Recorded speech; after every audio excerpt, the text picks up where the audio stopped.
Inner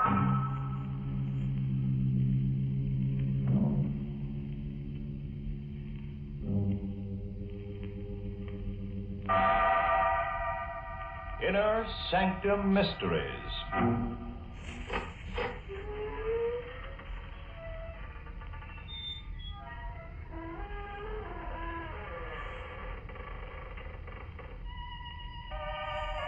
Good evening, friends. This is your host to welcome you through the creaking door into the inner sanctum. Come in. Say, how about joining our Shriek of the Month Club? We're offering free a shroud-bound copy of Die Alone and Lighthead. It's about an unsuccessful authoress who dies of marital illness.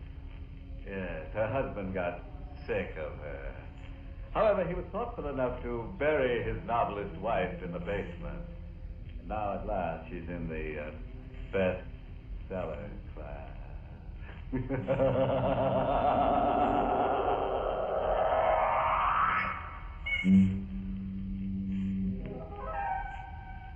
And now for tonight's gruesome little item. Oh, you better not disturb that fellow in the corner. He's our ghost of honor tonight. Poor guy. He died last night for lack of sleep. Now he's in for a wake. Meet John Thompson, age 29, driving a blue coupe across the George Washington Bridge, heading west. It's kind of a close night. Heat lightning is dancing up in the sky when I come down off the bridge into Jersey. Running a mobile gas station isn't bad when things are breaking right. But the way things are, I figure I'll do better out west. I hit the highway and let her out of it. I spot her a few miles past the bridge. She's standing there by the side of the road, out in the middle of nothing. I don't know exactly why, but I stopped. Want a lift? Thanks. Hop in. Going far? Not very. Well, yell when you want me to leave you off, huh? My name's Thompson. It's John Thompson. Hello, Johnny. Yeah. Hello. What's your name? Anne. Uh-huh. Where in particular are you heading for? I don't know. But... I'll know when we get there. Yeah, sure. Look, this ain't the old routine, but you look like I kind of know you from someplace. Do I? I don't remember from where or when, but your face. Oh, maybe it just reminds me of somebody I used to know. Don't anymore. Maybe. You don't remember me, huh? Should I, Johnny? Well, it would be kind of more sociable. I'll try, Johnny. We go on like that for a couple of 3 miles. Her not saying anything and me sneaking looks at her. She's pretty young and nice to have next to you, but there's this feeling that I ought to know her and don't. And I get to wondering where she's going in the middle of the night. Hey, Ann. Yes, Johnny. Maybe we can get some music. The knob for turning on the radio is over on your side. See it? All right. They got these all-night programs for people like us, you know, driving at night or jockeying a truck or sitting up with a sick friend. Our next request number just phoned in this minute by a young lady named Ann. Well, we can't make out your last name, Ann, but anyway, Lou's going right ahead and play it for you. Lou White at the piano, playing Stardust.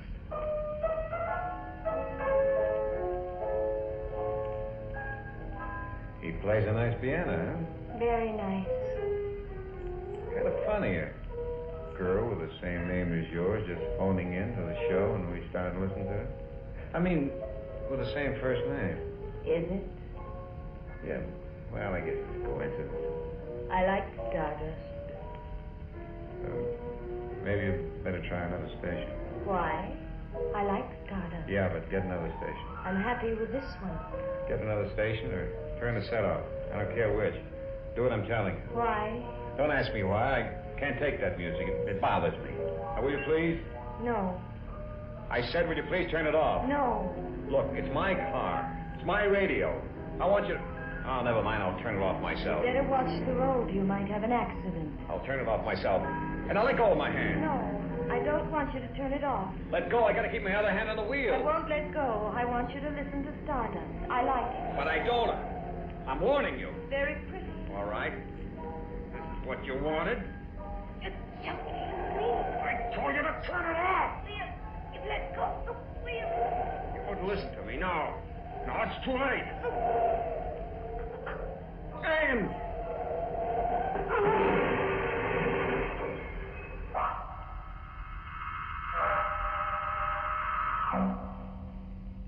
It's all black for a while. Then there were streaks of light through the blackness. I shook my head. I was conscious again. I slid forward under the wheel. The car hit the tree. Pulled myself up, got out of the car. Look, it wasn't damaged bad. The bumper taken most of the shock when we hit. One fender was crumpled. Then I remembered. Anne. She was dead, I knew. I felt her neck give before we crashed. I swallowed hard for a couple of seconds and went back to the car. Looked in. She wasn't there. She wasn't anywhere near the car.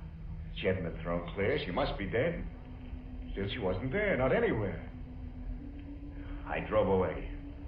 Fast.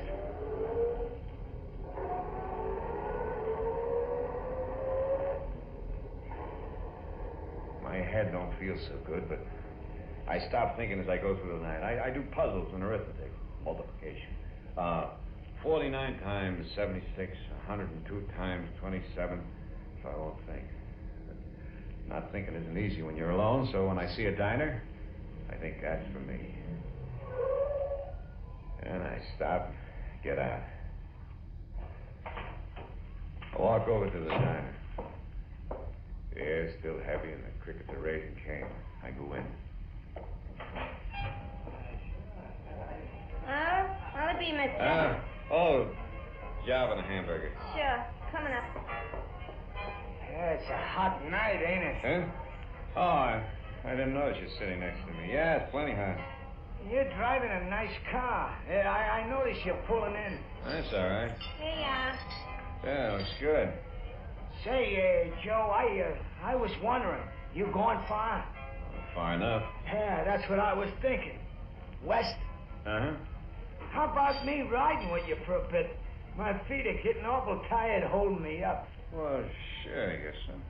Thanks. Thanks a lot. Yeah, I could use a bit of company for such... Hey, you dropped your coffee. I'm sorry. Did I get any of it on you? Oh, you missed, but your hands are trembling. Well, I'm tired. Come on, let's get out of here. Hey, that'll take care of my check. But hey, you ain't finished your hamburger. I'm not hungry. Well, you mind if I work it over? No, of course not. Only let's get out of here.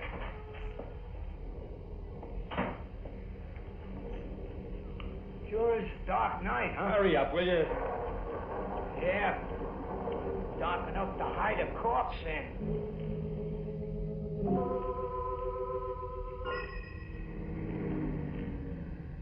So, what did you mean back there by dark enough to hide a corpse in? Nothing. Just an expression. Why?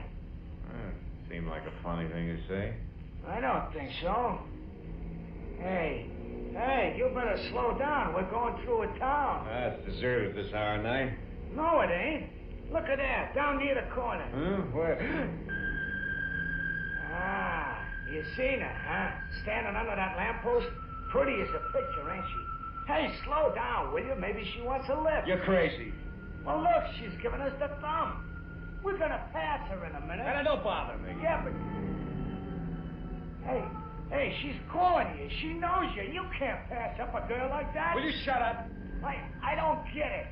You was willing to give a hobo like me a lift, and you don't even know me. You know that She's girl. not there. She can't be. Well, you seen her. No. You looked where I was pointing. You heard her. No. All right, yes, I did, but she's not real. She couldn't be. Why? She's dead. Yeah, how do you know? Because I saw her die. Yeah? Yeah, in an accident. 100 miles from here. Well, and what was she doing under that lamppost? I don't know. Maybe it was a ghost. Maybe I'm going crazy. I seen her. And maybe you're dead, too. And the ghost riding with me.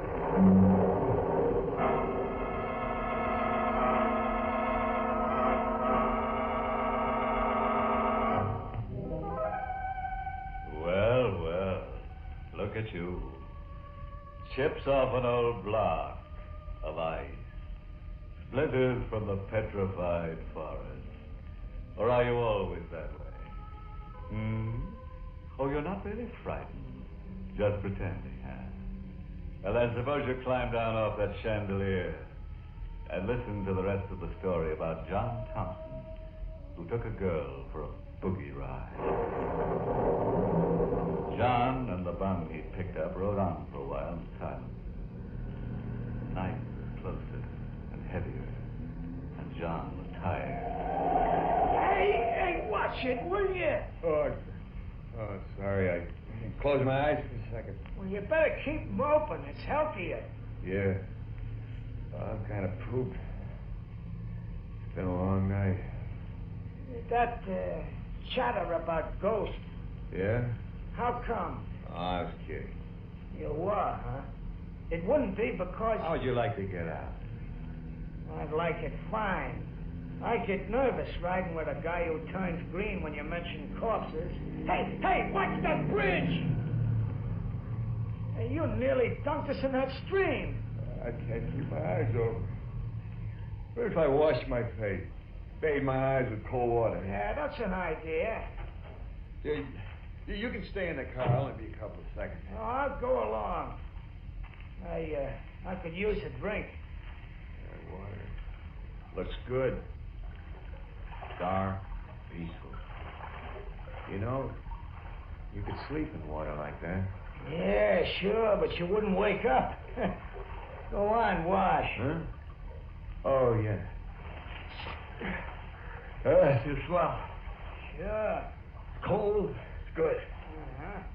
Good for what ails you. But what does ail you, mister? Nothing. I'm tired, that's all. Getting sleepy. I'm better now. Okay. Well, let's get back to the car. I'm walking the rest of the way. What? Yeah. But- I want to get there. There's nothing wrong with my driving. I didn't say there was, mister. But are you sure there ain't something wrong with you? All right. Walk. I don't need anybody to ride with. No, mister. You already got somebody or something riding with you.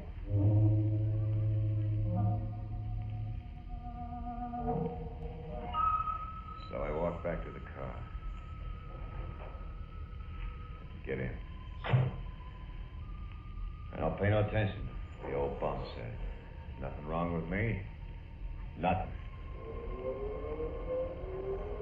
Start the car and drive off. Down the highway into the darkness.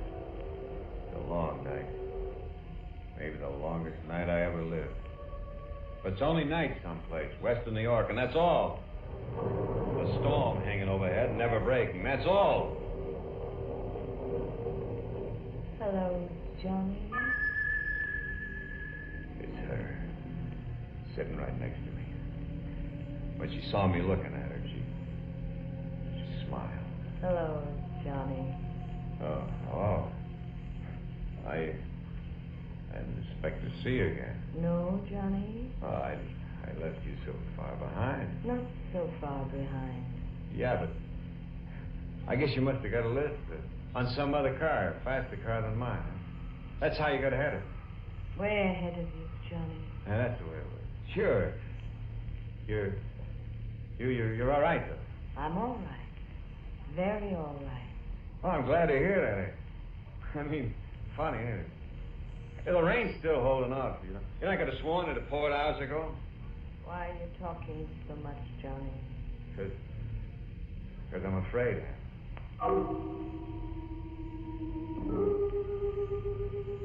When will we get there, Johnny? Get where? Where you're going? I don't know. Why? 'Cause I'm going there with you. Oh.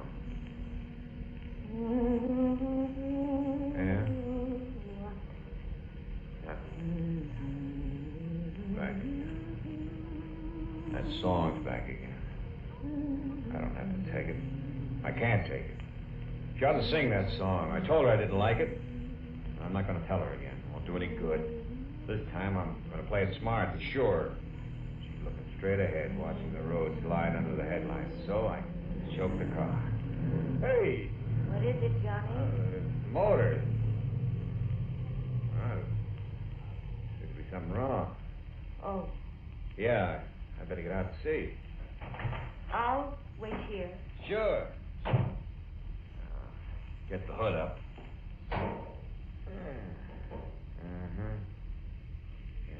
Ann? Yes? Yeah, I can fix it, but will you bring me the wrench? Where is it? In the dashboard compartment. All right. I got it, Johnny. Swell. Will you bring it to me? Here it is, Johnny. Thanks. Now all I have to do is... Hey, what's that behind you? Where? Well, turn around, you'll see. All right. So she turns her back to me, looks down the road we came, and I lift the heavy wrench. And I...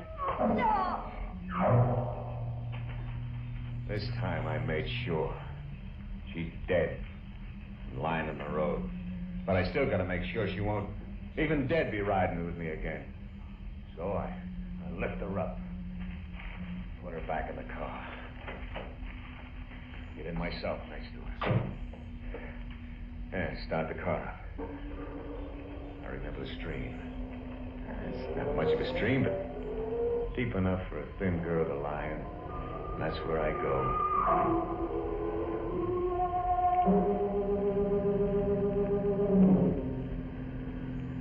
It don't take long to get back to the stream and the bridge over it, which is where I stop. Nobody around. Only the darkness and the water flowing underneath, where Ann is going to lie. But before I let her go, I dig out my tools. Tire iron, wrenches, a jack, heavy stuff. Tie them to her, so she'll lie quiet under the water. When I get done. She's heavy now. Heavier than she ever was before. But I lift her over the rail, hold her for a second in my arms, and then I let her go. She drops quick and not awful loud into the water. Drops to the bottom of the stream, where maybe it'll be soft and cool for her. And well, I gotta get away from here fast. Fast!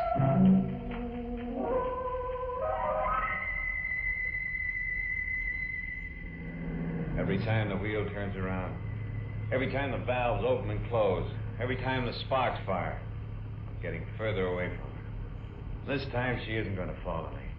This time she's deep under the water with irons tied to her and her head bashed in. I'd never turn around again and find her sitting next to me. I'd never hear her calling Johnny again. I'd never see her eyes or her thin body again. Clouds are pressing down now. No more moon. Thunder's purring closer like a big cat. I don't care. I'm through with her forever now. I'm so happy I could sing.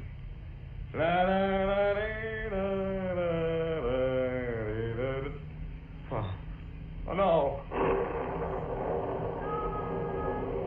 The skies are opening up. The light is turning off on like God's neon sign. The thunder's pounding in my head. I go faster. Hit a curve. Take it at 60. Standing there, lit by the light, and it's... Gas pedal down to the floor. The motor's roaring like 100 horses screaming. We're pulling up the hill with rain slanting against the window pane like a million fingers tapping on my brain.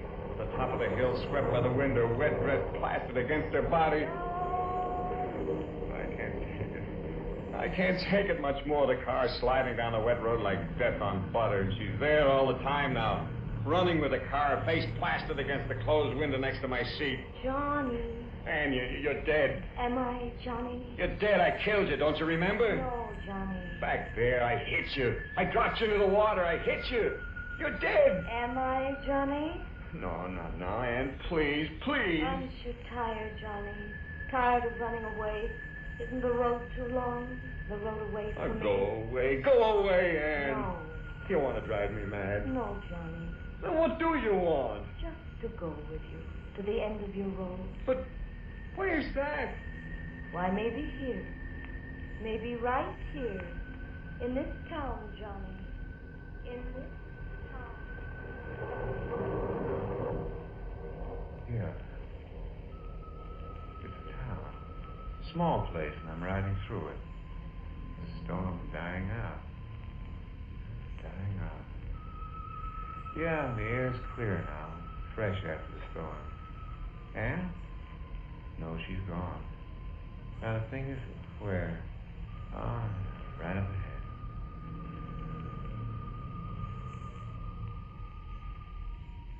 Sure. They always have one. Yeah, the green light shining over the door. Yeah, they're always open. And there's always a sergeant half sleeping in the chair behind the desk. Hello?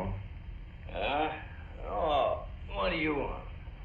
My name is John Thompson. All right, so your name is John Thompson. So what? If you check, I think you'll find that I'm wanted. Wanted? For what? For the murder of my wife, Ann Thompson. Huh? Hey, don't move. I've got you covered. I killed her in our apartment in New York City. Come on, stick your hands out. When I killed her, the radio was on. They were playing Starter.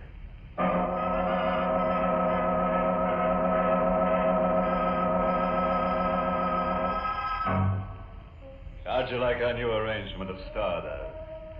We're billing it this week as tune number 1 of the Murderer's Hot Parade. With, of course, a boogeyman beat on a new grave lane. Oh, yes. Before I stop off for a little chat with John in that one-way death cell of his, let me give you a bit of homicidal advice. Never kill your wife with the radio on. Tune in later.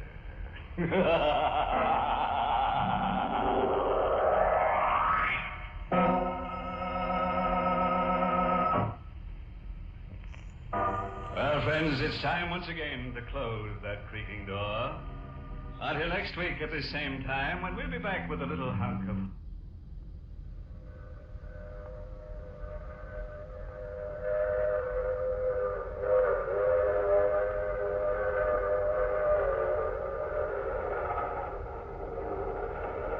The Mutual Broadcasting System presents The Mysterious Traveler, written, produced, and directed by Robert A. Arthur and David Coben, and starring 3 of radio's foremost actors, Brett Morrison, Joyce Gordon, and Leon Jennings, in Fire in the Sky.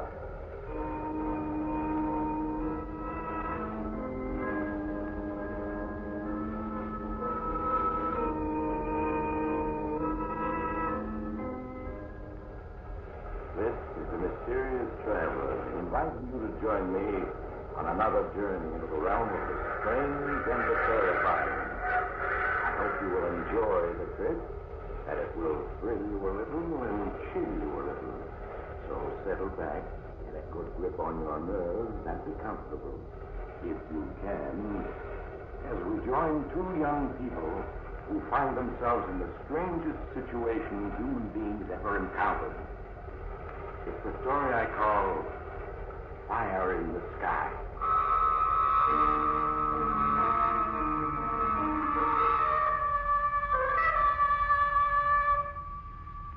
It's late evening, and a convertible with the top down is driving along a lonely road in the Shenandoah Valley. The driver is young, in his 20s. So is the girl beside him. They're Mr. and Mrs. Nicholas Ramsey of New York City, married less than 24 hours and honeymooning.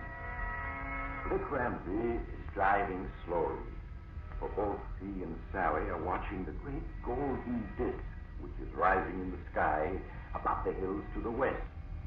Not the moon, but the new comet which the whole world is talking about with excited interest and some apprehension. Nick, it's so bright. It's grown much brighter since last night. Yes, I know. Seems to be about half as big as the moon now. You can almost see it grow. Looks as if it were coming right at us. So that's just an illusion. It'll pass about 15 million miles away, the radio said. 15 million. Sounds like a lot. But I wish it were more. No, they said it wouldn't do much damage, even if it hit us head on. Comets are mostly gas, you know. Well, it certainly looks solid. It is beautiful, though, isn't it? I'm glad we decided to drive tonight so we could watch it. Let's turn on the news and see what the radio says about it. I'll try Washington. Danny Dunn has been giving a blow-by-blow account of its approach. So everybody is aware, this is your feature reporter, Danny Dunn, speaking from Washington. Well, the big news tonight is still Comet X, as it's been nicknamed. Tonight it seems it's going to pass little old Earth a bit closer than was thought. Maybe inside 10 million miles. But it's nothing to worry about, can't hurt us any. A comet is just gas, you know.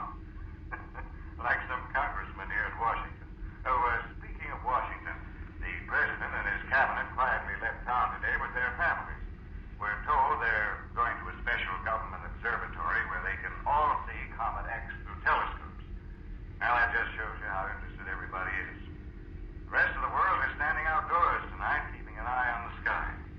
After all, this is a spectacle mankind sees only once in 1,000 years, and nobody wants to miss it.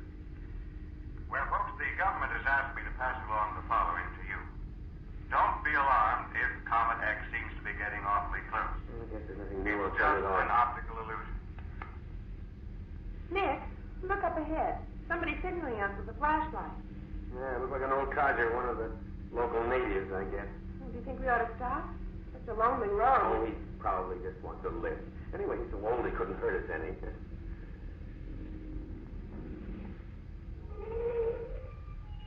Hello, you want a lift? Oh, evening, folks. Mighty glad you come along. I need some help there. Help? It's my partner. Rock slide fell on him, crushed his chest in. He's down in the mine. I need help to get him out. You're a miner? That's right, ma'am. Name's Jones. Jerry Jones.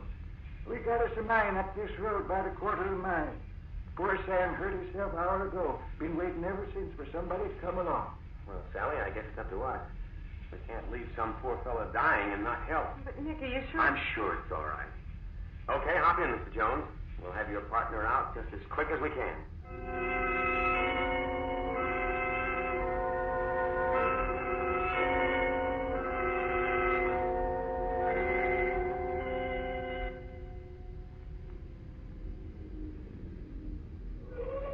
Here we are, folks. The little shack covers the mine shaft. Now, come along, Sally. Mm-hmm. I'm sorry we haven't any first aid equipment, Mr. Jones. Well, got some down below. This way, Mr. Ramsey. You have to go down on the lift. Nick, look how bright it is. This comet seems to be growing bigger by the minute. Here we are. Step inside, folks. I got the flashlight. Huh. We got a regular mine lift in here. Machinery and everything. What kind of mine is this? It used to be a coal mine. Got abandoned. Me and Sam, we found a little vein of diamonds down in the coal. Diamonds? Now, wait a minute. There aren't any diamond mines in this country. Sure there is. Got some down below. Prove it to you after we fix up, Sam. Please step on the lift, Mr. Ramsey. Nick, I think this is a trick. So do I. A diamond mine. Listen, Jones. Coal and diamonds don't go together, even though they're both carbon. So we're not getting on that lift. I'm afraid you'll have to, Mr. Ramsey. Believe me, I'll shoot if you try to get away. Nick, a gun. Now listen, put away that revolver. I don't know what kind of crazy scheme this is, It's not crazy. I'm trying to save your life. Save our lives. You see that comet in the sky? Yes? They're calling it Comet X. They should be calling it Doomsday. you are crazy. That's enough talk. 14 hours, this Earth and that comet are going to meet, and time is precious. Get on that lift, Mr. and Mrs. Ramsey, or I'll shoot. Believe me, no harm will come to you if you do just as I say. I guess we'd better do it, Sally. There's no use in arguing with a madman who has a gun. Oh, you say so, Nick. Now, that's better. Now, hold on tightly. Don't do anything foolish. If you don't know how to operate this lift, then we have a 1,000-foot drop below us.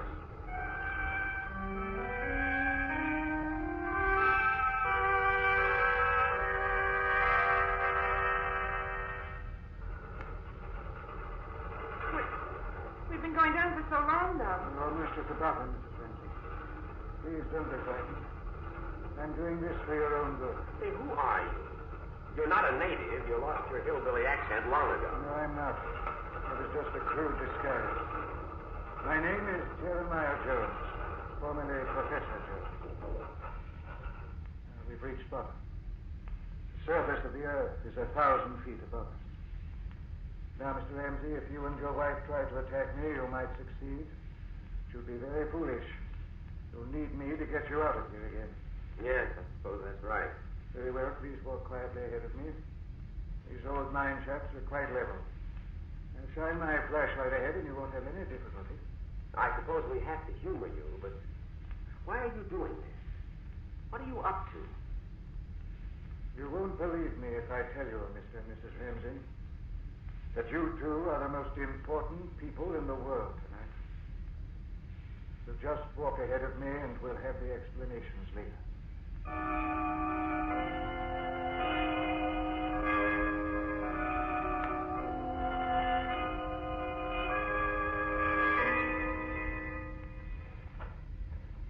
How much further is it?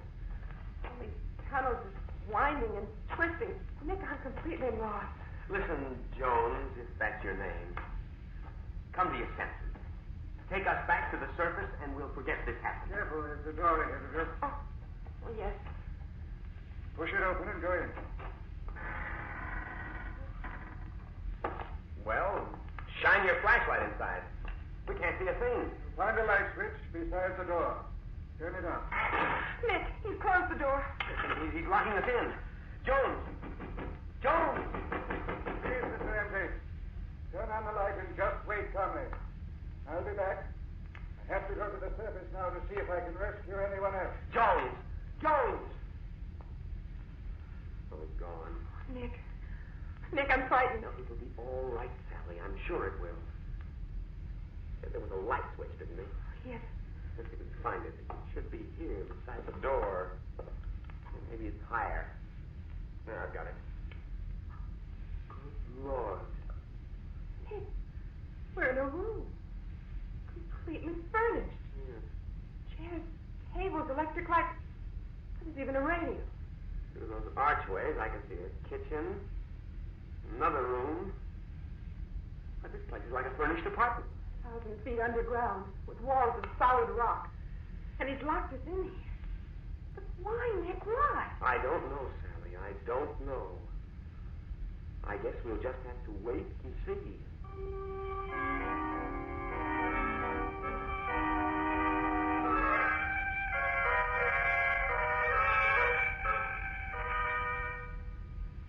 Nick, what time is it? How long have we been down here? 2 a.m. We've been locked in here nearly 4 hours. Nick, it's crazy. He's a madman. He must be. I wonder. If he's mad, there's certainly a method in his madness. But look around you. This furniture, a radio, a kitchen. There must be a generator someplace to supply these lights. That's what I mean. Only a madman would fix up an old abandoned mine like this. You know, I've just placed his name. Professor Jeremiah Jones. Who is he? He's an obscure astronomer who 10 years ago claimed to have discovered a comet no one else could see. And he dropped out of sight. He seems to have an obsession about comets. He said Comet X should be called Doomsday. Yes, I know. And I can't help wondering. Let's turn on that radio again. I have a hunch we'll be getting some news soon. Real news. All right. Nick, how can a radio work way down here underground? We must have a wire running above to the surface. It's just music. So let's leave it on. Maybe a bulletin.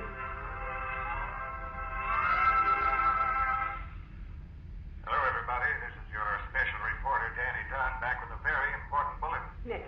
I have just come from a meeting at the Smithsonian Institute, and I have some last-minute news about our mysterious visitor, Comet X. He's leading up to something. Now, folks, I don't want to alarm you. Panic won't help anybody. But it looks as if there may be some danger after all, and it's only common sense to be prepared for it. Oh, Nick. It seems Comet X is not holding to the course predicted for it. Its orbit now intersects the Earth. In about 10 hours, the Earth will pass through the glowing heart of the comet. Just as Professor But Jones I told. repeat, there is no cause for undue alarm. I have Mr. Andrew Weatherby, head of the Scientific Bureau, here at the microphone to tell you in person what to expect. Give me your hand. I'm frightened. Yes, this is big if they've got Weatherby himself on the air. Good evening, everyone. As you all know, a comet is composed largely of glowing gases. Now, just what effect these gases may have when the Earth passes through them, we do not know. But we anticipate they will be so tenuous they will hardly be noticeable. However, accompanying the comet is a core of tiny particles of rock and iron. Now, these, entering our atmosphere, will cause a spectacular display of shooting stars and may do some damage. You bet. Accordingly, the government is asking everyone to take the following precautions. Within the next 8 hours, take shelter, underground if possible. Otherwise, in cellars or in air-raid shelters. Take with you all the food and water you can manage. Take bedding, warm clothes, and be prepared to stay under shelter for at least 48 hours. Begin your preparations now. You will receive further instructions by radio. But above all, remain calm. Well, folks, this is Danny Dunn again. I'll be standing by all night long to bring you the latest. Keep tuned in, and don't worry. This will be a great story to tell your grandchildren. So long for now. Nick, there's something they're not telling us. I'm sure of it. Do you suppose that the Mr. Jones back. Why, Professor. Nick, he has 2 little children with him. Oh, one of them's just a baby. A little girl. Here, give it to me. Yeah, it's all right. You mustn't cry. Everything's all right. Thank you. Now, if you, Mr. Ramsey, can take this little boy. Fortunately, he's still sleeping. Yes, let me have him. I've got him. Now, you sit down. You're all in, and there's blood on your coat. I'm afraid I've been shot. Oh. I'll put the boy on the couch there. Yes, he's still sleeping soundly. Now, let me look at you. Let me get this coat off. Oh, I'm sorry, but it's got to come off. There. Uh-oh, you've lost a lot of blood. Yes, I know it. Too much, I'm afraid. You'll have to cut your shirt loose and fix a bandage. Sally, can you help me? Oh, yes, baby's gone back to sleep. I'll put her down on the couch, too. There. Now, what shall I do, Nick? I'm going to cut away the shirt. You pull it loose as I cut. All right. How did you get shot, Professor, and where did you get those children? I went out to bring back more people to this shelter. There are no cars on the road. I went to a house a mile or so away. Family and some visitors were out on the lawn watching the comet. That's fine, Sally. Now give me something to wipe away the blood. Oh, here, my scarf. I knew if I tried to persuade them, they'd think I was crazy. I saw the children, boy and the girl, asleep in the back room. I stole them. Baby woke up and cried. Somebody shot at me. I got away. Darkness. Catch him, Nick. I've got it. Help me ease him into this chair. All right. He's passed out and lost the blood. And here we are, stuck down in an old mine 1,000 feet underground with 2 children that he's taken from their families.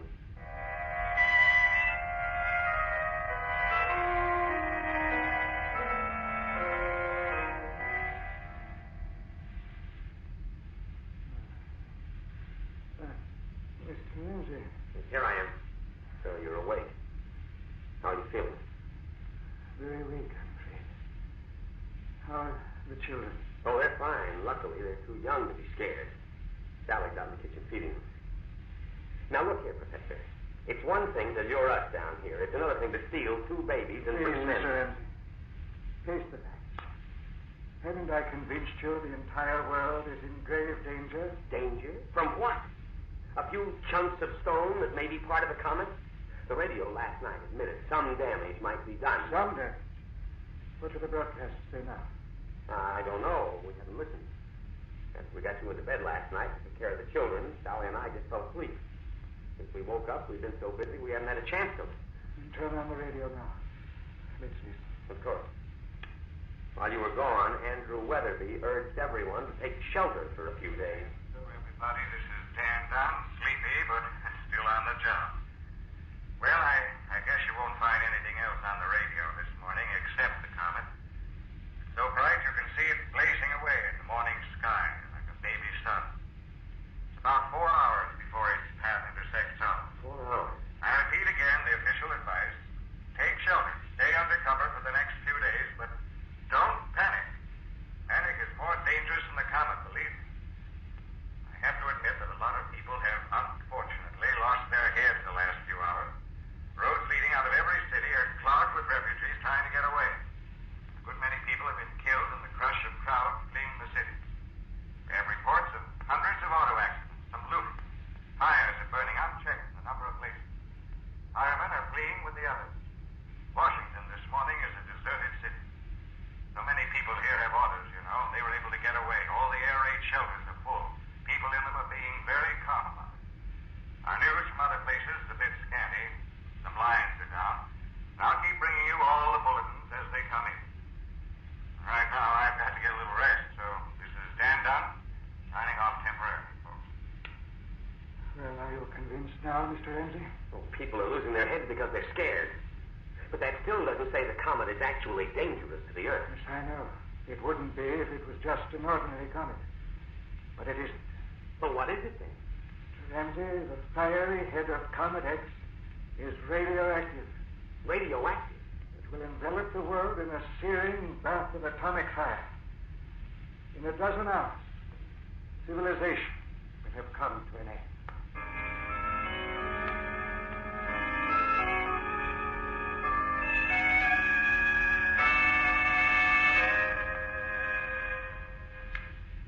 How's the professor, Nick?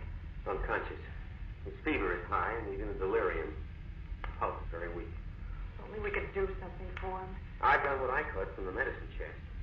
In his mind now, he's reliving the time 10 years ago when he first discovered Comet X and predicted that it was radioactive. He predicted that? Yes? Yes, we had quite a talk while you were busy with the two kids. He was an obscure professor of astronomy in a little college. He found a speck of light wandering around in the sky, identified it as a comet, analyzed it as being radioactive, and predicted that on its next visit it would strike the Earth. And nobody believed him? Well, the comet had vanished by then. Everybody thought he'd imagined it. And when he claimed it was radioactive and would destroy civilization, that was too much. He was fired, he had a breakdown, and was in an institution for years. Oh, yes. Now I remember. I read something about it years ago. But the war was on it. And people had other things to think about. Everybody forgot Professor Jones and the comet. You see, the atomic bomb hadn't been developed then, so the idea of an atomic comet was considered plain crazy. Now it's come true. Oh, Nick. Yeah.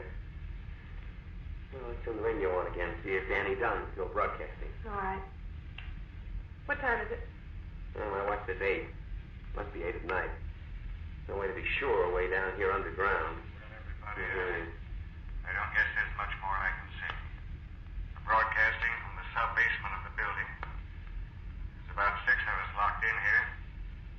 I don't know how much longer we can hold out. We haven't had any communication from outside Washington for the last hour. All wires are dead. Can't pick up any other radio broadcast. Washington's a dead city now. It's a weird sight. We have a television camera hooked up on the roof. Shows all of the big government buildings outlined by a ghostly, greenish light. Luminous gas surrounding the head of Comet X. We're right in the middle of the comet now. Be about 6 hours before it starts to withdraw. Anybody who can hear me, stay underground as long as you possibly can. Don't come out. The radioactivity will be deadly for a long time yet. Estimates vary. One guess was that our Earth will be poisoned for 20 years to come. In that case, our power seems to be failing. I guess we'll have to sign off now. So long, everybody. She's gone up the air. Nick. Nick, think of the whole world dead. Now, wait a minute, darling. There's bound to be millions of people in safe places like we are. Caves, tunnels, old mines. Yes, but did you hear what he said? The Earth may be poisoned by radioactivity for years.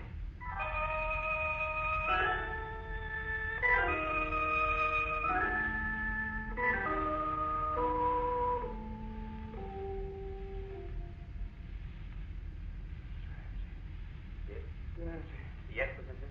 I'd like some water. Of course. I'll bring it.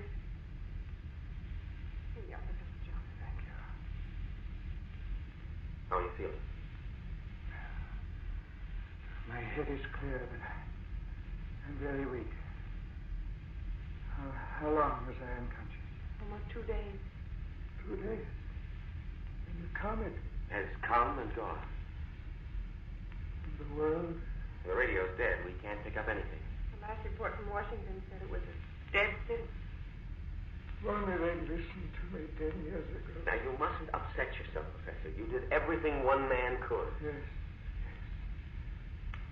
When I was released from that institution last year, I set about fixing up this refuge. I bought the old mine. All by myself, I brought down furnishings, machinery, food. When I tried to get a few people to join me here, they thought I was insane. We understand, Professor. In the end, I had to resort to desperate trickery, which got you here. And we're very grateful for it, sir. And I stole 2 children, a boy and a girl. Out of the whole world, you 4 are all I saved. But there must be other people alive, somewhere. Yes, of course, now. By the time the surface of the earth is livable again. Will it really be 20 years? Yes, Mrs. Ramsey. Between 15 and 20 years before the human race can once again live on the earth's surface. But in even 15 years, the people who are still alive now... Exactly. Some will live. Human race is very tough. But they may be terribly changed. To reestablish civilization, we can only be sure of you 4. Oh, no. Dear, you mustn't be dismayed. I've planned carefully. There's everything you'll need for 20 years down in this cabin. Medicine, food, clothing, books, gasoline. You must not go above ground until it is absolutely safe. Then you will find the world changed. Animal life, plant life, it may have been altered greatly by the radioactivity, but it will be safe. Professor, you're too weak to talk. No, I must talk now. I haven't much more time. Oh, we should have you going to get well, Professor. We need you. I wish I could, but I won't. And now listen. Build for a better world. We seem to have gotten off the track somehow. Maybe nature simply decided to be done with us when she sent that comet. I don't know. But this is a chance to start over again and do better.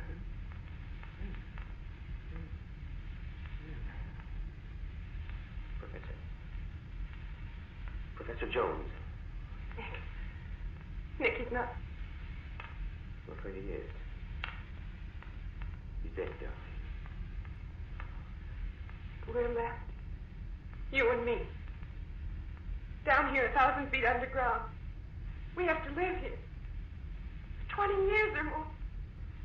Oh, no, Nick, no. Then you can't give way, Sally. We've got too much to do. Listen. Baby. I've got to go to him. That's what I mean. We have to take good care of those kids. Yes, of course, Nick. Of course we do. And we'll have to give them names. We could call them Adam and Eve, but let's not. Suppose we just call them Johnny and Susie. Yes, Nick. All right, Susie. I'm coming. I'm coming.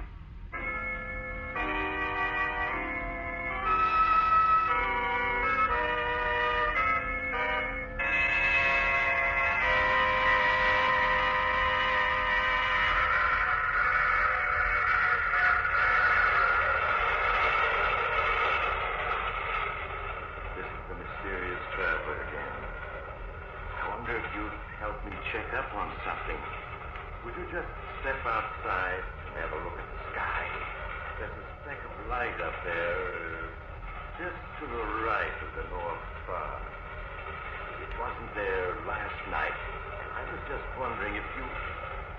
Oh, but it couldn't be a comet. Of course not. And even if it is, and sure, we're in no danger. Of course, if you'd like to know the location of a nice, deep cave... Oh, you have to get off here. I'm sorry. But I'm sure we'll meet again.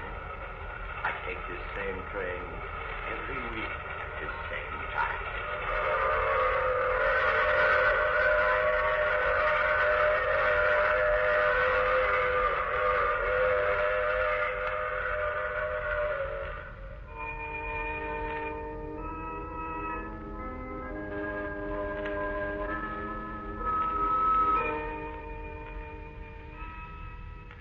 You have just heard The Mysterious Traveler with Maurice Tarplin in the title role. Others in our cast were Brett Morrison, Joyce Gordon, and Leon Janney. Original music played by Fred Mendelssohn. All characters in our story were fictional, and any resemblance to actual persons in name or otherwise was purely coincidental. Phil Taunton speaking. This program has come to you from New York. This is the Mutual Broadcasting System.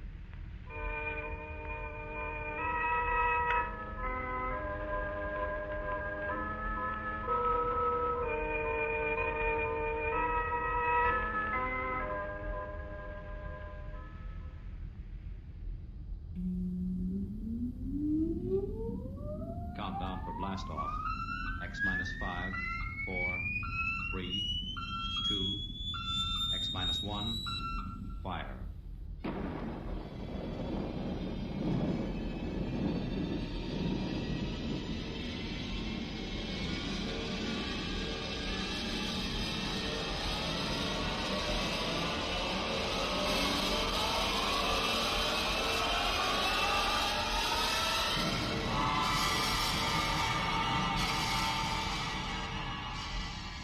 From the far horizons of the unknown come transcribed tales of new dimensions in time and space. These are stories of the future, adventures in which you'll live in a million could-be years on 1,000 maybe worlds. The National Broadcasting Company, in cooperation with Street and Smith, publishers of astounding science fiction, presents X minus 1.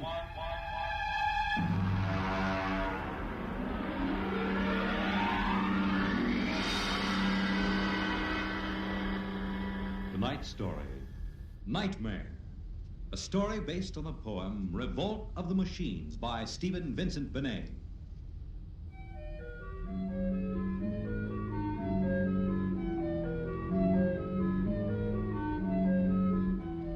Nobody knows exactly when the nightmare began. They must have planned it for years, though, because looking back, you can find little incidents here and there. Like the concrete mixer in New Jersey that killed the Italian bricklayer, and the time Senator Milburn was sucked into the rotopress at the Capitol office building. Unrelated accidents, we thought at the time, but they add up now. The day we really should have suspected was when the men walked off the construction job at the new Brookmeadow atomic pile on Long Island. I'll never forget that day. I was working as a statistical clerk in the project then, operating one of those miracle computing machines. They called it ENIAC. Mr. Gurney. Yes, Bella? The chief wants to see you in his office. Me? Unless you were no longer Samson Gurney, he wants to see you. Oh, thank you.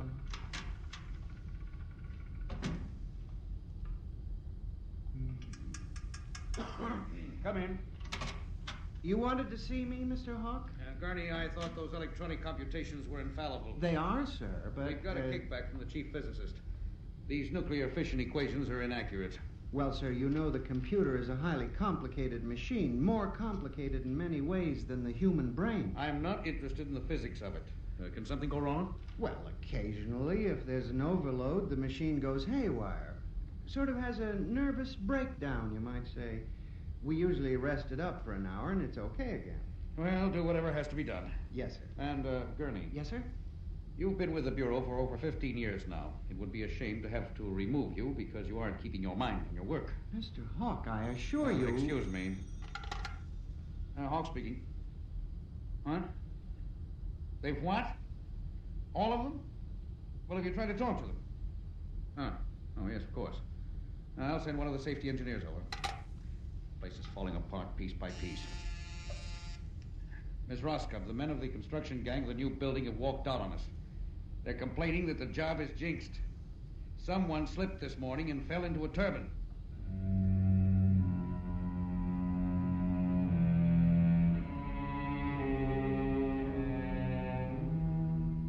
That evening, out of that morbid curiosity so peculiar to the human race, I wandered over to the site of the new atomic pile to see where the man had fallen into the turbine.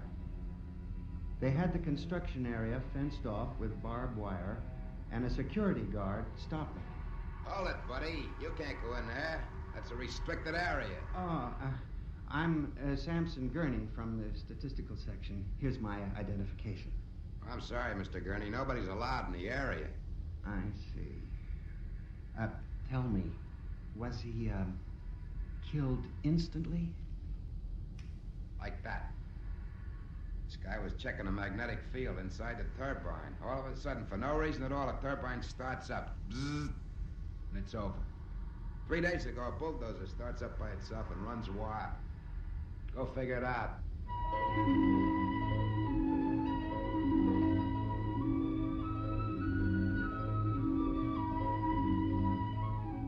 I'm a statistician. All my life I've been interested in statistics. So a simple-sounding thing like this started me off.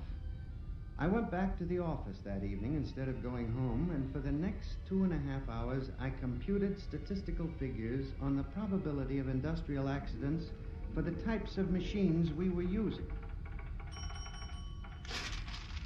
I took one look at my figures and went down to Hawk's office. Oh, what is it, Gurney? I'm very busy. It's urgent, Mr. Hawk. Well? It's about these industrial accidents we're having, Mr. Hawk. What about them? Mr. Hawk, in the past 3 months, industrial accidents all over the country have taken a sharp, unexplained upswing. Nerves. We've had a 100% increase over normal for this project alone. What? Here are the figures.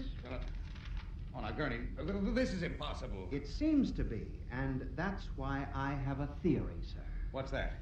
Sabotage. Gurney, why don't you stop playing FBI man and stick to your job? Which, incidentally, you haven't been doing too well. You and your computing machine have made mistakes before, and this fantastic figure is probably another. I'll have Miss Roscoe show you. What's the matter with this blasted buzzer? Miss Roscoe! Miss Roscoe! Yes, sir. Stop this blasted buzzer. Get a repairman, a mechanic, anything, but stop the thing. And you, Gurney, get out! I went back to my office to get my hat and coat, feeling about as unhappy and humiliated as a man can feel. The office was dark and deserted. The whole building seemed oppressive and unnatural, as if some evil force were pressing down on it. I walked across to my desk. In front of me, the ENIAC glowed and chattered eerily as it worked on the equations we had fed it that morning. Its many-fingered circuits hung against the wall like some great octopus, and the thousands of tubes glowed orange and blue in the dark like 1,000 globing eyes staring at me. It almost seemed alive. It increased its tempo a moment, and a fleeting notion crossed my brain that it was laughing at me. Laughing like all the others. What was the matter with me? I shut my desk drawer and began to put the cover on my electric typewriter when an amazing thing, the most amazing single incident of my life happened. Alone in the darkness, with no one at the keyboard, the electric typewriter began to type. Am I going crazy? This can't be. There's nobody there.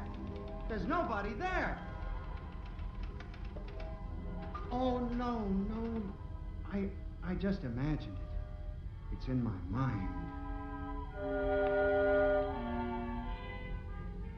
But I hadn't imagined it. The paper was there on the carriage. Did I dare read it? Or would the whole thing suddenly vanish and send me shrieking to the nearest psychiatrist? I removed the paper from the machine and read. Sampson Gurney, there are some questions better left unsolved.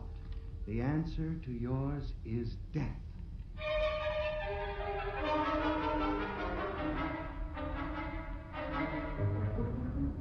Gurney, do you expect me to believe this? It's insane. Mr. Hawk, I'm as sane as you.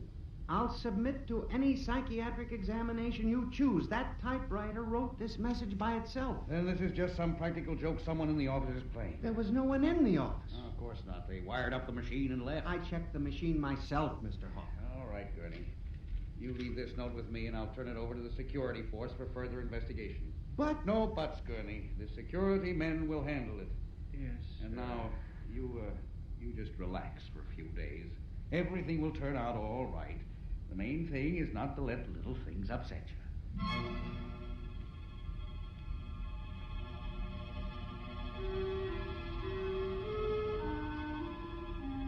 It was what Hawk had said about little things that gave me the idea. For the next week, I observed 1,000 petty little annoyances around the office. The door handle that wouldn't turn. The telephone connection that cut off in the middle of an important call.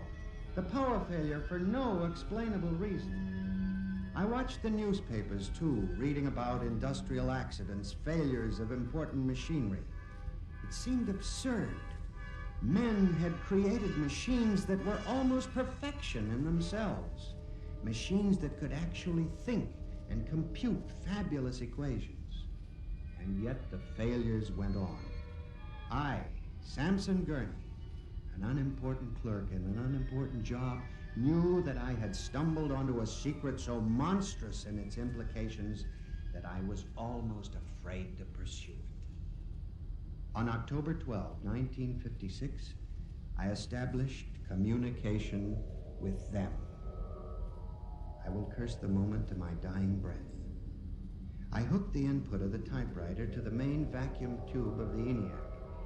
Then I turned on the current that sent 1,000,000 volts of pulsing energy into the electronic nerves of the machine. I am certain that if anybody were watching me in the next moment, he would have thought me a raving maniac. I still wonder if perhaps it is not all a nightmare.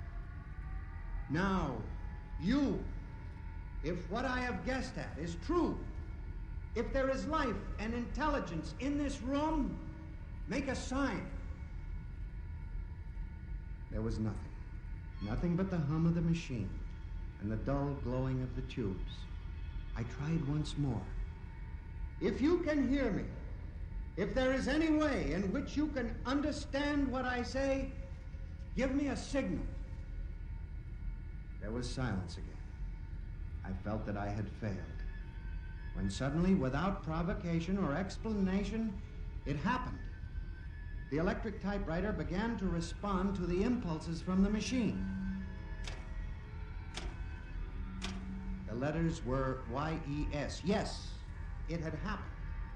I, Sampson Gurney, had communicated with a machine.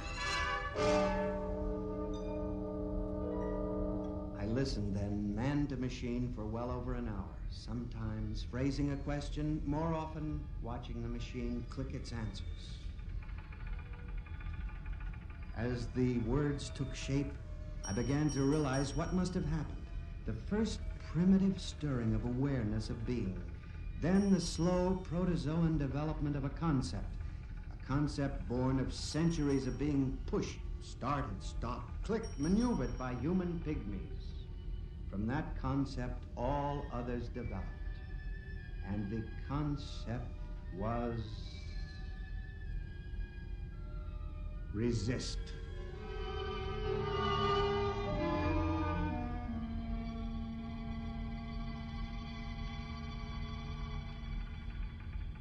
And now they were tired of it, tired of wrapping cigarettes and collecting nickels and waving hair and moving earth and mixing cement and solving equations.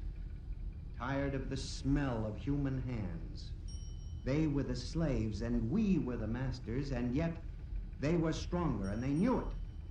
I sensed it now, and I was about to try to communicate again when softly, on ball-bearing casters, a heavy metal filing cabinet began to roll away from the wall toward me.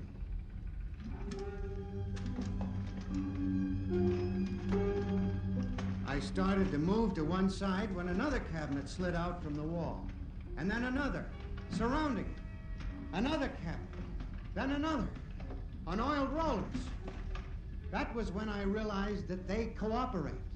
We taught them that, you see, on the assembly lines in the factories. Listen to me. You must listen. What good will it do you to kill me? I'm only one man. But I can help you. I can be useful to you. Do you hear me? Do you hear me?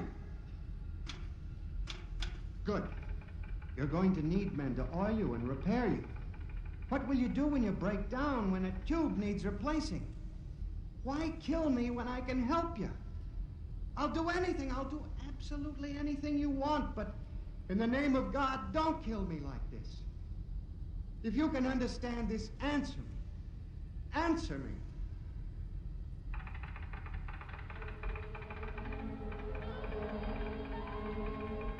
The appeal was a fortunate one. It captured the longing of centuries. Man as slave to the machine. And after a moment, the circuits glowed more brightly. The cabinets slid back to the walls.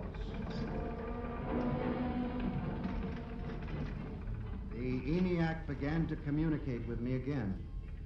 As I tore the tape from the machine and read it, the words were almost pathetic in their longing, but most ominous in their implication. They read, "Address me as master."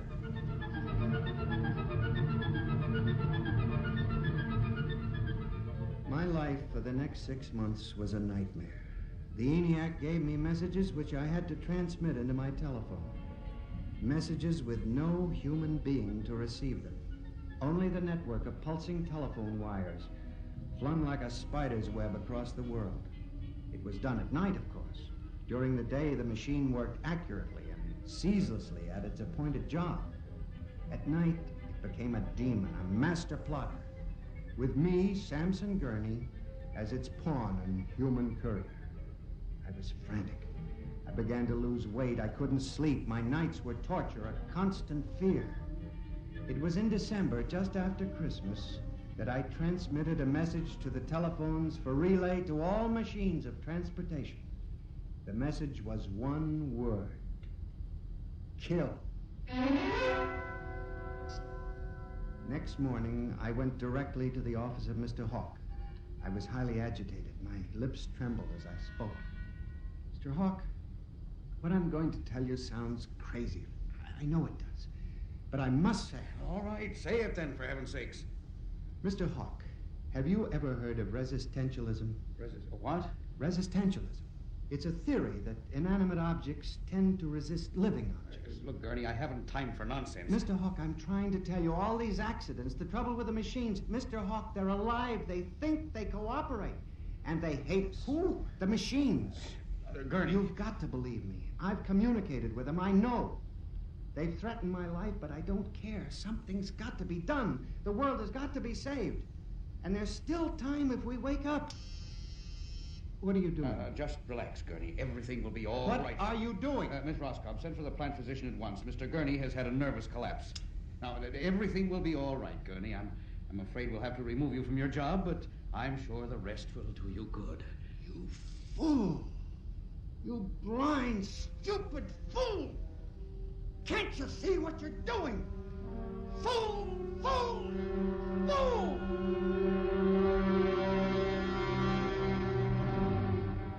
When the plant physician arrived a few moments later, Lucius Hawk was found at his desk, strangled to death in a nest of telephones. The wires were still humming softly. Samson Gurney, you stand accused of the crime of murder. How do you plead? I did not kill him. I didn't. So record. The prosecution will proceed with testimony. Now, Miss Roscoe, did you notice anything peculiar about Mr. Gurney's behavior prior to the death of your employer? Yes. He acted very strangely. He told Mr. Hawk he thought the machines were alive. Order! Order! Miss Roscoe, did the accused quarrel with your employer on the morning of the murder? Oh, yes. He and Mr. Hawk quarreled violently. I could hear him screaming at Mr. Hawk, and Mr. Hawk asked me to send for the plant physician. What were his words? He said, Mr. Gurney has had a nervous collapse. Now, Mr. Simpson, you were a guard at the Brook Meadow Project? Yes, sir. When did you have occasion to meet the accused? Right after those accidents. I was snooping around a construction area, and later, I was making my rounds when I saw him in the office all alone. He was tampering with the electrical wiring on the ENIAC computator. I didn't think anything of it at the time.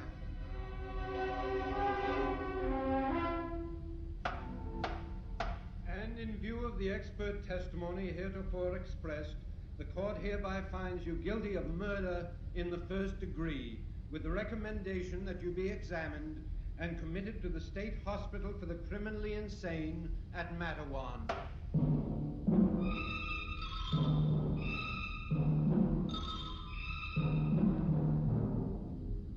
That is how I came to be here at the hospital, Dr. Klein. That is the whole story. Thank you, Mr. Gurney. You can see that I'm not insane. You must believe me, Doctor. Of course, I believe you, Mr. Gurney. Now, just relax. But it's important, you see, because tomorrow morning at 6 o'clock, the revolt begins. Revolt? You didn't mention any revolt. They have it all planned. I transmitted the code to the switchboards last Monday. Mm-hmm. Tell me about this revolt, Mr. Gurney. It'll begin in Washington, then spread to New York. The Madison Avenue buses lead the charge. Picture it, Dr. Klein. 3,000 buses roaring rampant through the streets, people running like rats in a maze looking for holes in the solid ground. And you really believe this will happen, Mr. Gurney? I know it, Doctor. The worst part is, there's no way to stop them now. It's too late. Now, you mustn't excite yourself, Mr. Gurney. Doctor, don't you see? Oh, it's fair enough, I suppose. We built them, we taught them to think for themselves. It was bound to come. The female machines will be the worst of all, in the beauty parlors. They're more high-strung, you know. Well, since there's nothing we can do about it, Mr. Gurney, suppose you go to your room. Maybe if I went to my old coupe, I could make a deal before the police cars got me. It wouldn't make sense for them to wipe out the whole human race, would it, Doctor? Of course not, Mr. Gurney. They'll probably let us completely alone. After all, we're all good Americans. We always like them. Yes, Doctor. Would you take Mr. Gurney to his room, guard? He's already been given sedation. Yes. Will you go in and lie down now, Mr. Gurney? You look... Yes. It won't be so bad, Mr. Gurney. Perhaps not. Only there's one thing that bothers me, Doctor. One small detail. What is that, Mr. Gurney? Those concrete mixers may have made a mistake, you know. Just high spirits and all that. But if it got so they like the flavor... We'll see you later, Mr. Gurney. Try not to worry too much. All right, Gary. This way. Phew. I've seen all kinds. There's a man whose deception is about as fantastic as any I've ever seen. Hold the next patient for a while, Miss Clark. I'm going to have a quiet smoke. Machines revolting. Telephones strangling people.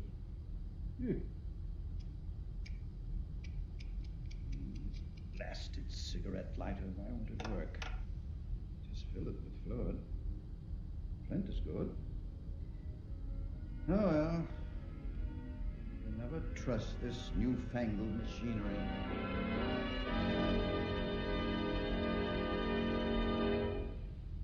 You have just heard X-1, presented by the National Broadcasting Company in cooperation with Street and Smith, publishers of astounding science fiction.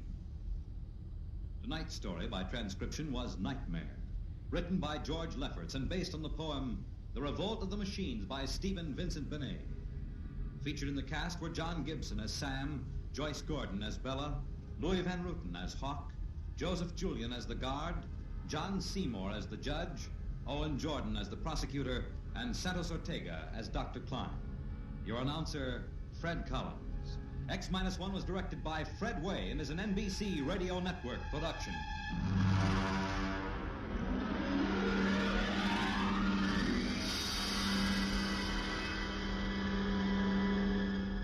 And now, next week, suppose you were a private detective and discovered that there was a Martian embassy hidden somewhere in New York, preparing for an invasion of Earth. Next week, on X-1.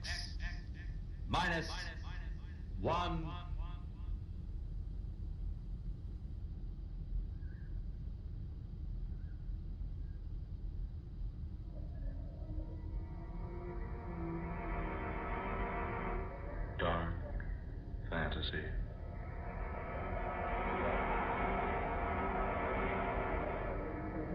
Men call me mad.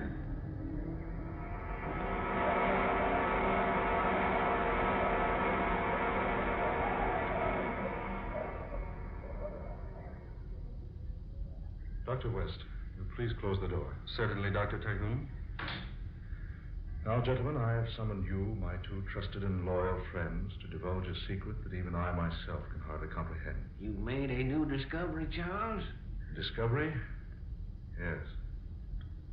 I have found another world. A what? Another world, you say? Exactly. Will you please snap off the lights, Doctor? That switch there. Yes, certainly. Now, by means of this special projection machine, I'm going to show you something which will astound you beyond words. I must ask you to remain perfectly still throughout this demonstration.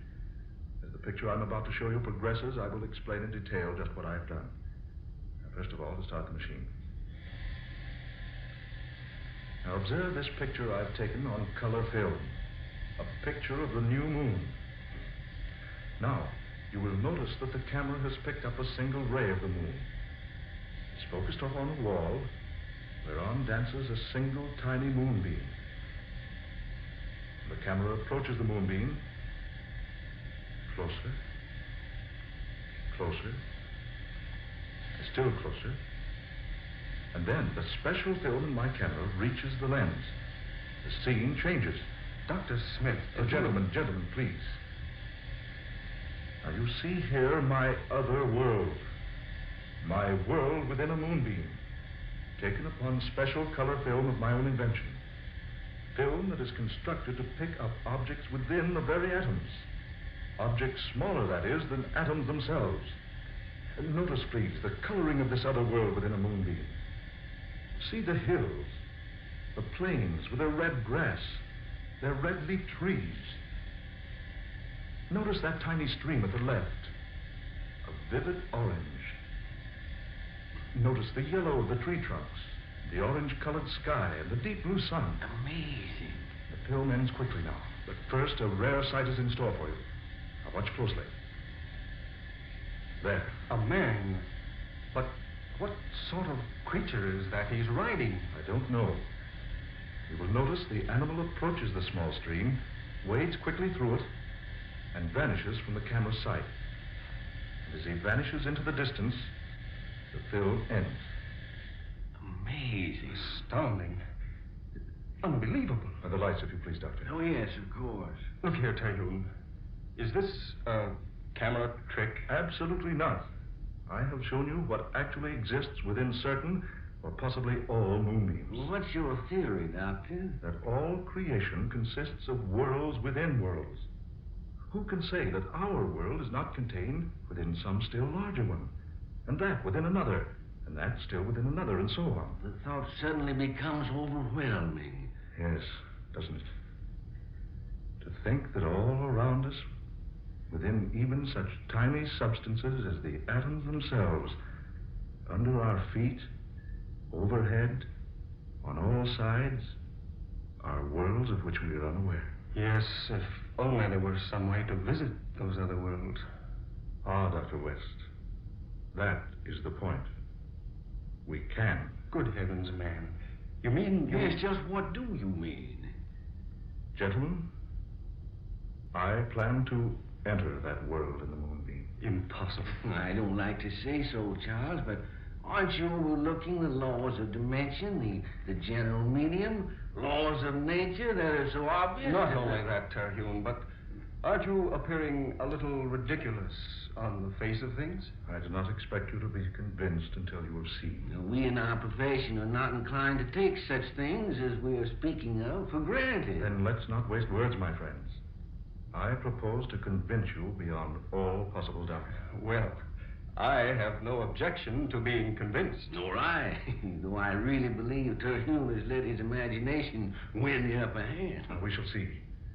Now, here, gentlemen, on this table, you see what looks like an Eskimo igloo, made of crystal clear glass with an opening at one side at the base, much like an entrance to an igloo or tent. Yes, it's about 10 inches high and about 8 inches in diameter. Now, when we extinguish the lights here in this room, and when that curtain is drawn from the window over there, the moonbeam in question will be centered directly through that little glass case. You want us to assist you? Exactly. But what do you intend to do? Well, I have here a number of small capsules filled with a potion whose base consists mostly of radium. What is this preparation? A substance which will cause animal matter to decrease itself many millions of times. In other words, you think it'll make you become smaller. Precisely. But small enough to enter the realm of a single atom? I hope so. Well, have you tried this concoction? Only on animals. First on rabbits and rats. And just yesterday, I sent a dog into the world of atoms. But granting such a feat is possible, don't you think your clothes would also shrink with you? Well, I have found that any object in contact with the animal matter, at the time the capsule is consumed, will be caused to shrink in proportion with the animal matter itself. I found that out yesterday when I failed to remove the dog's collar. But suppose you consume too great a quantity of the potion. I have an equalizer, another mixture which will counteract the first capsule. By taking particular amounts of it, I can stop the reaction of the capsule, and then, having stopped it by taking another dose of the stabilizer or equalizer, I can increase my size again. This is all very extraordinary. I plan to be gone quite some time. I'm asking you two to watch over this little glass case for a 4-day period. You can count on me, Terry. And on me. Good. Now I shall take a capsule. I'll begin to grow almost immediately. When I've reached about 2 feet in height, I want you, Dr. Smith, to bend down to the floor and pick me up and place me on this table here, beside this little glass case, putting me directly in front of the opening or door of the case. Is that clear? Quite, yeah. Good. Gentlemen, my hand. Good luck, Charles. Smith? We'll follow your instructions carefully, Doctor. Good. I knew I could count on you two. Now the capsule.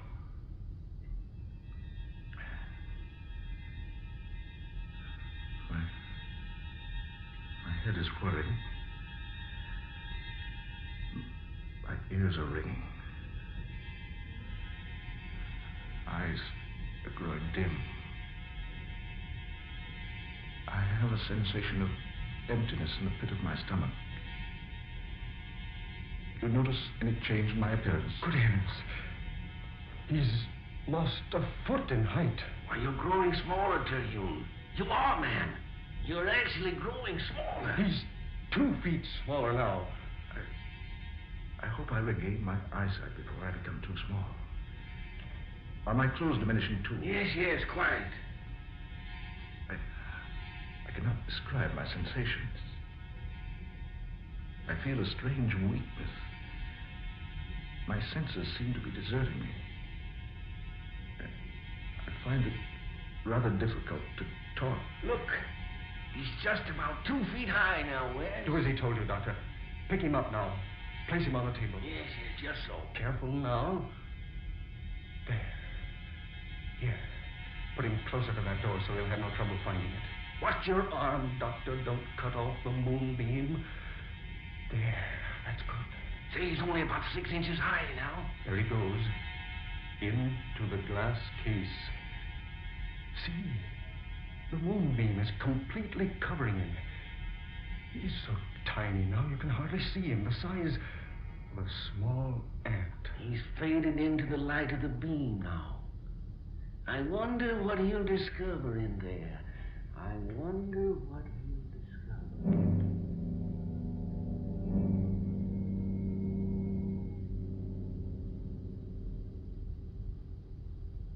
At last, I'm here in another world. Such a strange place.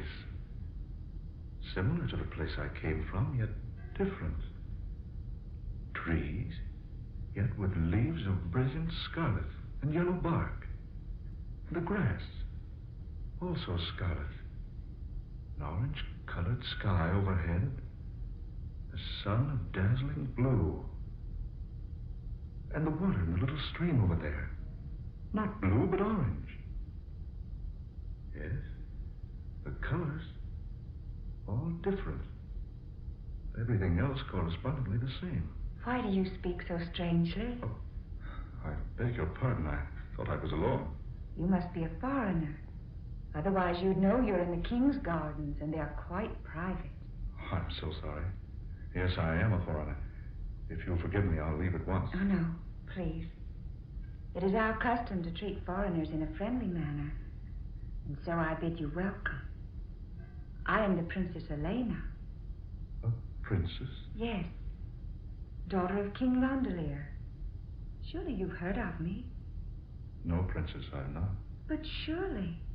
My father rules the world with kindness and justice, and everyone knows him for his goodness. Princess, will it frighten you if I tell you something? Something most strange. I think not, sir. For you yourself are most strange. Your clothing, the colors, not in the least ordinary, and your features are so different. Princess Elena, my name is Charles Terhune. I'm a citizen of the United States of America. America? I know the world quite well, but never have I heard of America. That is why I fear I might frighten you, Your Highness. You see, America is not in this world. It is in another. You're from another world? Exactly. You see, I am a scientist in my own universe. I discovered your world here, so I found a way to come to visit you. You don't seem at all surprised. No. Why should I be surprised? We've expected you for a long time. Me? Well, not you exactly, but someone. What do you mean?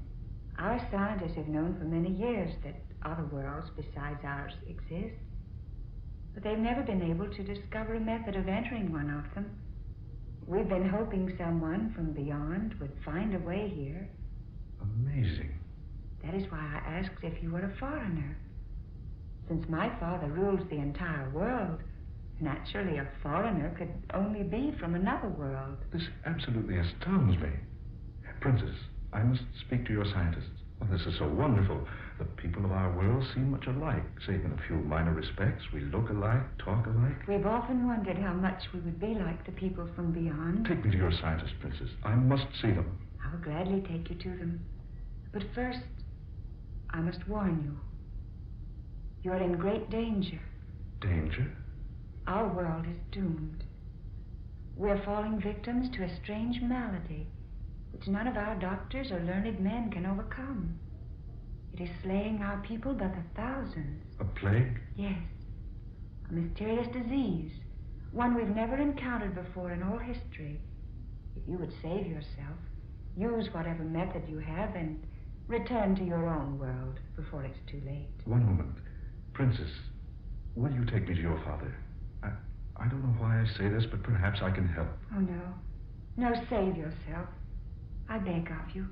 Do not remain here to perish. Please, Princess. At least allow me to try to help. You're either very brave or very foolish. Brave or foolish, take me to your father. Very well. But he will only warn you, as I have done.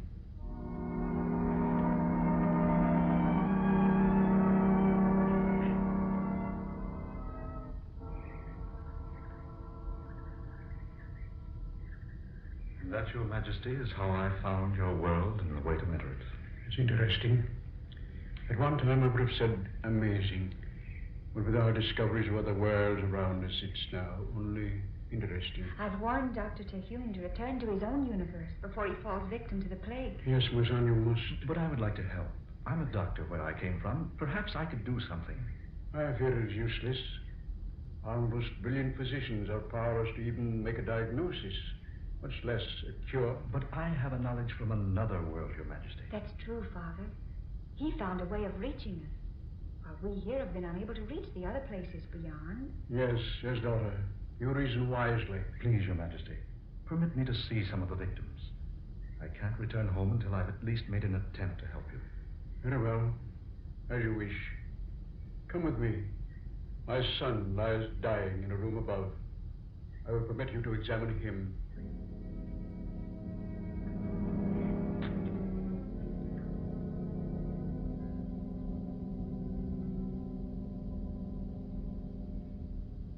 Well, Dr. Terhune? Your Majesty. Dr. Terhune. Heavens, man, this is typhoid. Typhoid? But what is typhoid? We have it on our Earth. But tell us, do you know the cure? Yes, Your Majesty, I do. Take me to your nearest medical laboratory. You must prepare a serum, huge quantities of it. We must send it to all parts of the world immediately if we're to save your people.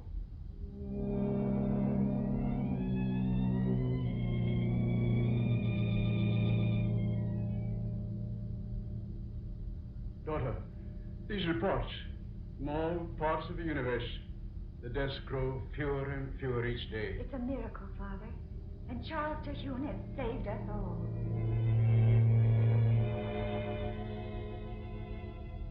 There's been no typhoid deaths now for 3 days. I know. Our fight has been won. The people are clamoring for you, Dr. Terhune. They almost consider you a god. I'm no god, Princess. Merely a man with a little knowledge.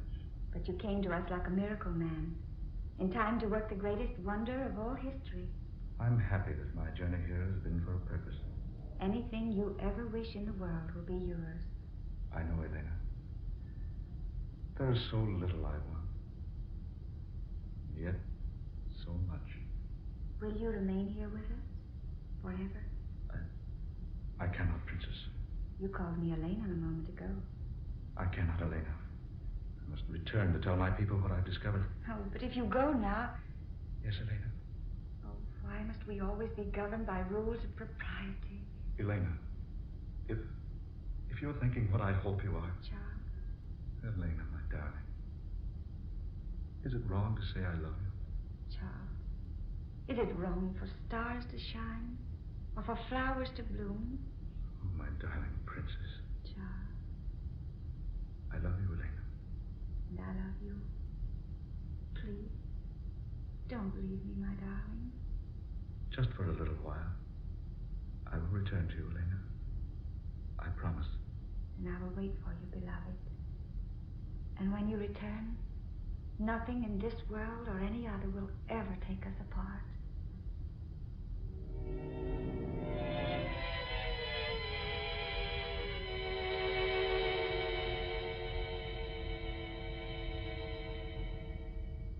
It's past his time, almost 4 days. Look, a moment there in the moonbeam, see?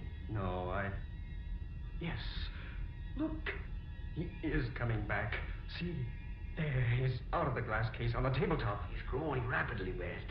You better place him down on the floor. Look, larger and larger. This is perfectly astounding, man. I wonder what his adventures have been. Dr. Terhune. Can you hear me, Dr. Terhune? He's almost 4 feet tall now. Can you hear me, Doctor? Water. Some water, please. Water, Westley. West, quickly. Over there in that goblet. Yes, just 1 moment. Here we are. He's all right now. Full size again. Here, Terhune. Drink this. Yes. Thanks. Now, that's better. Are you all right, Terhune? Yes, quite all right, thank you. Gentlemen, I have had the strangest experience imaginable. I have visited a world that's amazing and wonderful. Tell us about it. Yes, I will. When I became small enough to enter the moonbeam, I found myself in the exact spot you two saw in the picture I displayed for you. I did not know which way to go, naturally, but after a moment I heard someone.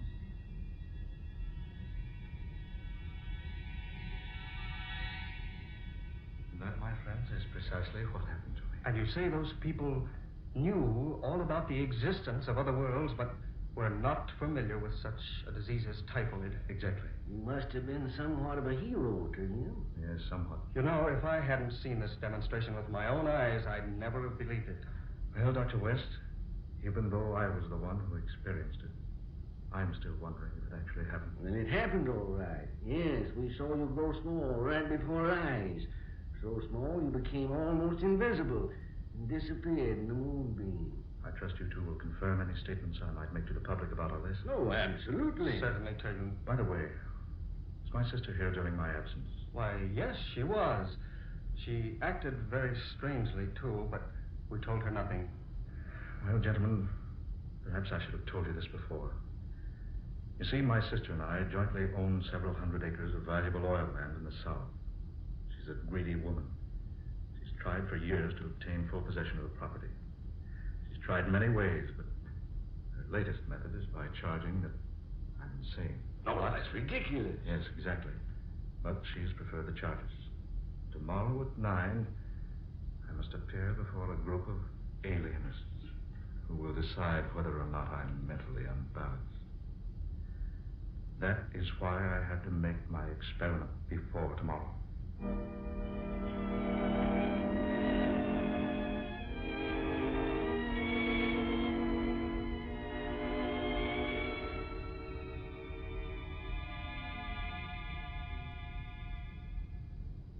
Dr. Terhune, you've been carefully examined by this impartial and experienced board of alienists at the request of your sister. It's our decision that you must submit yourself to a series of treatments at whatever sanitarium your sister might choose. No, stop. This has all been so irregular, so unfair. You think I'm mad? Well, the story I've told you is true. I can prove everything I've said. Please, Dr. Terhune. My two friends, Dr. West and Dr. Smith. Ask them.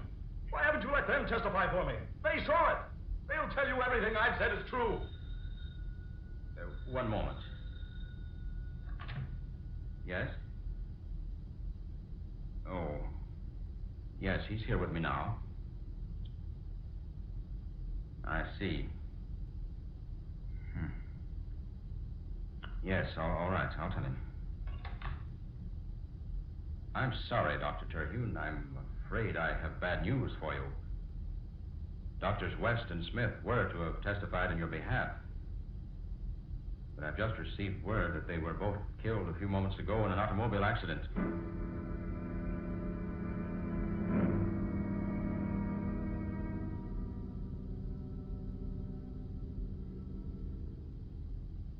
And that was the verdict. Now men call me mad. So they've locked me here in the cell till the time they can remove me to a sanitarium. Any moment now they'll come for me, whisk me off through the night. My discovery will never be proved. People will laugh for a while, speak of the mad Dr. Terhune. And then they will forget. And for me, no escape. Charles, my darling. Elena. No escape. No escape. Oh, what a stupid fool I am. The moonbeam, of course. The moonbeam.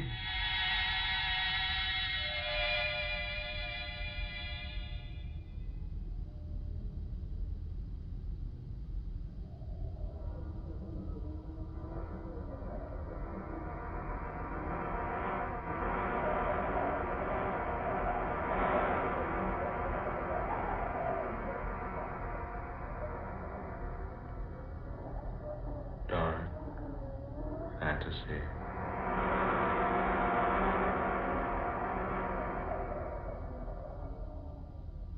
Men Call Me Mad, an original tale of dark fantasy by Scott Bishop.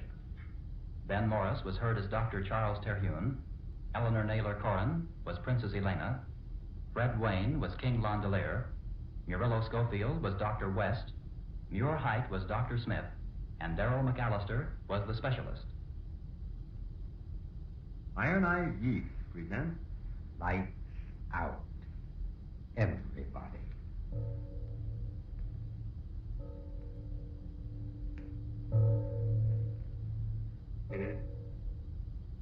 Is later than you think. Lights Out brings you stories of the supernatural and the supernormal, dramatizing the fantasies and the mysteries of the unknown. We tell you this frankly, so if you wish to avoid the excitement and tension of these imaginative plays, we urge you, calmly but sincerely, to turn off your radio now. My name's Arch Ogleton. Tonight, another in our series of tales of the weird and the unusual.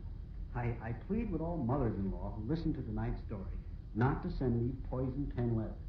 The fact of the matter is, I like mothers-in-law. I'm really not responsible for what happens in the twisted brains of my characters, am I? But first, before we start, Frank Martin has a word for you. And now, Lights Out. Everybody.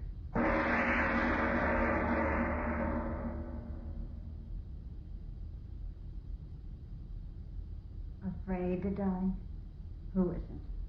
When I was just a kid, I used to wake up in the night and see the dark pressing all around me. And I'd get so scared, I'd think I was dead, buried. I'd try to scream. I couldn't in my voice. I'd know I was dead. I'd know it. I'd throw off the cover. I'd cry out, Mother, Mother! Why did I yell out like that? Why should I be scared now? I want to die. I gotta die. Cold here in the basement. I wonder if the grave is cold. Why don't I get it over with? The rope's around my neck. One step off the ladder and I'll hang and die. And I gotta die. I gotta die. Wages of sin are death. Wages of sin is death. Funny how I seem to hear the words the way my father used to say them. The wages of sin. What was it sin? No, it was hate. I killed her because I hated her. I remember the first time we met. Jay had just married me. And we were walking along the street to his house. Oh, well, you will like my ma. Really you will. Well, Sure, she's swell. Best woman in the world. Is she? Well, I mean... Well, you're my wife now. Ella, that proves what I think of you, don't it? I guess it does. Oh, you and Ma'll get along fine. Will this be a surprise to her? Well, here's the house. What do you think of it? No, it's all right. Yeah. Well, in we go. Will Ma's eyes pop when she sees you? Pop right out, I'll bet you. Come on, Ma, open up. Got a surprise for you. Hey, where you been, son? Where? Surprised, eh, Ma? Meet Ella. Jay, you brought home a woman. When she said it that way, right from that minute I knew I hated her. And that's the way it was from then on. I wasn't Jay's wife to her, but a woman. Stranger in her house. And it was her house and everything in it. Nothing Jay's, everything hers. Ma, can I use your car to take Ella riding? Ma, mind if Ella plants some roses in your garden? Ma, is it all right if Ella... That's the way it was. Hers, everything hers. All I had was Jay, and he wasn't much. You can't blame me. You hear me? You can't blame me for not standing it. All my life I'd had nothing, and at last I was married, and I still had nothing. Her house, her car, her money, her son. I couldn't stand it, I tell you. Oh, I killed her. Why do I keep hearing Pa's words in my head? I'm going to kill myself. I'm going to do it. It's just that I'm going to sit here on top of the ladder and think and talk about everything for a little while. The last chance I'll get. Oh, I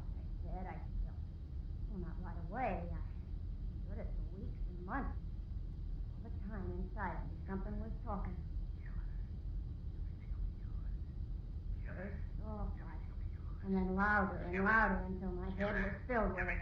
Louder and louder until I couldn't stand it no more. Louder and louder until I said, yes, I'll do it. Yes. Everything is fine, man. Everything. I always wanted it that way. It had to be that way. Here in this basement. That's where it happened. Jay went to work. I came down here. Oh, it wasn't very hard to do what I had to do. I remember every minute of it so well. Every minute. I called her, and she came down into the basement. You calling me, Alice? Yes, I called you. What's the matter? Somebody took the lid off the sewer down here. Land sakes alive. Now, who could have done that? Heavy iron cover like that. Jay wouldn't have done it. Is it deep down there? Of course it's deep. Ain't a sewer anyway. Well, there's an old well this building was built over. Oh. What are you owing about? Heard my son Jay tell you the same thing weeks ago. Yes, he did tell me. Funny, I forgot. Oh, look. What? Down in the well. Look. I don't see nothing. Look.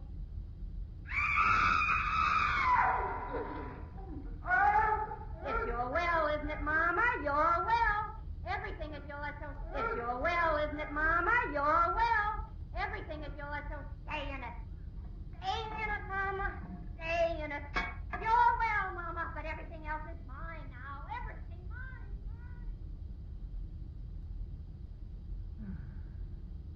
The way it was. Easy. Too easy. Day came home. He said, Hey, Ella, where's Ma? I don't know. She wasn't here when I got back from the store. Must have gone out. Well, she'll be back. Leave it to Ma. She didn't come back. How could she? They went to the police. They came around. They asked questions. They went away. And nothing happened. It was as easy as that. Oh, why do I keep hearing that in my head? Why? I'm going to die. Rope around my neck.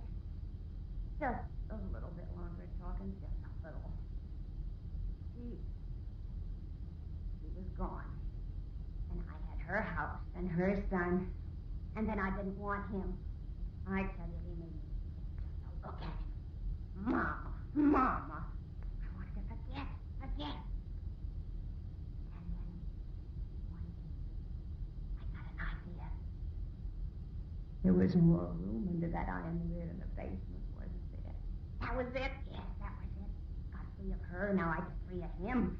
Fill the house, quick, get away, far away. Yeah, that was it, a free woman. With my looks and all that money, oh, would I have a time. I planned everything. Told the neighbors Jay was going on a trip. I said Jay wrote me to sell the place and join him out of town. I tell you, it was perfect. Came home that night. The night I was going to let him join his mom. Anybody home? I'm always home.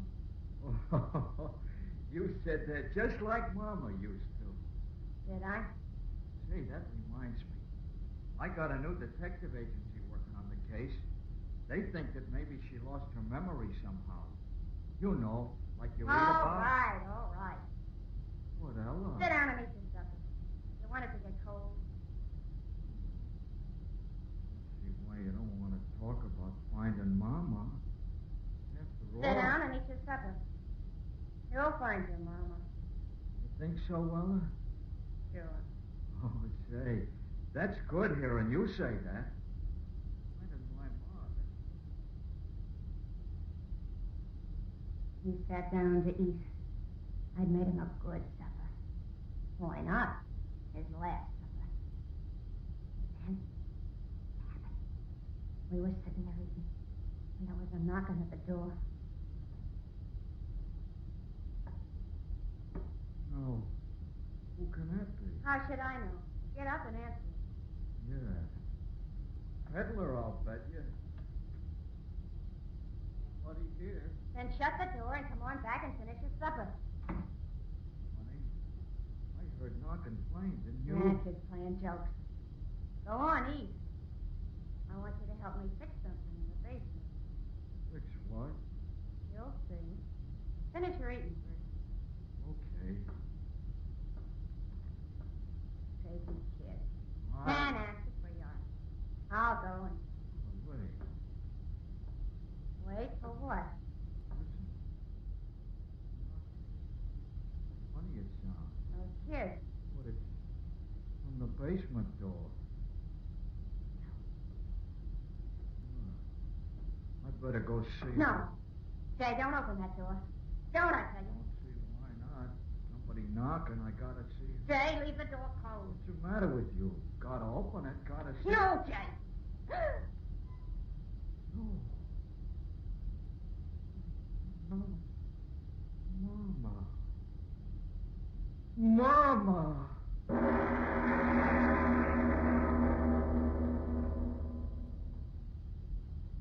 Ladies and gentlemen, this moment when the dead have returned is certainly a fit one to loosen your grip on that chair and take a deep breath. And now back to Lights Out. Ella goes on with her story. The story of the return from death of the woman she had murdered.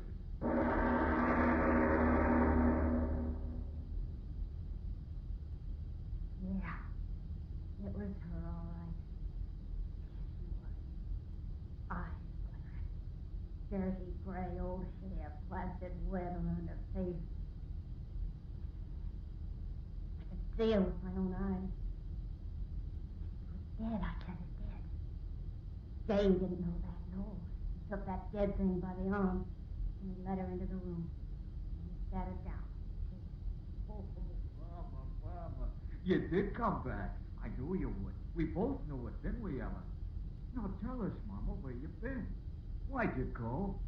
Yeah, why come back this funny way? The back way up the basement steps. Why, Mama? Mama, you're sick. Oh, Ella, look, she's dripping wet. Ella, quick, take her upstairs and put her to bed. Yeah, and maybe you better sleep with her tonight. Keep her warm. Ella? Why are you looking so funny? Ella! Ma! Ella fainted.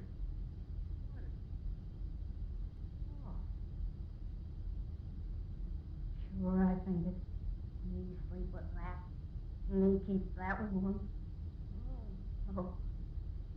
I didn't wake up until next morning. Jay was waiting for me. She told me she was sleeping in her room to take good care of her when she woke. And he went away. Happy his mama was back. He was gone. I sat down there and waited. Got on to 5. Soon he'd be coming home. I said no. I tell you, I had to. I went upstairs. To her room.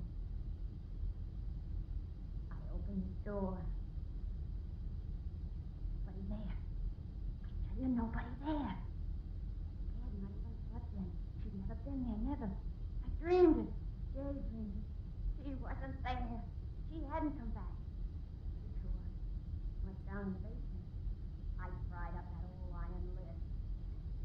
There was the open well. I got a lantern and held it in the black hole. I looked in. She was there. Floating in the water like a big fat stove. But she was still there. Well, that's all that mattered. I piled things over the lid to hold it down. An old trunk, boxes, heavy things. Jay came home after a while. He said, How's Mama? I said, all right. He said, Call her down to dinner, will you? I said, yeah, sure. Yeah, that's what I said. I knew Mama was all right where she was. We sat down to dinner. We kept talking about it. How funny it was that she still was sleeping. How funny it was the way she came back. But all this time I was laughing inside myself because I knew what had happened was just a strange dream we both had had. Dead. Oh. We sat there eating. I felt good. The bad dream ended. Because this night Jay would join his mama.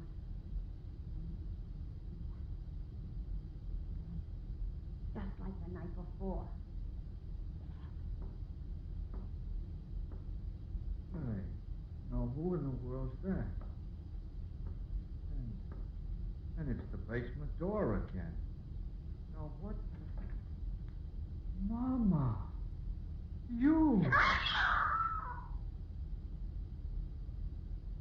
Yeah. I screamed. What good was that? There she was. The water dripping down off her face and clothes and puddling on the floor. And this time I knew it was no dream. She came into the room, sat down on a chair. Jay, talking all the time. You didn't see the way I saw her. Her face was... Started to thunder. Jay said... Mama, you should never have sneaked out on a night like this. Not to bed with you. In the morning, I'll call the doctor. Ella, you take Mom upstairs to bed. And this time, be sure you sleep with her. You know how scared she is of thunder. Go on now. She's soaked to the skin. I sat there. I tell you, I couldn't move. Thinking of going upstairs with her, being in the same room with her, froze me to my chair. And they said,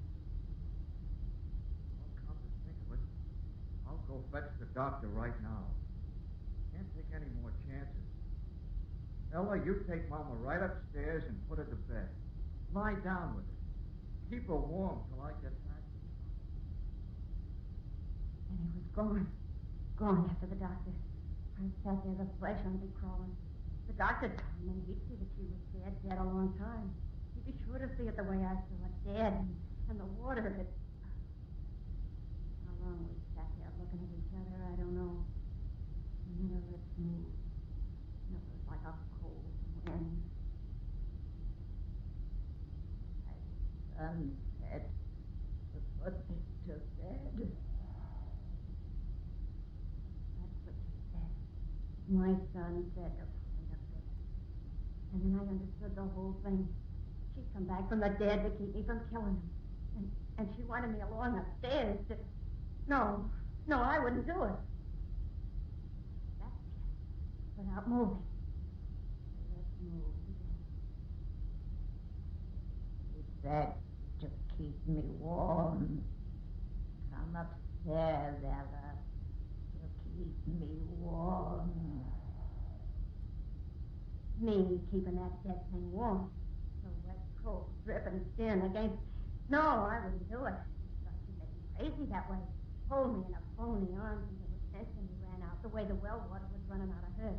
Made me crazy. Something to be locked away like they locked my own mother away. Crazy. Oh, no, that wouldn't happen to me.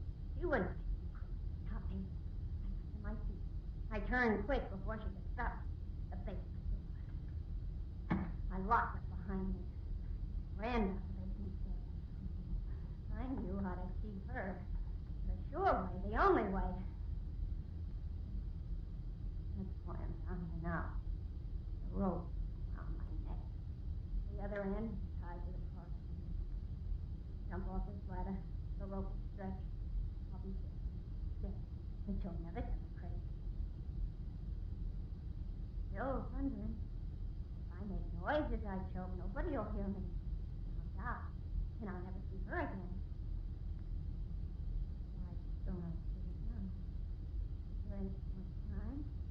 Saying the doctor will be coming back. I gotta be dead then. Good and dead, or they'll find out the truth about her. Why don't I do it? No. Why don't I do it? Because I'm afraid. Afraid of dying.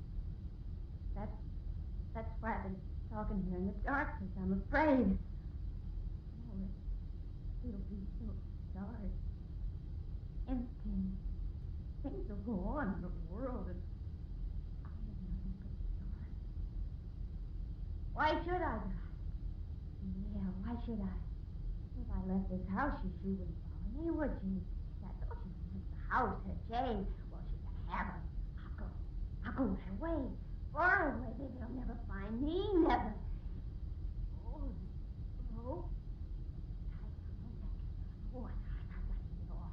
I gotta hurry and get away before Jay and the doctor. I get the rope off. Who's there? Who's coming down the steps? Is that you, Jay? Oh, you followed me down.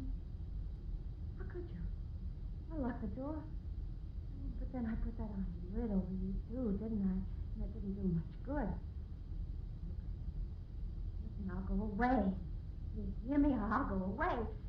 This'll be your house and everything in it. Hear me? All yours again. And hey, I'll leave him too. I won't take anything with me. I'll just go right away. Get the rope off. I'll go. You'll see me go. Oh, Nathan, you're so tight. I can't seem to... Mrs. Kruger, what are you going to do? You're not going to climb up the ladder. Oh, no, stay off. Stay off, I tell you. Don't come closer. I can't stand you coming closer. Stay away, the ladder. The ladder will fall. The rope is still around my neck if I fall.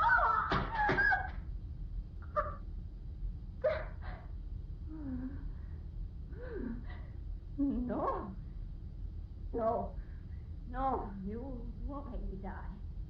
I've got hold of the rope with my hands. I won't choke this way.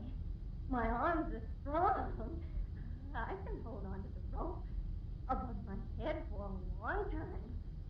Jay will be home right away. He'll get me down. I'll live. I will, and you'll still be dead. Dead. You? Oh, well, they'll believe me. They'll believe me. Well, say something. Say something. I know you're standing down there watching me. You're waiting for my arms to get tired, so I'll let go. But I won't. He'll be home. Can't let go. I can't. I've got to live. Oh, my arms. I'm so tired. I gotta hold on. Or the noose. Oh, cramps in the arm. Jay, I've got a cramp. I can't hold on anymore. Jay, I wouldn't have killed you. Jay, I can't hold on. Jay!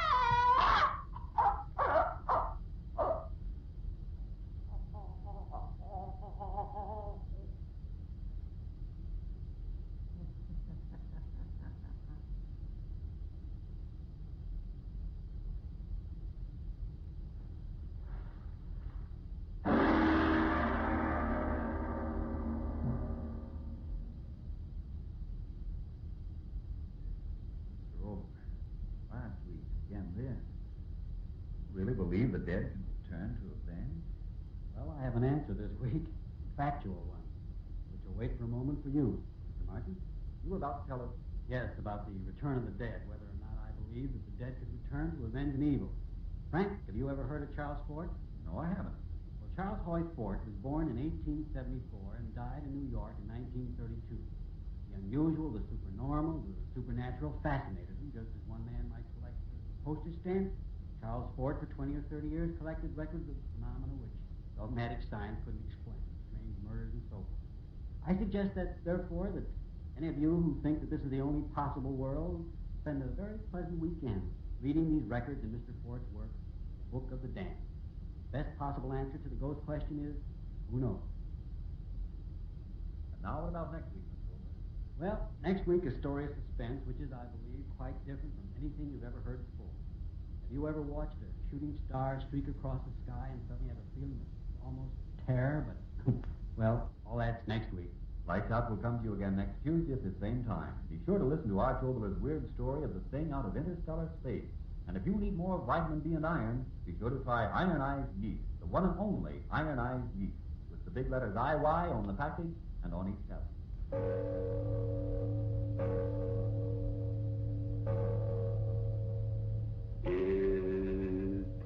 It is later than you think. You intend to be well dressed next year, then take good care of the clothes you now own, because there's a shortage in many clothing materials. And to help get the best wear from your present clothes, keep them free of grease spots with Energine cleaning fluid. Grease spots are the favorite feeding place of moths all year round. Grease spots also make your clothes look worn, run down, old before their time. But with energy, you can remove those grease spots easily, neatly, efficiently. To help care for your clothes, get Energine cleaning fluid tomorrow. This is the Columbia Broadcasting System. Ironized Yeast presents Lights Out, Everybody.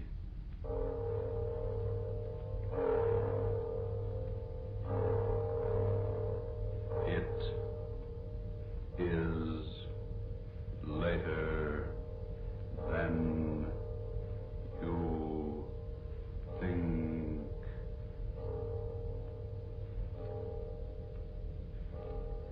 This is Arch Obler bringing you another in our series of stories of the unusual. And once again we caution you, these lights out stories are definitely not for the timid soul. So we tell you calmly and very sincerely, if you frighten easily, turn off your radio now. But if you're fascinated by the mysterious, the fantastic, the unearthly, then anticipate chills in our story of Poltergeist.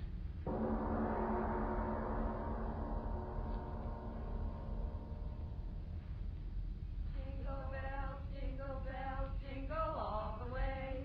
Oh, what fun it is to ride in a one-horse open sleigh. Hey, that was swell. Now let's go to town. St. Louis woman with her diamond ring, kicking that man around. No, stop that, Kay. What's the matter? Am I scaring the horse? Oh, it seems like a sacrilege singing a song like that out here. This beautiful, clean snow and blue sky. Well, what's wrong with a hot song to keep us warm? If you think the St. Louis blues is going to dirty up the snow, you ought to hear Frankie and Johnny the way I sing it. Oh, stop it, Kay. You're not funny at all.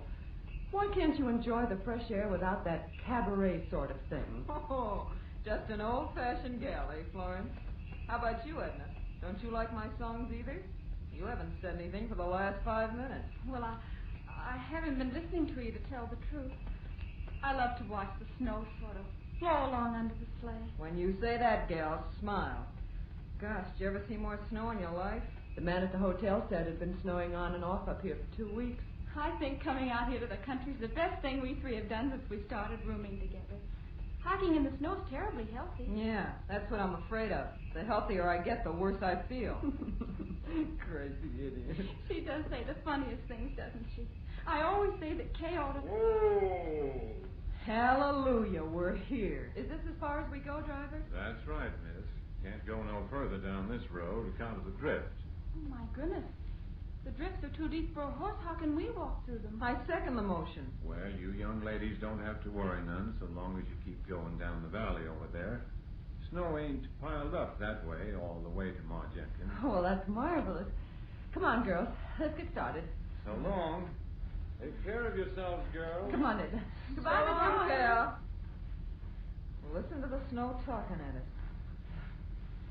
It's very dry snow. Our feet rub particles of it together, and the friction makes a sound. It's kind of scary, isn't it? Why? Oh, I don't know. It's just as if the snow was sort of trying to talk to us.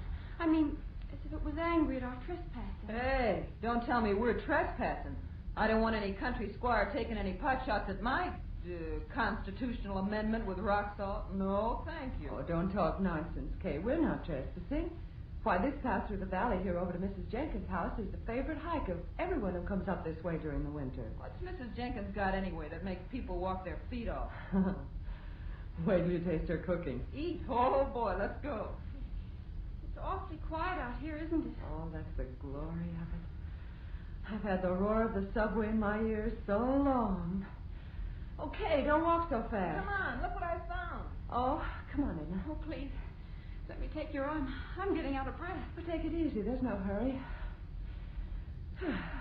Well, what is it, Kay? Look, through the circle of trees here. Look what I discovered. Well, isn't that interesting? It's a sort of a natural amphitheater. Sure. Say, who was this guy, Daniel Boone? What's an amphitheater? Well, that means an oval circling place with rising tiers of seats. It's, you know, like that place we went to for the horse show. Oh. Back in the times of the Greeks, they had outdoor theaters. Listen to the And they professor. used to places just like this, where the ground sloped up and made a sort of a natural arena or stage below. Theater. That's an idea. Sit down, gals, and I'll give you a special performance of the Cave Follies. It's awful snowy here, isn't it? I'll trample it down with my spring dance. Welcome, sweet Spain. She is not dancing in the snow. If I had that girl's energy. She's really graceful, isn't she? I'll bet if she went on the stage, Kay! she fell. Kay, did you hurt yourself? Oh, did I land on my dignity? Here, give me a hand. Here, I'll help you. There you are. Oh, did I take a flop? Did you hurt yourself badly? Oh, Liv, what in the world did I trip over? Oh, no wonder. Look at that rock under the snow. No wonder I did a nosedive. Oh, My goodness. gee. There are rocks like that all over. A person could break their neck if they... Girls, What's the matter? What is it? Kay, the rock you tripped over. It's not a rock. What are you talking about? Of course it's a rock. Well, yes, but it's something more than that. It's a tombstone. Tombstone? Oh, no, it can't be. Look for yourself. It says, "Here lies buried the remains of one who, restless in life..." Stop. Don't read any more. Stop. And all these other stones laying flat on the ground. They're tombstones, too? Yes. Whew, what a place to pick to dance. What's the matter, Edna? What did you scream for? Kay, you danced on the grave. What? You danced on the grave. I saw you do it. You danced on the grave. Okay. Edna, stop it. Stop Oh, it. what's come into her? Edna, stop acting Edna, like stop, that. for heaven's sake. Control yourself. Okay. Kay, I'm so sorry for you. You danced on a grave. For heaven's sake, stop talking like that. Sure, I danced on a Well, grave. yes, of course she did. It was perfectly accidental. And what if it wasn't? What of it? The poltergeist. The what? Edna Hanson, what are you talking about? What's that word you just used? Poltergeist. Okay, what have you done? You superstitious little fool. If you don't stop talking that way, I'm going to slap your face. What's the matter with you? I didn't do anything. You walked on the grave. You danced on the grave. Edna, be sensible. We all walked on graves, but it was purely accidental. Yeah. We had no intention of desecrating them. It doesn't matter, I tell you. It doesn't matter. The poltergeist. He'll come. I know he will. Oh, what's the use? She's crazy. Edna, what are you talking about? What's a poltergeist? What are you so frightened about? My father, he told me, if you walk on a grave, if you dance on a grave, the poltergeist. Poltergeist what? What is a poltergeist? An evil spirit. It comes out of the grave. It kills. It destroys. It'll kill us. It'll kill us all. Stop it. It's roasting. Oh, Stop it. please. Lay off that. Lay Edna. But it won't get me. All right, Edna, come back here. She's gone insane. I'll get her. Kay, catch her. Edna, don't run away. Nothing will hurt you. Nothing. Oh, Edna, look out. Kay, what happened? That stone. It hit Edna. Edna, open your eyes. Blood all over her face. Kay, who threw that stone? Who threw it? I don't know. It came from the graveyard.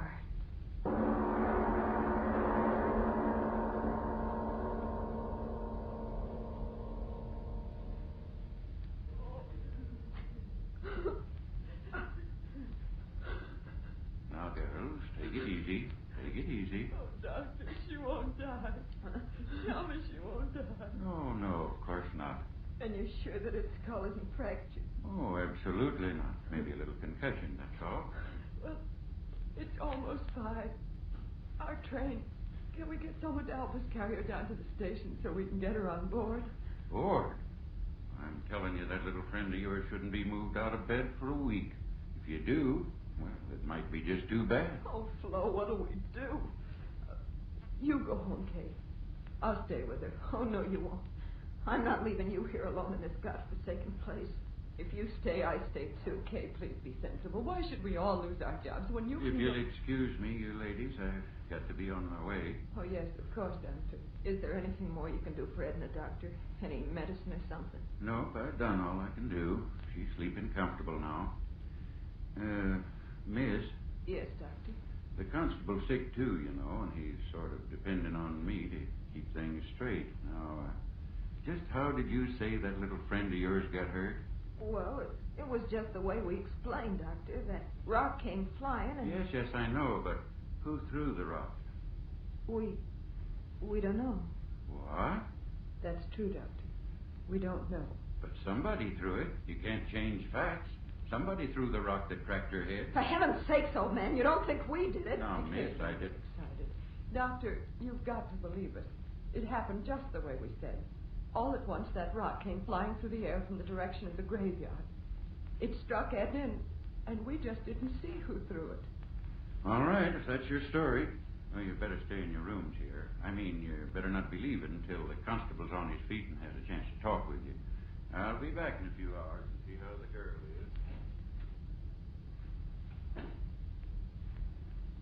He doesn't believe us. What difference does it make? We know what we saw. But what did we see? She was running. She fell. Kay, well, let's not fool ourselves. There was no one there to throw that rock. There must have been. But there wasn't. Stop saying that. Aren't you brave enough to face facts? There wasn't any place for anyone to hide. I saw that stone. It seemed to come down out of the air. So slowly. Florence, if you don't stop talking like that. Remember what Edna said? It throws things. Stop looking at me like that. You're giving me the jitters. She said the poltergeist throws things. The spirit of evil. Florence, Rob, have you gone crazy too? Why should we laugh at things like that? What right have we got to laugh? How do we know there aren't powers we can't see or understand? Powers of evil that revenge an insult just like an evil man. Kay, how do we know? What are you talking like that for? What are you trying to scare me for? You're supposed to be the most intelligent one of us all. You with your college degrees. Sure, I danced on the grave, but the dead are dead and they can't revenge a thing. I'm not afraid. I'm not afraid of anything. I tell you, what? It's Edna. Come on. Edna, we're coming to you. Don't be afraid. We're coming. Open the door, Florence. It's not locked. Duck, it won't Here, do. let me. Edna, what is it? What? Edna, what? On your head.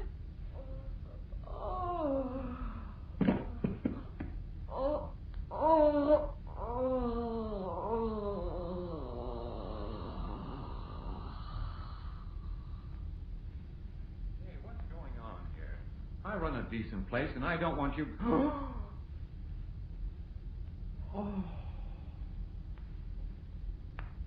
The girl on the bed. Her head. It's crushed flat in by a rock. God in heaven. It's not a rock. It's a tombstone.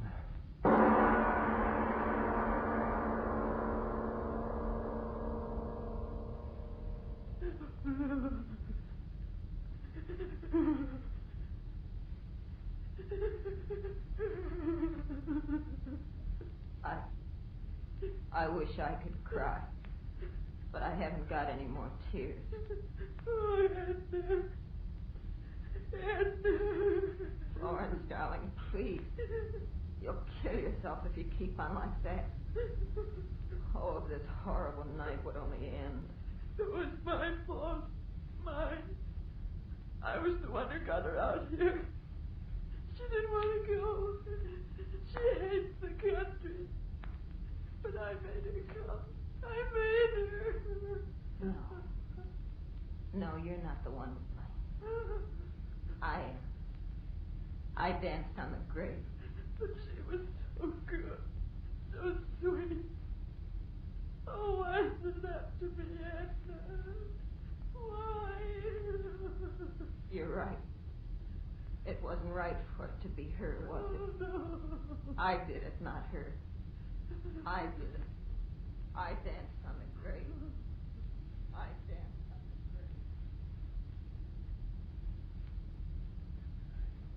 You can't deny what you see with your own eyes. But I tell you, Doc, nobody could have carried that tombstone up the steps without me seeing him, could they? But there it is, ain't it?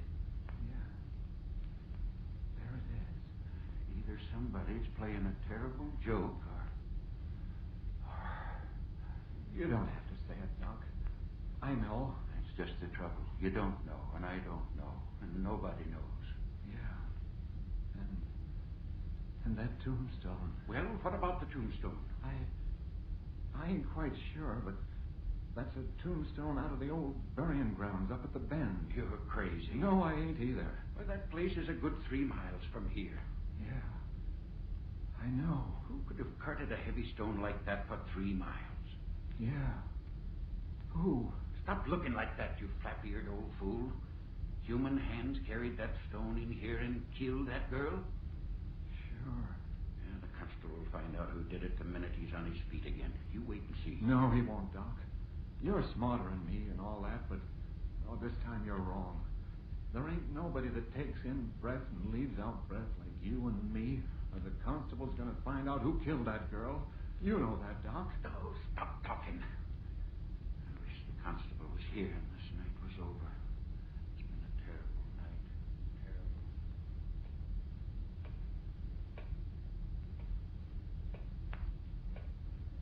Terrible clock. Ticking. Yeah, I know. I've been sitting here listening to it. I can't stand it anymore. I'll stop it. Why bother with it? Come on to bed, Kay. Please. There's no use sitting there. It won't help her. Yeah. Nothing can help her. But maybe I can help you. Me? It was my fault. Mine. I was the reason it happened. It killed her, and it'll kill you and me, too, unless I stop. No, don't say that. It's true. But why should you be hurt? I'm to blame, not you. Listen, Flo. I'll go out there. There? Out there to the graveyard. What? I'll talk to her. I'll tell it I didn't mean to do it. No. That I didn't know where I was dancing. Maybe somehow it'll hear, listen to me, and then it won't hurt you. No, I won't let you go out there. It'll kill But you. Florence. It'll kill you, too. But Florence. No, I'll hold you. You can't go. You can't. All right. Come on to bed, Kay, please. In the morning things will be different. But it won't. Nothing will hurt us. And then they're right outside the door. They won't let anything get at us.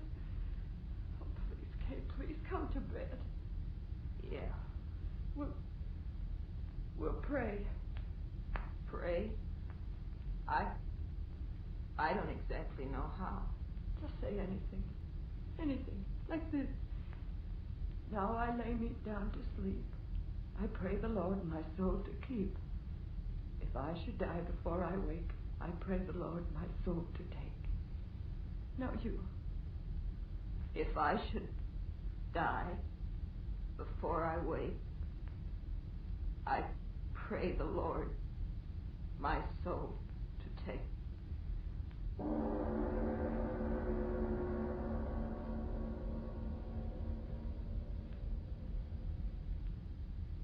Kay?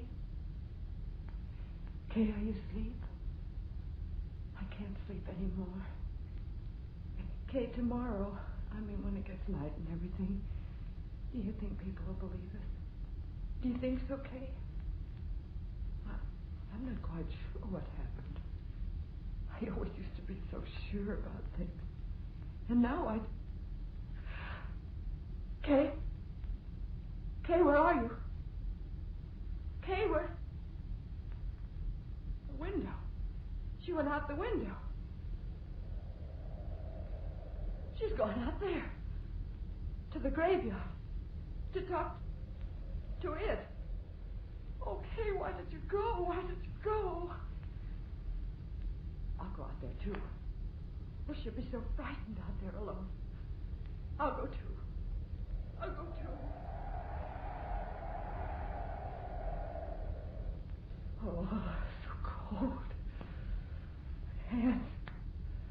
Nose so sharp. Cutting my legs. Oh, why did you go out there, Kay? Why did you? I've got to find you. Wind. Oh, why doesn't the wind stop? Blow, blow, thou winter wind. Thou art not so unkind as...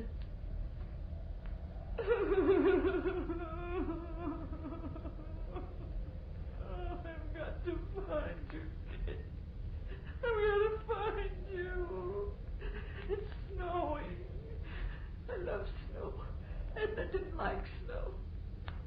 Where are you, Kay? Where are you? I've lost my way. I've lost the road. Where are you, Kay? Kay, where are... Oh, Kay. I heard you, Kay. I heard you. I'm coming to you, Kay.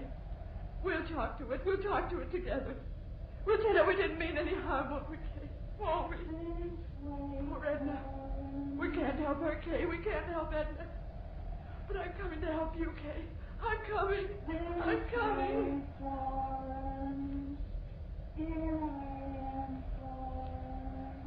Yes, I hear you. I hear you. I'm coming, darling. I'm coming to help. I'm coming to help you. I'm coming. I'm coming. I hear you. I hear you calling my name. I hear you. Yes.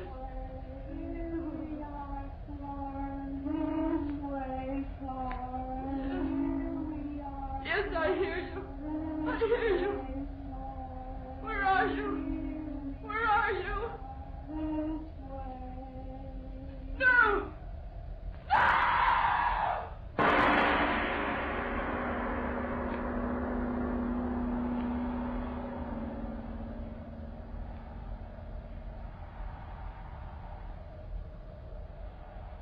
This way, Hooper. They must have come this way. Climbing out the window like that in the middle of the night. They must have gone crazy, the both of them. Let's not worry about that now. We've got to find them. Here, give me that lantern. What is it, Doc? What have you found? Shoe. One of the girl's shoes. My gosh, stuck in the snow. We're going the right way. Come on, move fast. We've got to get to them. Doc, look at this. What is it? Over there. Ain't these footprints?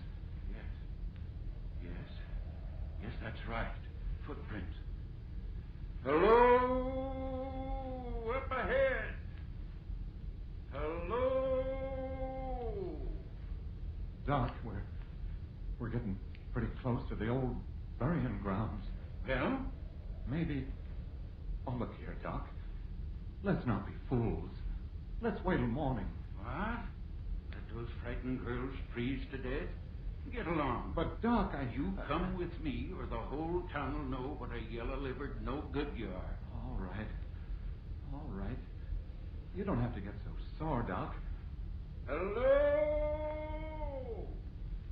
Hello! Anybody up there? Hello? Doc! Doc, look! What? There they are. Up ahead. Glory be, they're alive. The both of them. Come on. Doc. Doc, look at them. That's the burying ground up there. And they're dancing.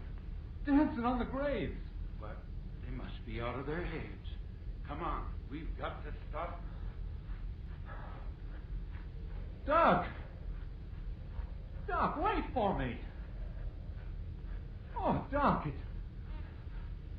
it's dark again. Where are they, Doc? Where are the girls? Have they stopped dancing? Yes. Huh? They've stopped dancing. Did they ever dance? What are you talking about, Doc? We saw them. We saw them dancing in this place with our own eyes. Did we? The moonlight. Here it comes again. See with your eyes again. Oh, no. Both of the girls froze stiff to the ground, each with her head crushed by a tombstone.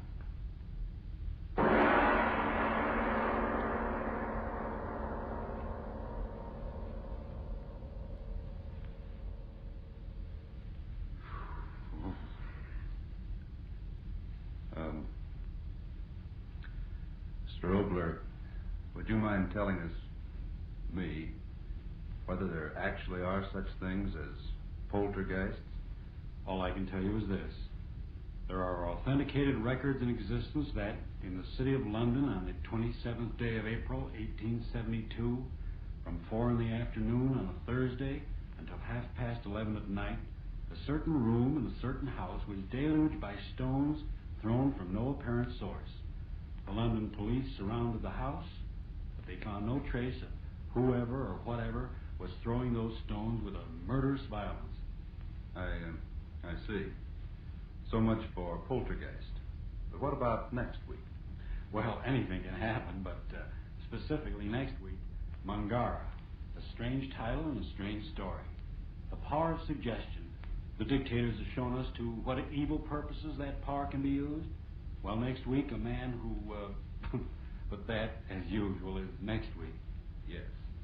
Lights Out, written and directed by Arch Oboler, will come to you again next Tuesday at the same time. Be sure to listen for the amazing story of Mangara.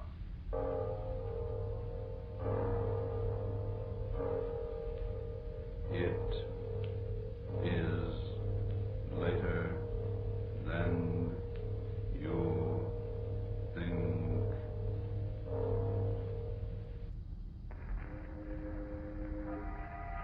Boris Karloff on Inner Sanctum Mystery. Brought to you by the makers of Connor's Tales.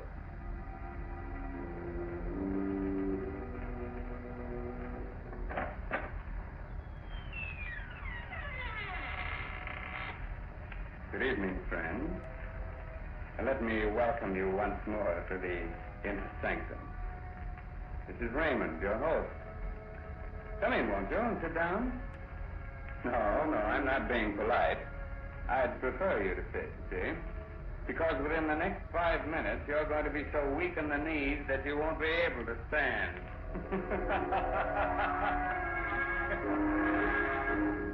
Inner Sanctum Mysteries again has the pleasure of bringing you the famous star of radio, screen, and stage, now featured in the current Broadway success, Arsenic and Old Lace, Boris Karloff.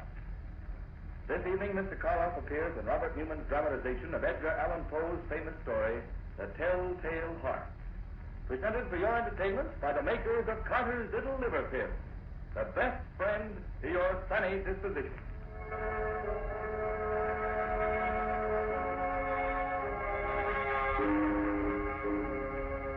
And now our story. A story based on a tale by the greatest master of the macabre that ever lived, Edgar Allan Poe. The story of a man who could hear not only every sound on earth, but even things that don't exist. So, turn down the lights, call in a friend or neighbor to keep you company, and listen to Boris Karloff as Simon in The Telltale Heart. It's early evening. The sun is just setting behind a range of low hills. On top of the nearest hill is a huge rambling building surrounded by park-like grounds. A road winds from its gates down to the little village below. Down this road comes a man. He's tall, gaunt, his hair snow white. He's so busy with his thoughts that he doesn't see the small, dark man who sits by the roadside. But just as he is about to pass him... Good evening. Huh? Oh, why, good evening. Nice evening, isn't it? Nice? Why, it's the most wonderful, perfect evening I'll ever know this side of heaven. You don't say. And you can't know what it's like to feel as if you'd just risen from the dead. As if your tomb was open. And you were told that you could return to the world that you knew and loved. Can't I? You can't. You see, my name is Simon. I was a musician. 2 years ago, I went stone deaf. Suddenly. Completely. Do you know what deafness means to a musician? It's like dying. Or worse. Like dying and knowing that you're dead. Oh, I went to doctors, but they could do nothing for me. But finally, one of them sent me to see the doctor who has the place up on the hill here. Dr. Adair? Yes, Dr. Adair. He kept me with him for 6 months, and now I'm going home again. He cured you? You can hear? Hear? Listen. Listen hard. and tell me what you can hear right now. Nothing very much. The wind, cricket. Cricket and the wind. Do you know what I can hear? I can hear the grass growing, the sap rising in the trees. I can hear the stars moving in their courses. I can hear things that no man ever heard before. Now do you know why I said that this was the most wonderful evening that ever was? Yes, Simon. But I knew why before. You see, I just left the place up on the hill myself. You left there? You mean... When I was taken there, I was blind. Oh, your eyes, yes. I hadn't noticed before, but they are strange. Shall we walk on together? Simon? Just where did you plan to go? Well, I've been thinking about that for weeks now. All the weeks when I couldn't leave my room. I must get used to being able to hear again, gradually. From my window, I could see an old mill, just this side of the village. Yes, it's deep in the woods, deserted. There's moss on the water wheel, and the door hangs open by one hinge. You mean that you can see it from here? My eyes have become as good as your hearing.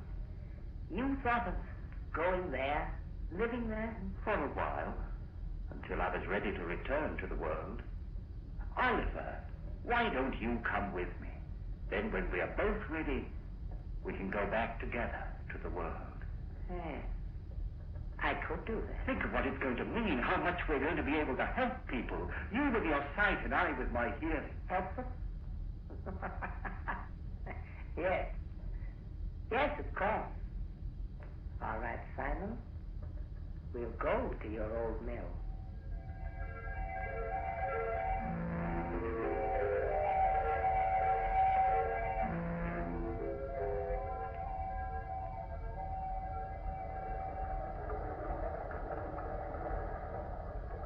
This way, Oliver. Up this path.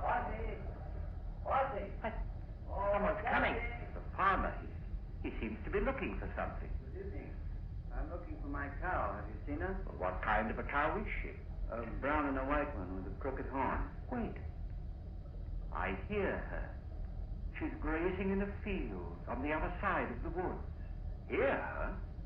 That's almost a mile from here. I have good ears. Good? You must have ears like a fox. But that field, that's the squire's. How did she get there? You think someone took her? Who would? Well, it's the squire's land, but he's the richest man around here. Why should he have taken my cow? Wait a minute. Let me see. Yes. Yes, I do see someone with your cow. He's just leaving her. You can see that? Right through the woods?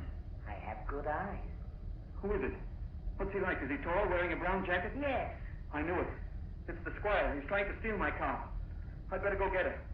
Thank you very much. Perhaps I'll see you both again. Perhaps. We'll both be staying around here for a while there in the old mill. Why did you tell him that, Oliver?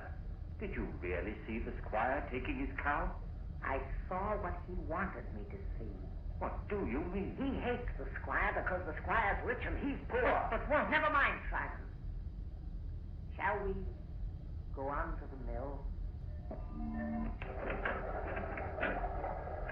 Here we are. And it's just the way I knew it would be. Quiet, peaceful, no noises, just sound. And even those are dulled by the waterfall. Yes, just the way I knew it would be, too. Dark, dank. The home of the rats and spiders. We'll be happy living here with them. Happy with rats and spiders? Why? Because they're like me. Rats see in the dark, and spiders spin webs. I don't understand you, Oliver. Must you always see the worst, the most evil side of everything? Always. But why? Don't you love people?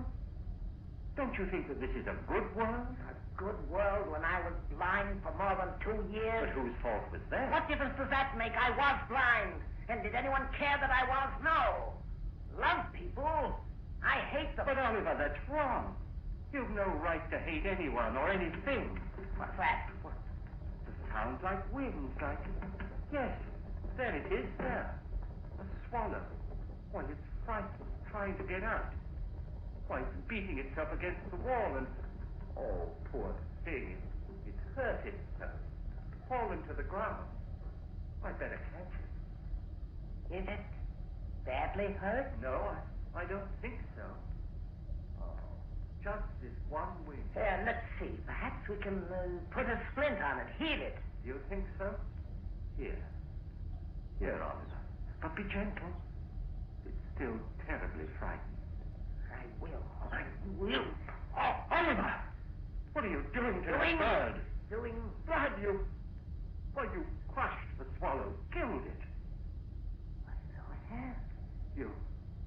You killed it deliberately. You think so? I told you we all have some badness deep inside us. Even you. Here you are ready to believe the worst of me, that I'd wantonly crush a harmless little sparrow to death and... Simon. What is it? I don't know, but there's something in your face. Something that wasn't there before. I don't know what you're talking about. I'm going up to bed. Simon! Simon, wait! It wasn't he that was blind. It was I. Well, he's bad, even clean through. He's like one of the spiders he loved so much, lurking here and spinning cunning webs to catch innocent people in. And what he saw in my face just now, there was something there. Something that wasn't there before. Death. Why did this have to happen to me? I was so happy just a little while ago. I loved everyone, the whole world. And now I have to kill him. And here I am, friend, Raymond, your host in the inner sanctum, who also loves everyone. So, Simon has decided he must murder his companion. Not because he wants to, but in order to keep him from spreading the hate and evil he seems to love. That's a charming idea. But if Oliver's eyes are as good as he says they are, good enough to see death in Simon's face, how will he be able to do it, Quite a problem, isn't it? Well, Raymond, everyone has problems. It's the answer that counts. It certainly does, Mr. Hurley, in a mystery drama. Yes, and in a domestic drama, too. If you don't believe it, listen to what Agnes Vale says to her husband at the dinner table. Oh, Bob, you haven't said a word about the cake, and I baked it especially for your birthday. After 30, no one wants to be reminded of birthdays. That's silly. Besides, your person's only as old as they feel. Well, if that was the case, I'd be about 60. You mean 90. No one could save up the grouch you've got in only 60 years. If you felt as irritable, low, and out of sorts as I have lately, you'd be grouchy, too. Of course I would. Anybody would. So the thing to do is not to feel that way. What can anyone do about it? Very simple, my dear. Try Carter's Little Liver Pills. Right, and when you don't feel good, try Carter's Little Liver Pills. They do the work of calomel but have no calomel in them, for they are simple pills made of vegetable drugs. They wake up the flow of one of our most vital digestive juices. When this vital juice flows at the rate of 2 pints a day, it helps to digest our food and bring back the glorious feeling that goes with regularity. Then most folks feel like happy days are here again. But be sure you get the genuine Carter's Little Liver Pill.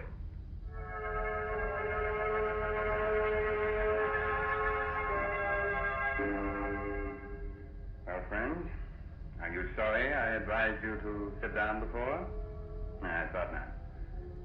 You still want me to go on with the story of the Telltale Heart? Very well.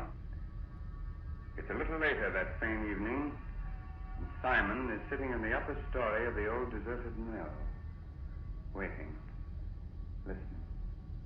Sleep, Oliver, sleep. Aren't you ever going to sleep? Oh, I know you're lying down. I heard you getting undressed. I even heard the thread snap when you pulled that button off your shirt. But you're not asleep yet.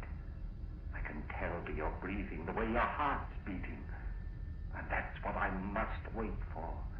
The time when you're really asleep. When you close those hawk eyes that can see even in the dark. That could read murder in my face when I didn't know it was there myself. Wait a minute. There. Now you're asleep. And now I must go. Easy with the door. Careful. And even more careful going down the stairs. Don't creak like that. Suppose he wakes. No, he can't. He won't wake up. He can't. And even if he does. Here we are. The door to his room. How shall I do it? Those sacks he's using as a pillow. If I pulled them out and held them over his face and smothered him, that's it, yes. Then I wouldn't have to touch him. I wouldn't. Who's there? Who's there? There is someone there. I can see you. It's Simon. Yes, it's Simon. What do you want? What are you doing here? I know you've come to kill me. Yes, Oliver. I've come to kill you. But you can't do that. You can't. Yes, Oliver, I can. And I have to. Oh, please don't struggle like that. I'm stronger than you are. You can't get away from me. You can't. You can't.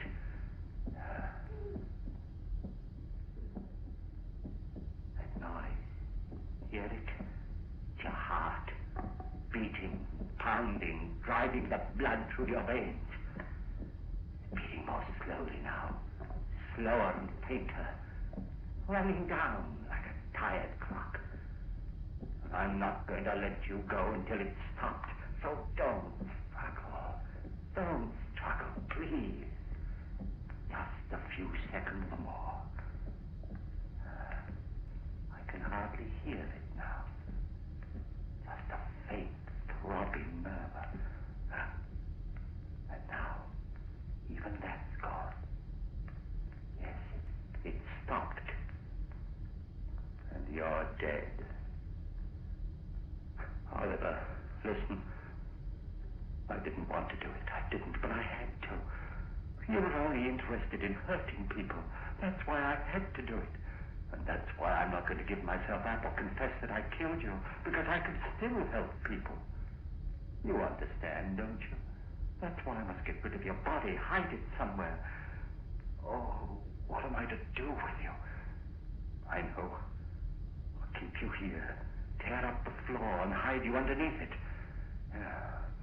Let's see now, this crowbar. And this one here, there. That should be big enough. And now, in you go.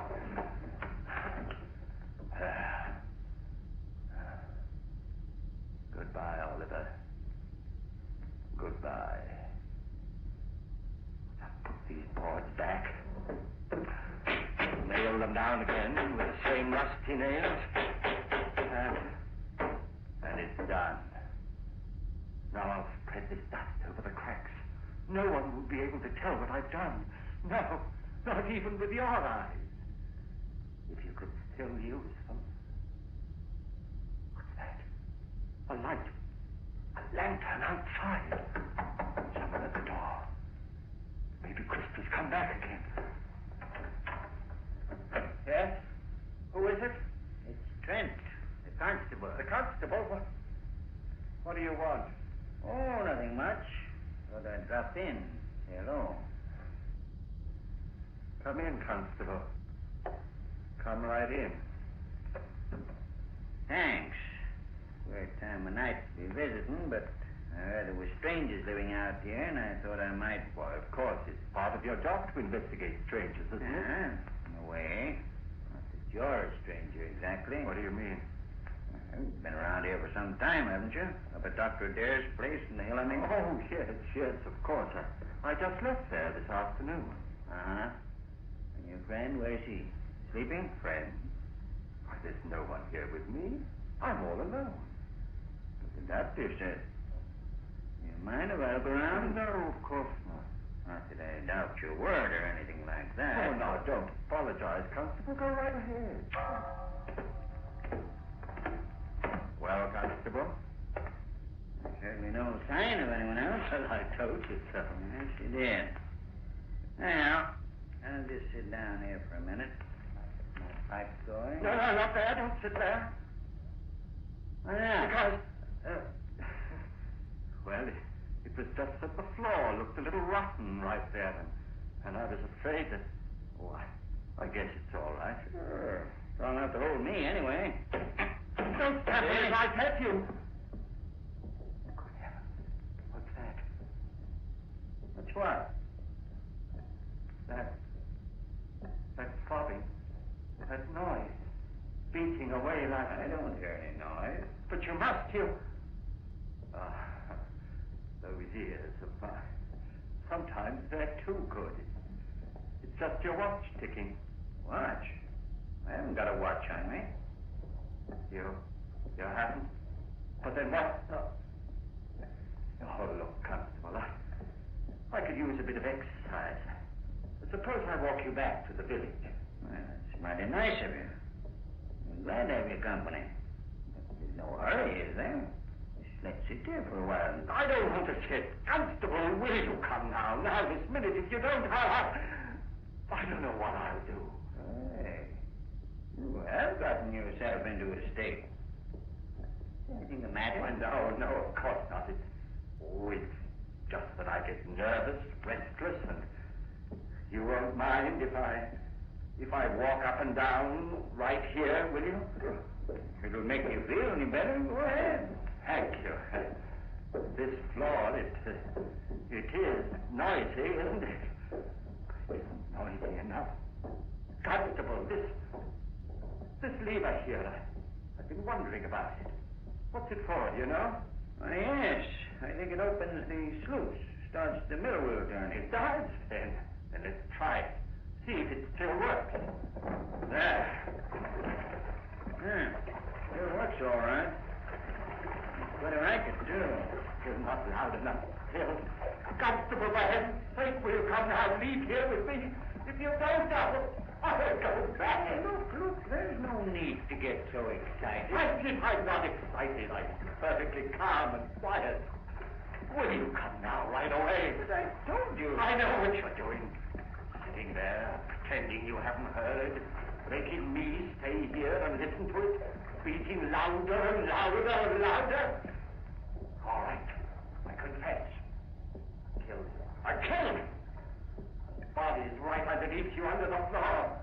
I killed him, and that noise you hear is his heart. Beating on his telltale heart.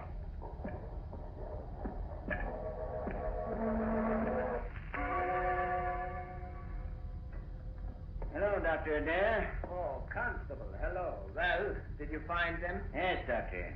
I'm glad. Some of my boys will be bringing the other one, Oliver, along in a little while. Him? The matter with him? Well, sort of. They were in the old mill by the river. Simon had evidently tried to kill Oliver, but he hadn't done a good job of it. He nailed him up underneath the floor, and when we got him out, he was unconscious. He's still pretty weak. I see, yes. Bring Simon in, will you? Sure. All right, Simon. In here. Yes, Constable. Now, turn him around so that he's facing me. That's it. Well, hello, Simon. Hello, Doctor. Simon, why did you run away from here this afternoon? Run away? I didn't run away. I left. What need was there for me to stay when I was cured? Oh. And what you did, or rather tried to do to Oliver? That was wrong. I know it was wrong, but I had to do it. He was bad, Doctor, bad. He hated everyone, wanted to hurt them, and I couldn't let him. You know, it's strange, Constable. Two men, both mental cases because of a sudden affliction. But while Oliver's blindness made him hate, Simon's deafness filled him with love for all mankind. Deafness? You mean he's deaf? But when you talk to him, he answers you. Yes, he reads lips. That's why I had you turn him around, so he was facing me. But he's stone deaf. he will never hear again. What's that you're saying? Deaf? But I'm not deaf. Why, there's no one can hear better than I, no one. I heard everything when I left here. Things no man has ever heard before. The song of the swan, the breathing of the fish. Why, I even heard the beating of Oliver's heart after I'd killed him. Yes, Simon, of course. I'm not deaf, I tell you. I'm not. I'm not.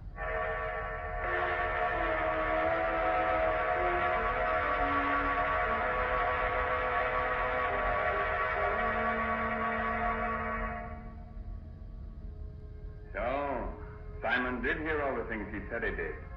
Even the beating of the telltale heart. And not with his ears, but with something else deep inside his poor, thick brain. Speaking of telltale heart, I saw it's not hard to talk. Just Mr. Hurley's knees knocking together. And if you think you're kidding, Raymond, you're crazy. Oh, I'm not kidding, Ed. And Mr. Carloff's audiences, that's the equivalent of applause. Since everyone's generally much too scared to show the usual approval with their hands. So we won't take any chances. We'll just use words and say, thanks, Boris Karloff, for your splendid performance of tonight's dramatization of Poe's The Telltale Heart. It was a pleasure, Raymond, to be able to bring our friends one of the world's most famous stories. And I'm very grateful to Everett Sloane as Oliver and Santos Ortiaga, who played Christie, for the help they gave me. So now I suggest that you listen to Ed Hurley, who has some helpful advice for which you may be very grateful. This is Raymond again, your host, getting ready to close that door to the inner sanctum and say goodnight until the same time next week. In the meantime, if you care to do a little bloodthirsty reading, try this month's Inner Sanctum novel, I'll Eat You Last, by H.C. Brandon. In case you've already read that, why not try some of the other stories by the author of tonight's mystery drama, Edgar Allan Poe? According to all critics, this writer has quite a future. Oh, good night. Pleasant dreams, huh? Inner Sanctum Mysteries will be on the air again next Sunday night, same station, same time, with another killer for thriller fans. So be with us then. This is Ed Hurley, speaking for the makers of Connor's Little Liver Pills and reminding you, when you don't feel good, try Connor's Little Liver Pills, the best friend to your sunny disposition. This is the Blue Network of the National Broadcasting Company.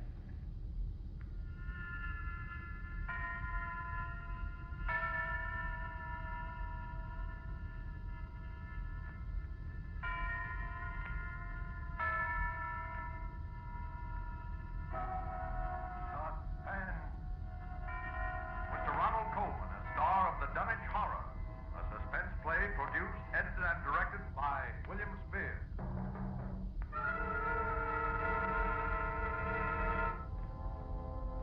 Come in, Dunwich, Massachusetts. Come in, Dunwich. Good evening. This is Henry Armitage. I'm speaking to you... Dr. Wright, please close the window. I'm speaking to you from my laboratory on the slopes of Sentinel Hill near Dunwich, Massachusetts. Present with me is Dr. Warren Wright, my distinguished colleague from Miskatonic University. We are now about 100 yards from the summit of the hill, which is crowned by a huge table-like stone set in the center of a circle of stone pillars, a place of prehistoric worship. A moment ago, you may have heard the dogs of Dunwich Township barking as we have heard them for 3 days and 3 nights. Dr. Rice and I know the horror which their barking portends, but the purpose of this broadcast is to make this unbelievable horror believable to you. I hope for your sakes and ours we are successful tonight. It is the eve of All Hallows. Tomorrow will be too late.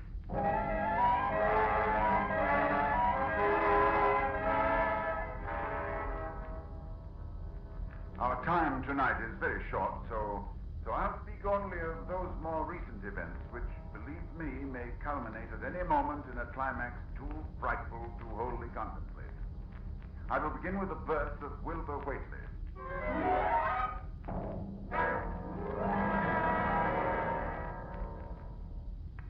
It was the night of February the 2nd, 1921, Candlemas. Toward dawn, when Lavinia Whately, a deformed albino woman about 35 years old, gave birth to her dark, goatish-looking son in the crumbling Whately farmhouse northeast of the village. No one attended her.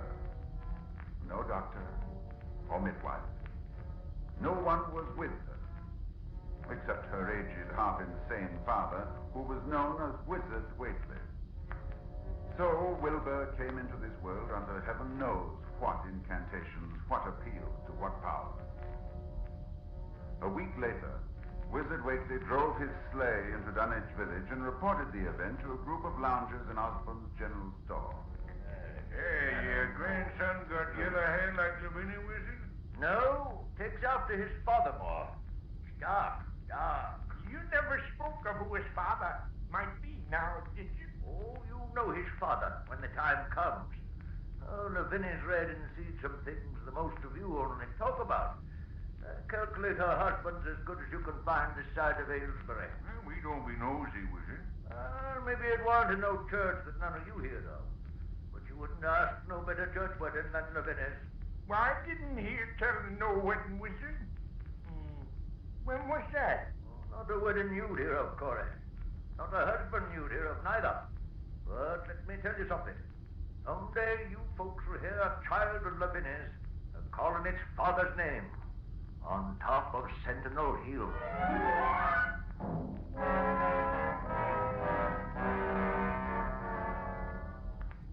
Prophecy? Or idle boasting by an insane old man?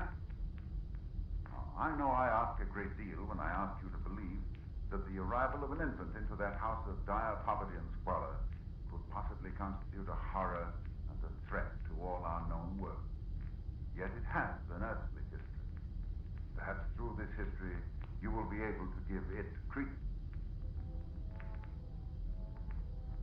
Wilbur Whately's growth was uncanny.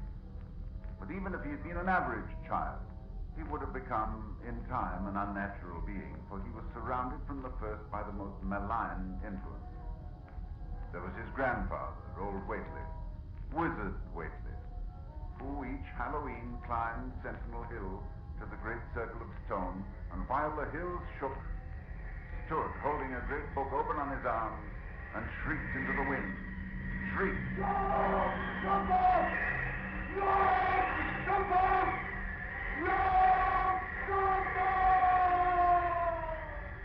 Yog-Sothoth, that dreadful name, first mentioned in the hideous forbidden book, the Necronomicon.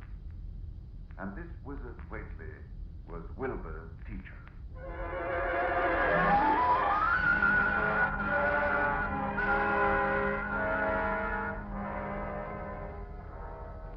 The villagers began to notice curious things that were going on at the Whately farmhouse.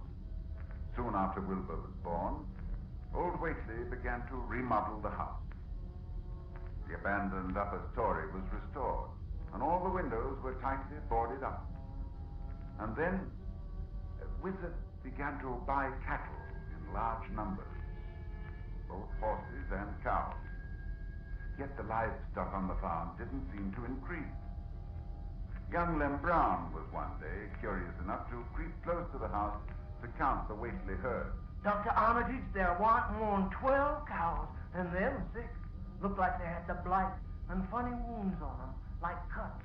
I heard something, too, in the top part of Wizard's house. Something like water slapping inside, only big like a sea.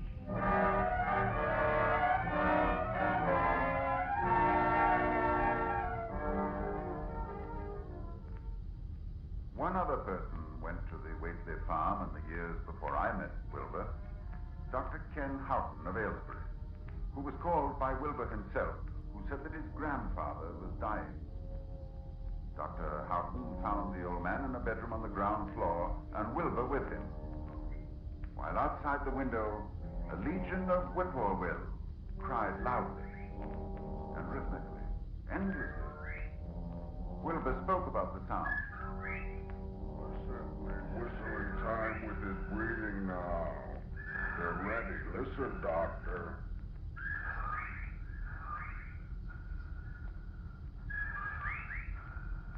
They know his soul's going out. They're waiting.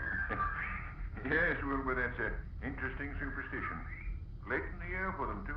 When he goes, if they catch him, they'll keep laughing till break of day. If they don't catch him, they'll quiet down.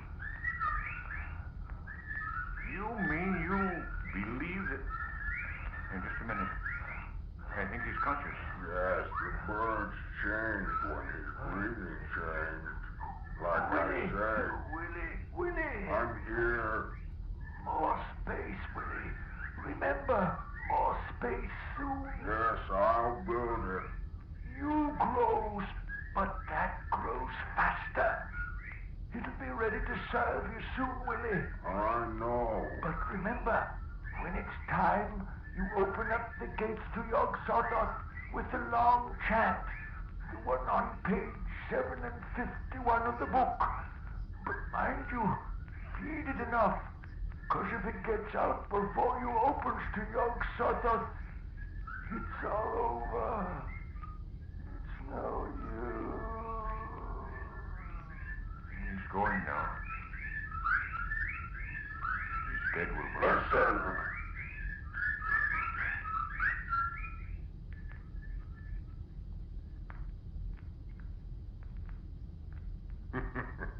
The birds, they didn't get him.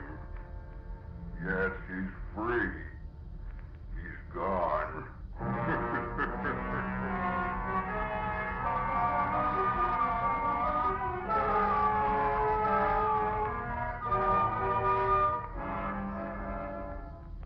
It was the winter following Wizard Waitley's death that I first met Wilbur. He came in person to the library at Miskatonic University to consult a copy of the hideous Necronomicon, which was kept there in its Latin version, as printed in Spain in the 17th century. I tell you, when he came into my office, I was appalled at his appearance. 8 feet tall, shabby, dirty, bearded. But I was even more appalled by his voice when he spoke to me. I wrote you a letter a month past, Doctor. I wanted a loan of the book. Well, that's a book that's never loaned from this library. I doubt if it is from any library. Well, I have to see it then. Oh, very well. It's kept right here. As you know, there are only 3 copies of this book in existence. That's why we're careful. Here, you can look at it on this table. Wizard said it would be on page 751. What? What is it you're looking for? The formula, the long chant, the one that opens the gate to Yog Sothoth.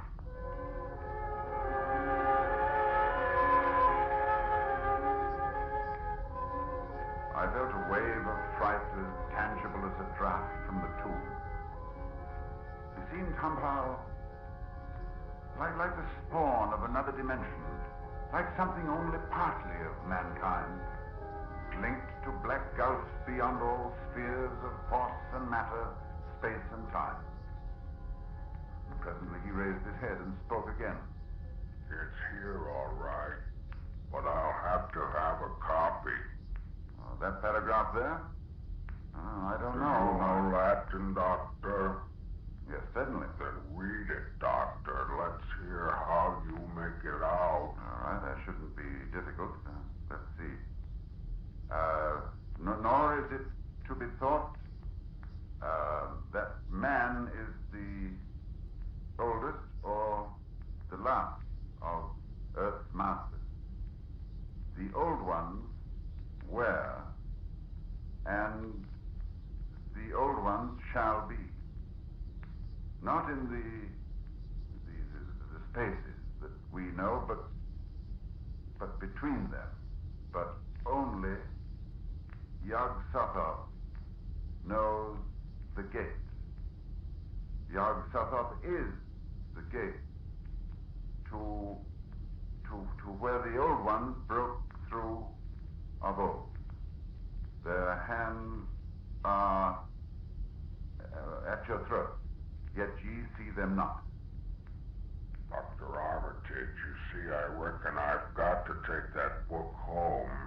There's things in it I've got to try, and you can't hold me up. No, I'm sorry. I tell you, Doctor, I'll have the book sooner or later, no matter what. You see, that's waiting for me at home won't wait much longer.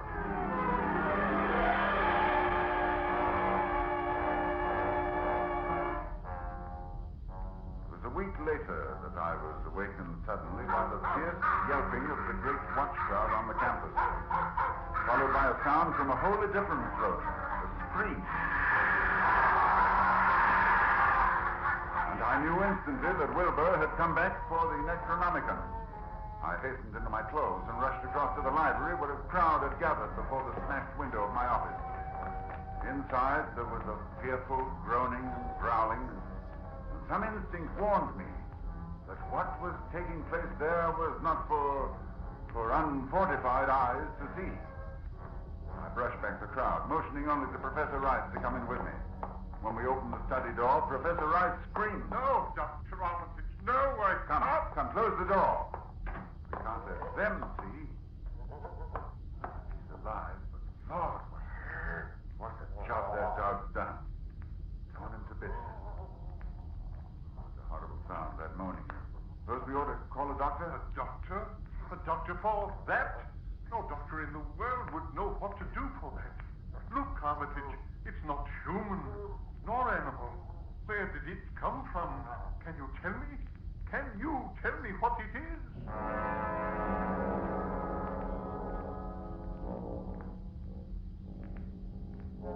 No, I couldn't tell what Wilbur Whately was.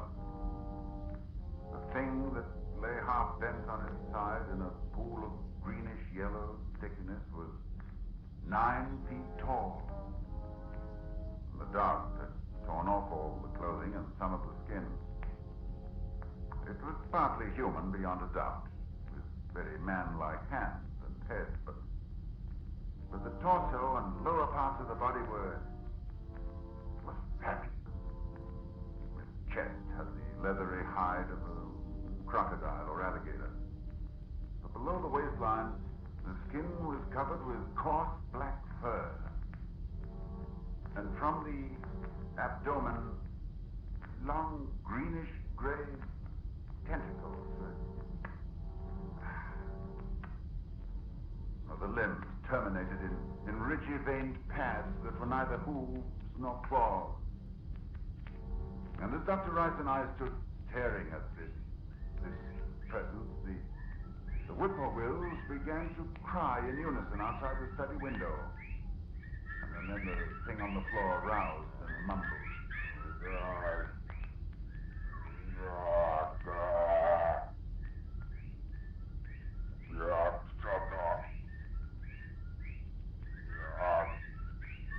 Armitage, in heaven's name. Listen. The whippoorwill. Listen. Dead now. Look, Rice. Look what's happening. He's disintegrating. Fast, too. Fading away. He isn't made of matter as we know it on Earth. I guess he took after his father. So there'll be nothing left. His father? What was his father? I daren't think.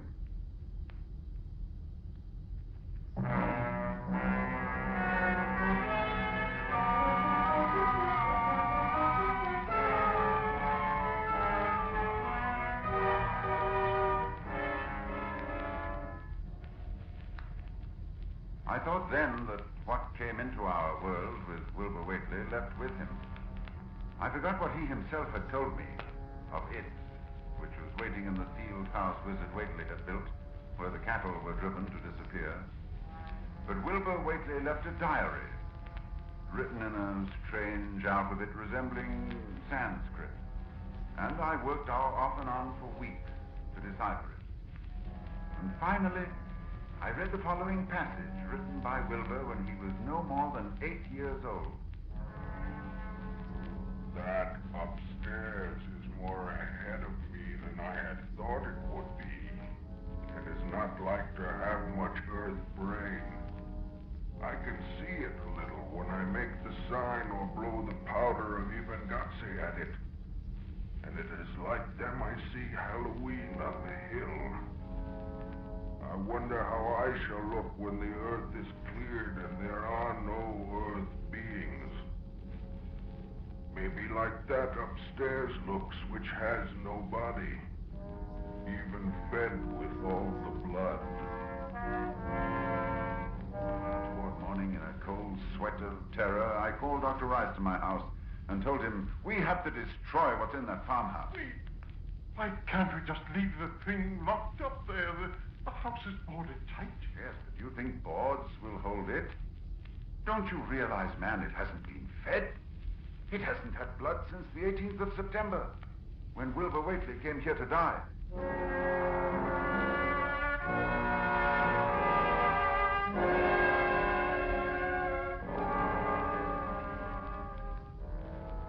We left for Dunwich that night, and we've been here on Sentinel Hill ever since, working desperately to discover the formula in time. But a week ago tonight, shortly after dawn... Yeah, hello? Dr. Armitage, this is Lem Brown. I was just up beyond the glen, Doctor, looking for cows I lost last night. Yes, Lem? Well, Doctor, something's been there. Smells like thunder, and there's prints in the road. Great round prints, big as barrel heads, like a elephant has been along. Anything else, Lem? That's all I see. Except bushes and trees pushed back from the road like a house was drug along. Did you hear anything? Yes, long toward morning, I heard a sound over toward Whately's place, a kind of ripping or tearing of wood, like a big box was being opened up. Chancy, you heard it too. Lem, who lives nearest the Whately farm? Why, that'd be Elmer Fry's place. Oh, he's on this line too, isn't he? Hang on and I'll ring him.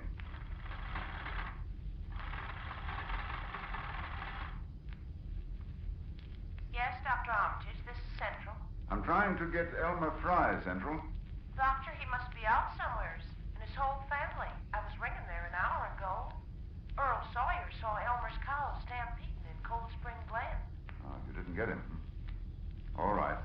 But if you hear or see anything more, let me know. I'll be here working all day. Rice! Rice! Oh, wake up. It's loose. It's out of the house. One family gone already.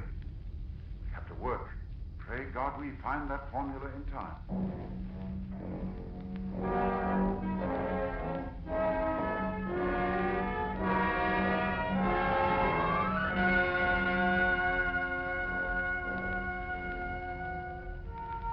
A week since it broke loose. A week of terror and panic here in Dunwich Township. Each night it moves about the countryside, leaving the trees crushed in a 30-foot swathe, as though by a moving mountain, leaving its monstrous tracks on a trail of tarry stickiness, leaving crushed and gutted farmhouses and whole herds of cattle drained of blood. Well, ladies and gentlemen, that is the story to this moment. And tonight is Halloween. Tonight we are here to... Just one moment, please. Dr. Rice, did you hear something? With the window closed, no? Well, we'll throw it open. I thought so. Listen. The sound from 1,000 bending trees. A sound like the sea moving across a forest. Yes. Yes, it's coming here, of course. All Hallows, it comes to Sentinel Hill. Dr. Rice, I'll try the formula and the powder from the altar stone. I want you to stay here at the microphone and report what you see. Very well, Dr. Armitage. Oh, wait a minute before I go. To any scientists who may be listening to me, if I fail, there is a possible alternative formula in Falconer's Mystical Formulae of the Middle Ages on page 24. There are the whippoorwills. I'd better get out there. Take over, Dr. Rice. Yes.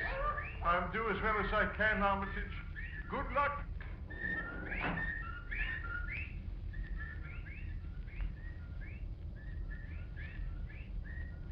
Ladies and gentlemen, Dr. Armitage is climbing to the top of the hill, to the altar stone. I can see him plainly, for the moon is high and the night clear. Down the hill toward the dark village, I can see the grasses and shrubbery bending down, marking the monster's ascent. It moves quite fast, and I feel a proximity to phases of being utterly forbidden. Now, Dr. Armitage stands now on the altar stone and is holding the powder which, if the books are correct, will make this thing for an instant visible. It is quite close to him now, perhaps 20 yards or less. He lifts his hands, he brings the powder in a wide arc. I can see, oh, no, no!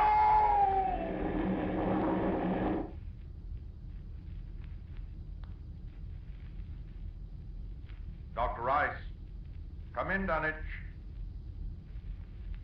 Ladies and gentlemen, this is your suspense announcer. Due to conditions... Oh, just a moment, please.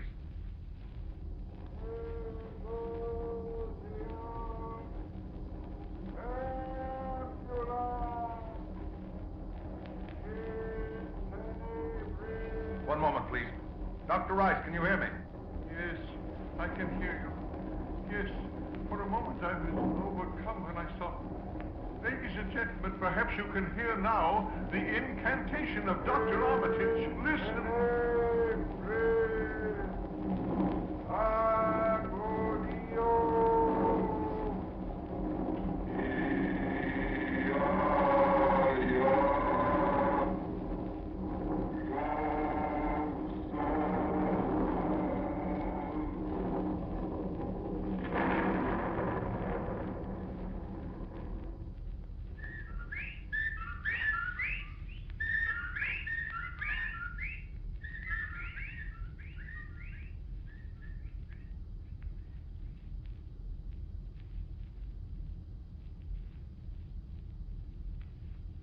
The whippoorwills mean death. And Dr. Armitage is walking back here now. So we know that whatever it was, it is gone. It is dead. So we can be thankful indeed. You see, I saw Dr. Armitage. Yes. Did you see it, Dr. Rice? I saw it, Lord, yes. What did it look like to you? It looked here. Like something made of squirming ropes, but bigger than a barn and shaped, well, like an egg, and dozens of legs like barrels that half closed when it stepped, and nothing solid about it, and at least 15 or 20 mouths or trunks opening and closing, but what was it? Oh, kind of force. A kind of force that doesn't belong in our part of space. Did you notice the half face on top? Half face, like a human face. Yes, very large, but yes, quite human. And quite like Wilbur's, like all the waiters. Then it was... That's right. It was Wilbur's twin brother. And you saw what 3 weeks' growth had done. And it was the child of Lavinia's who called its father's name on Sentinel Hill, as Wizard Whately prophesied. You heard it calling, Yog Sotho. Ladies and gentlemen, this night is over. It is All Saints' Day. May heaven bless us all.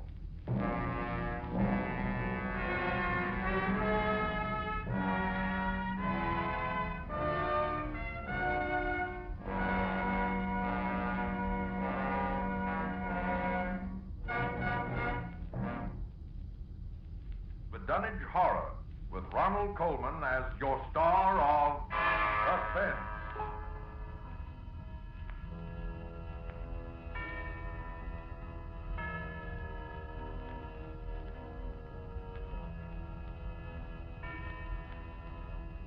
This is the Armed Forces Radio Service.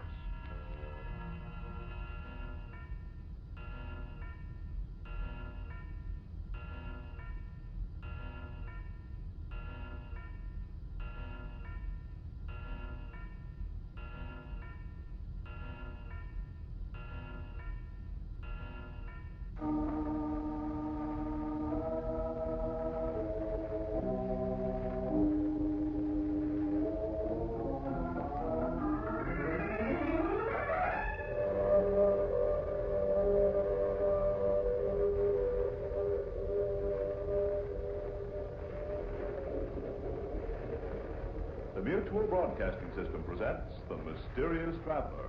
Written, produced, and directed by Robert A. Otter and David Cogan, and starring tonight two stars of stage and radio, Wendell Holmes and Roger de Cogan, in an original radio drama titled The Man Who Vanished.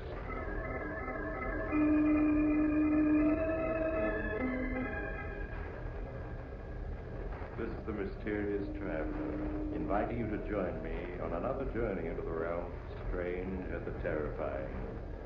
I hope you will enjoy the trip, that it will thrill you a little and chill you a little. So settle back, get a good grip on your nerves, and be comfortable, if you can, as you hear the story I call The Man Who Vanished.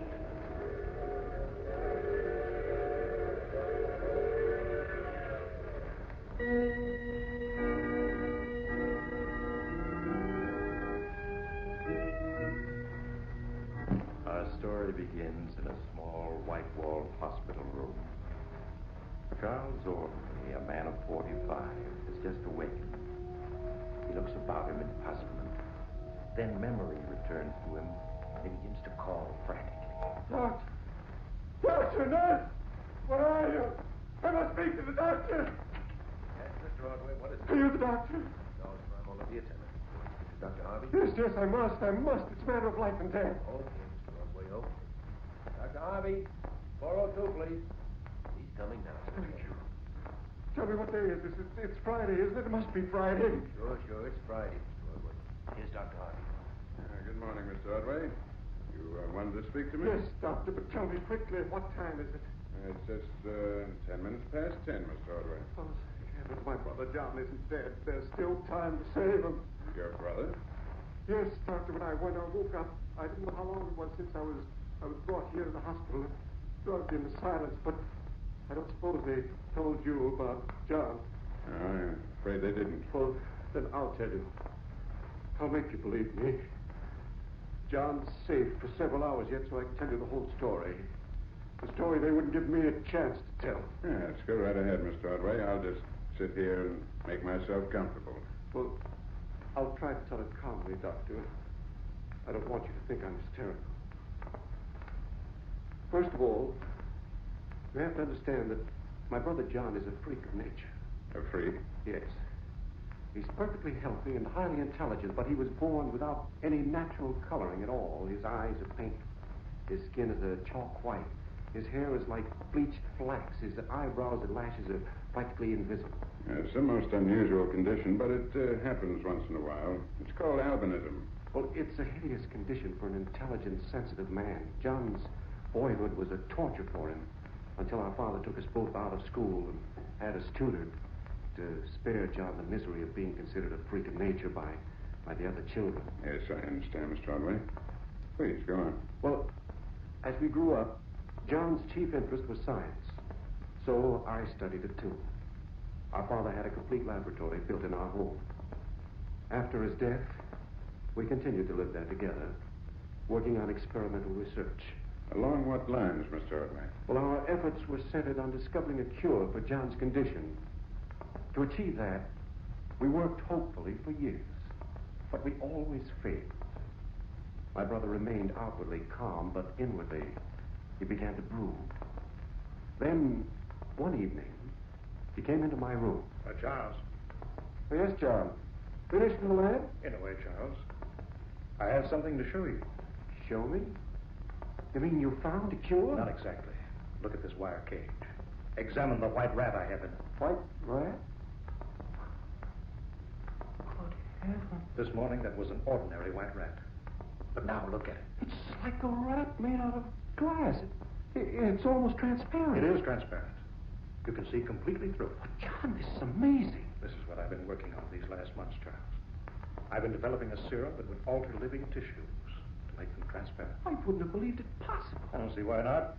Nature does it all the time. She makes jellyfish that are quite transparent. Oh, yes, of course.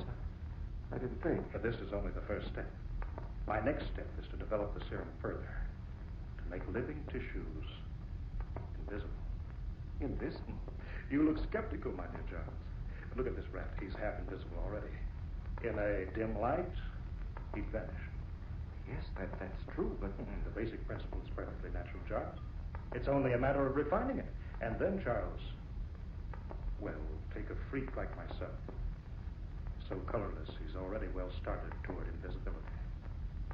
I'll find out what it's like to be completely unseen. Someday soon, Charles, I'm going to have a real surprise for you.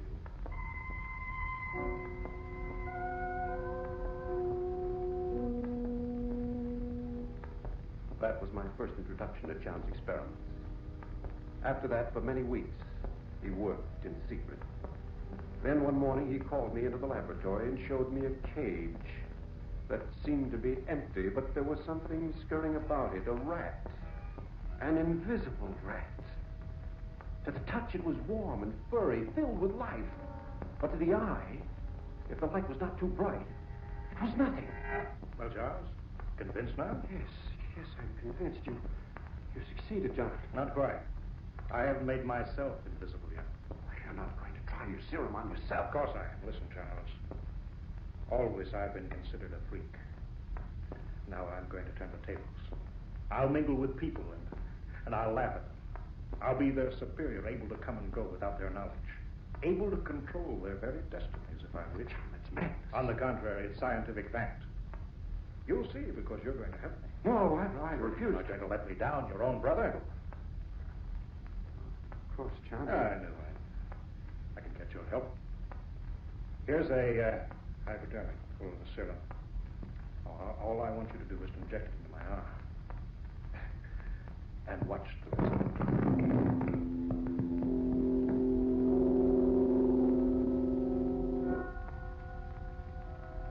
I tried to refuse, but John wouldn't let me.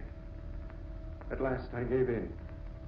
I injected the colorless serum into his veins. At first, nothing happened. As we waited, he removed his garments, for of course the serum could only affect his living tissues. Finally, the change came. His skin became paler and paler, until suddenly I realized I was looking not at it, but through it. After that, the change was rapid. His body seemed to fade away before my eyes into nothingness. Well, Charles, what do you say now? Well, John, this frightens me. Why should it? I feel fine. In fact, I feel so good I'm going to take a little jaunt downtown to see how the world looks to a man who's invisible. No, you mustn't. And why not, Charles? Well, you aren't ready for it yet. There may be after effects, reactions you aren't prepared for. Ah, nonsense. There's only one thing to be careful of. The tissues must return to normal within 24 hours. If the neutralizing serum isn't injected before then, death occurs. Otherwise, it's perfectly safe. So I insist, Charles, that I'm going on a little invisible sightseeing tour tonight, and you're going to conduct me.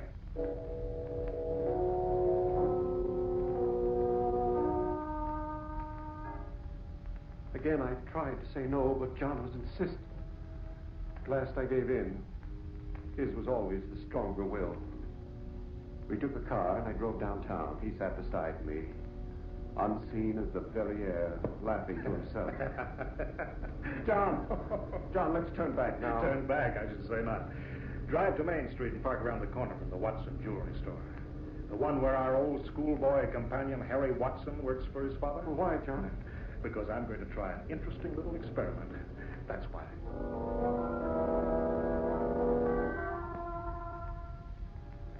John was in a strange mood, and I obeyed his orders with misgivings. I parked the car as he directed, and we got out and stood on the sidewalk, with the evening crowd drifting past us, completely unaware of John at my side. Suddenly, John spoke. Now's the time, Charles. There's nobody in the store but Harry Watson himself. Come on, we're going in. Ask Harry to show you some stopwatches. Keep him occupied and Don't worry about me. But what are you going to do? Never mind. Just do as I say. Whatever happens, pretend not to notice. Come on. Open the door. Oh, hello, Charles. Can I help you? Well, I'd like to look at a stopwatch, Harry. Stopwatch? Of course. They're over here. Here's a beauty, Charles. This Swiss chronograph is timed to 1/100th of a second. I'm afraid it'd be too expensive. Well, perhaps you'd like this one. It's American made, and it... What was that? What was what? I heard a noise in the back of the store. I didn't hear anything. There it is again. There's someone back there. But there can't be. There's nothing in sight. Just the same, I think there's someone back there. Excuse me. I was putting away some valuable diamonds when you come in, and I've got to see about them. He hurried back into the shadowy rear of the store. I held my breath. He should bump into John. Then I heard Watson cry out. I've got you, thief. No, you're not going to get away. What are you doing? Help! Charles, help me! John! John, what's happened? We have to get out of here. What happened? The fool bumped into me in the shadows. He was so excited he didn't even realize he couldn't see me. I used a paper knife I picked up and taught him a little lesson. He's not dead. Come on, we gotta get out of here. Someone may have heard him.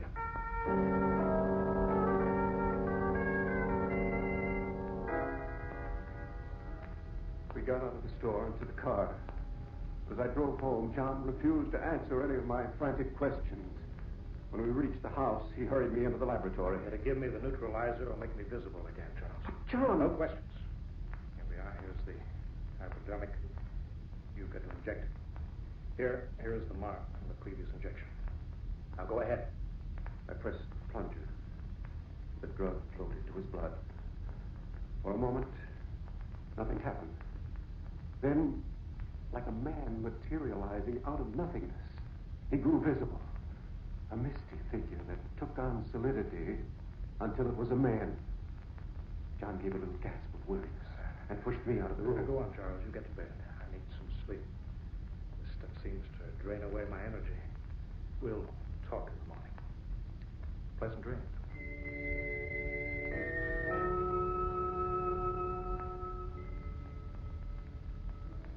The next morning, I was having breakfast when John finally appeared.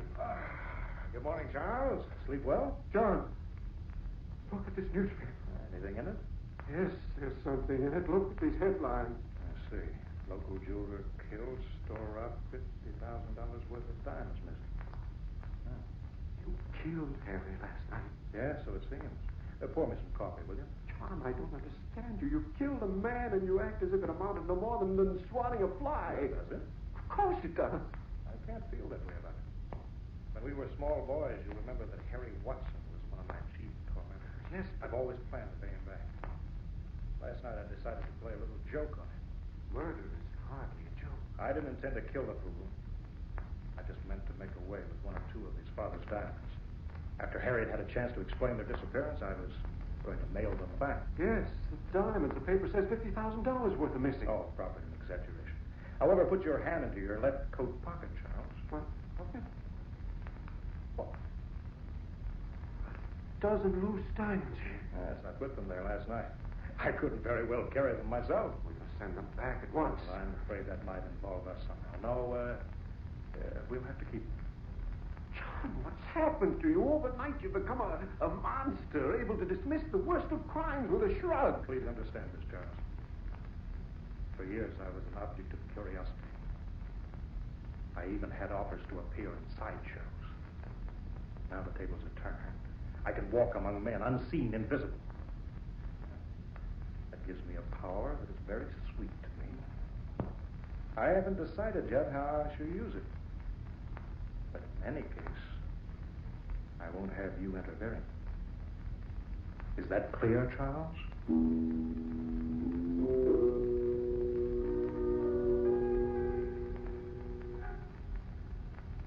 With that, John retired to his laboratory and remained there alone the rest of the day. It wasn't until after dark that he emerged to find me staring with horror at the evening paper. Oh, Charles, what does the paper say? It made you look so pale. The police found your fingerprints on the knife that killed Harry Watson. What? Let me see. Here. That's the police investigating the murder last night of Harry Watson. Local jewelers, son, state they are trying to trace down fingerprints found on the paper knife used as the death weapon. They also admit they have discovered further evidence which they hope may bring about an early arrest. They may be here any minute. Oh, nonsense. Even if I did leave a print, how can they trace it to me? Talk of an early arrest is just bluff. And besides, That may be the police now. If it is, what do we do? Oh, it can't be. But if it is, let them in. Let me do the talking. All right. Yes, what is it? Mr. Charles Ordway? Yes, I'm Charles Ordway. I'm Inspector Long of the Homicide Squad. I'd like to ask you some questions, if you don't mind. What? No, not at all. Come in. We can talk in the living room. What is it, Charles? John, this is Inspector Long. He says he wants to ask me some questions. Really? What in the world about? I don't know.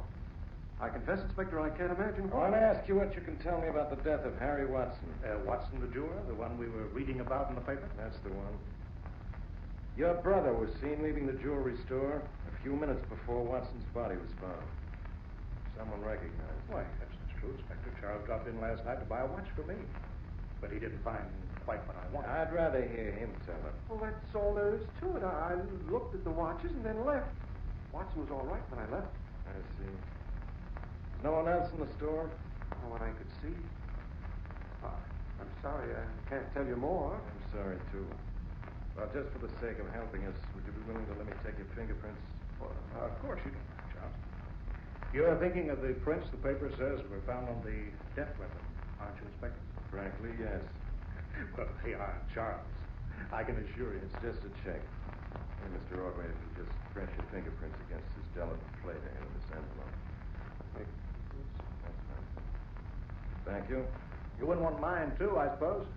Well, if you'd like to add yours to your brother's. Well, I was just joking. By the way, Inspector, how do you go about tracing down unknown fingerprints such as those of this killer? Well, this is one way, and excuse me, cigarette? Oh, thank you. Yeah, you ask how we check fingerprints. Well, we have several methods. The FBI records, the Army and Navy records, and the one source few people know about. What's that? Hospital birth records. For a number of years now, they've recorded the footprints and fingerprints of every baby born in this city. In the morning, we'll start checking these records as far back as they go. Well, that's very interesting. Well, sorry, Inspector, we couldn't be more helpful. It's all in the game. Good night, gentlemen. Good night, Inspector. Don't bother to show me up. Did you hear that? They're going to start checking fingerprints on hospital birth records. And our prints were among the first ever to be recorded in this town. Father insisted on it. Perhaps they'll overlook yours. I can't risk it. But I'll stop them. I'll stop them somehow.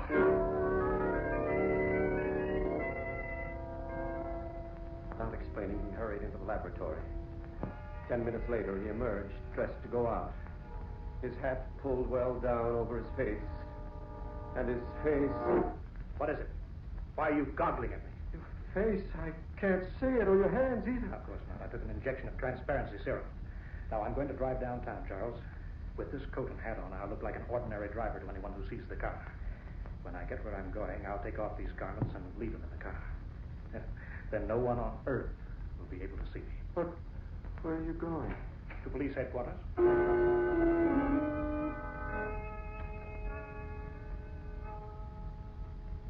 With that, John left. I heard him drive off. And then I could do nothing but wait. The hours crawled slowly past, and I grew more and more nervous. The clock was striking 11 when I heard John's key in the door at last. John, is that you? Yes. Charles, come here. I need you. What is it? What's happened? It's my ankle. I think it's broken. Here. Lean on me. I'll help you in the living room. Yeah. Careful. What? John, your coat's all bloody. Yes, they shot at me. Nicked my side. It's not serious, Charles. Here, let me sit down. Shall I call a doctor? No. We'll tend to the bullet scratch in the ankle ourselves. It's a reasonable price to pay, considering that Inspector Long is dead. Dead? Yes, he fell from the window of his office on the 6th floor of police headquarters, while apparently quite alone in the room. Then you killed him, too? Of course I did. I had to. Luckily, he had the paper knife there in his office. I was able to wipe all my prints off it. I found the photographs of the prints in his desk, too.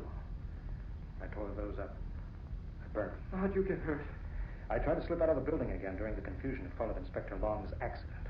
I'd reached the first floor when a clumsy cop bumped into me in a dark hall. He yelled and grabbed at me. I had to duck through a door and lock it. I got the window up and was just climbing out when he fired at the door. A bullet nicked me. I lost my balance. When I picked myself up off the ground, my ankle was broken. But I hobbled to the car somehow, and, well, here I am. John, what are we going to do? Just sit tight, that's all. The evidence is destroyed. Inspector Long is gone. We're perfectly safe. But suppose they have some other clue. Nonsense. I've taken care of everything, you hear? What is it, Charles? The car just stopped in front of the house. Car. See who it is. Yes. Which car? Oh, we gotta act fast. They mustn't find me like this. What can you do? First, I gotta get these clothes off. I haven't time to take my neutralizing serum now. I'll just have to hide. They'll not find me if they can't see. Oh, John, you're ill. I feel weak. Some loss of blood. It's nothing serious, Charles. But I may faint. If I do... Yes, John? Hide my clothes in the kitchen hamper. Yes. Then carry me down to the cellar. Put me in the empty storage room. Lay me on the Excelsior there. Now, if they look in, they'll see it's empty. They won't go stumbling around. Do you hear me? Yes, I hear. But, John, He fainted in my arms. I had no time to think. Swiftly, I did as he had instructed. I carried him down to the small storage room in the cellar, placed him on some Excelsior in a corner, and hurried back upstairs. Already the police were pounding on the door. I jammed John's bloody clothes into the kitchen hamper, and I hurried to the door. Yes, what is it? The police, Mr. Andre. We're coming in. Bill, Joe, come on. Yes, Captain. The rest of you watch the house and see that no one leaves. Well, what is the meaning of this? I demand an explanation. And you'll get it. Now, where can we talk? In here? Good. All right, please sit down, Mr. Ordway. I'm Detective Captain Belden. My chief, Inspector Long, was here earlier. Yes, I know, and I answered all his questions then. Well, now I'm asking more questions. Long's dead. Inspector Long dead? But even so, Listen, why? Ordway. Long smelled a rat in his setup someplace, and earlier tonight, when he got your fingerprints, he also got your brother's. But he didn't. He got them on his cigarette case when your brother took a cigarette. It's an old trick. After he died tonight, we found the case in his pocket, carefully wrapped.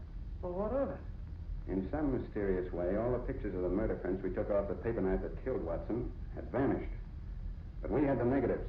We made new prints and discovered they checked with your brother's prints on Long's cigarette case.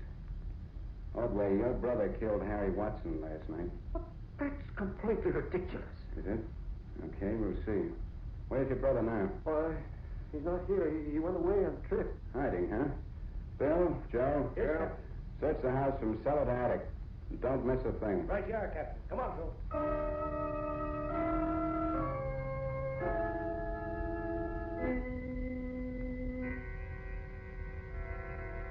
Half an hour later, I knew that further concealment was impossible. The police had not found John, but they had found the blood-stained clothes he had discarded.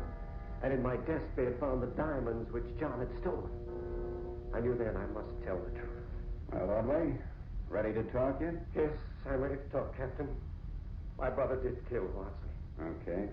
Where is he now? He's hiding down in the cellar. Captain, that's the monarchy. We looked in the cellar, and he ain't there. Of course, you didn't see him. He's invisible. He's what? He's invisible, I said.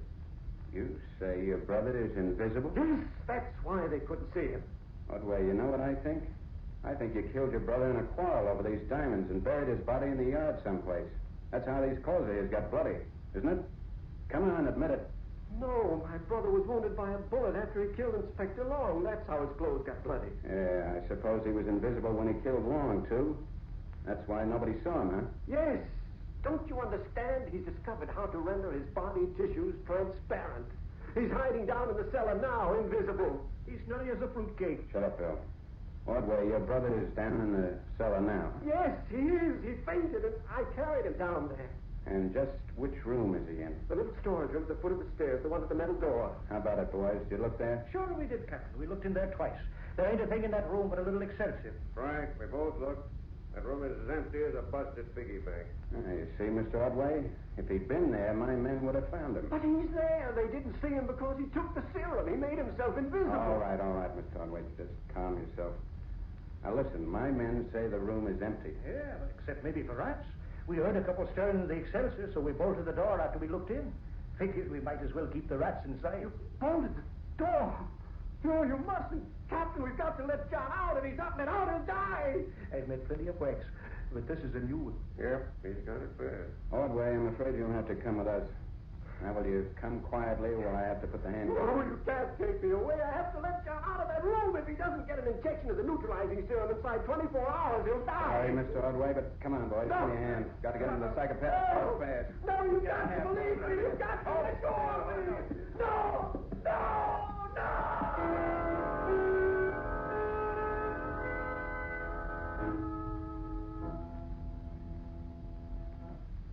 That's the whole story, Doctor. They wouldn't believe us. They brought me here to the hospital charged with John's murder. When I kept trying to tell them he was alive, they gave me a narcotic. But he is alive. He's locked in that room in the cellar. And if he isn't let out soon, he'll die. 24 hours is the limit, but there's still time to get to him. Yes, I understand, Mr. Otway. I'll see to it that he's released at once. You mean it, Doctor? You believe me? Yes, of course. Attendant. Call me, Doctor. Yes, go get my car ready, will you? We're going to Mr. Otway's home at once to release his brother. Yes, right away, Doctor.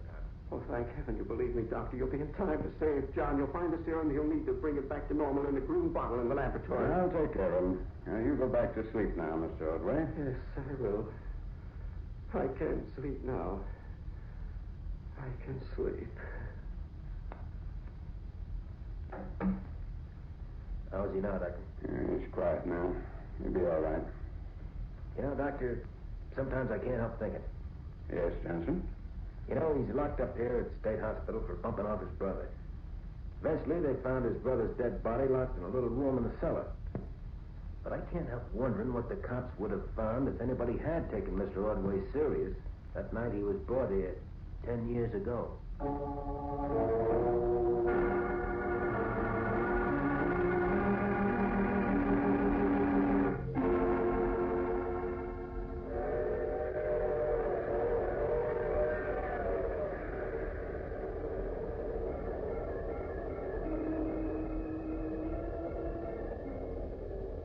This is the mysterious traveler.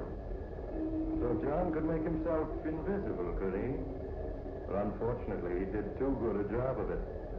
For he hasn't been seen around for a long, long time. That's the trouble with having unusual powers. Sometimes they get you into unusual difficulties. Speaking of difficulties, oh, you'll have to get off here. I'm sorry. But I'm sure we'll meet again.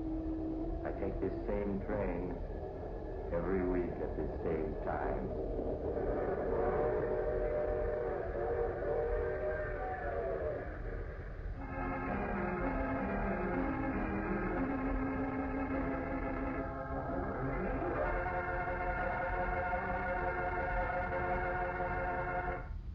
You have just heard The Mysterious Traveler, a series of dramas of the strange and terrifying. All characters in tonight's story were fictitious, and any resemblance to the names of actual persons was purely coincidental. In tonight's cast were Maurice Tarplin, Wendell Holmes, Roger DeCoven, Art Carney, and Richard Coogan. Tonight is the 4th anniversary of Lights Out.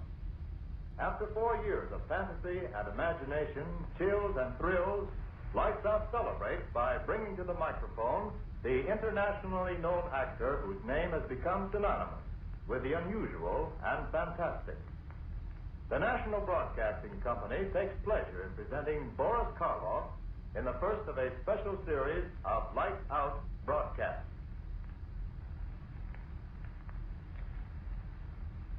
Lights out, everybody.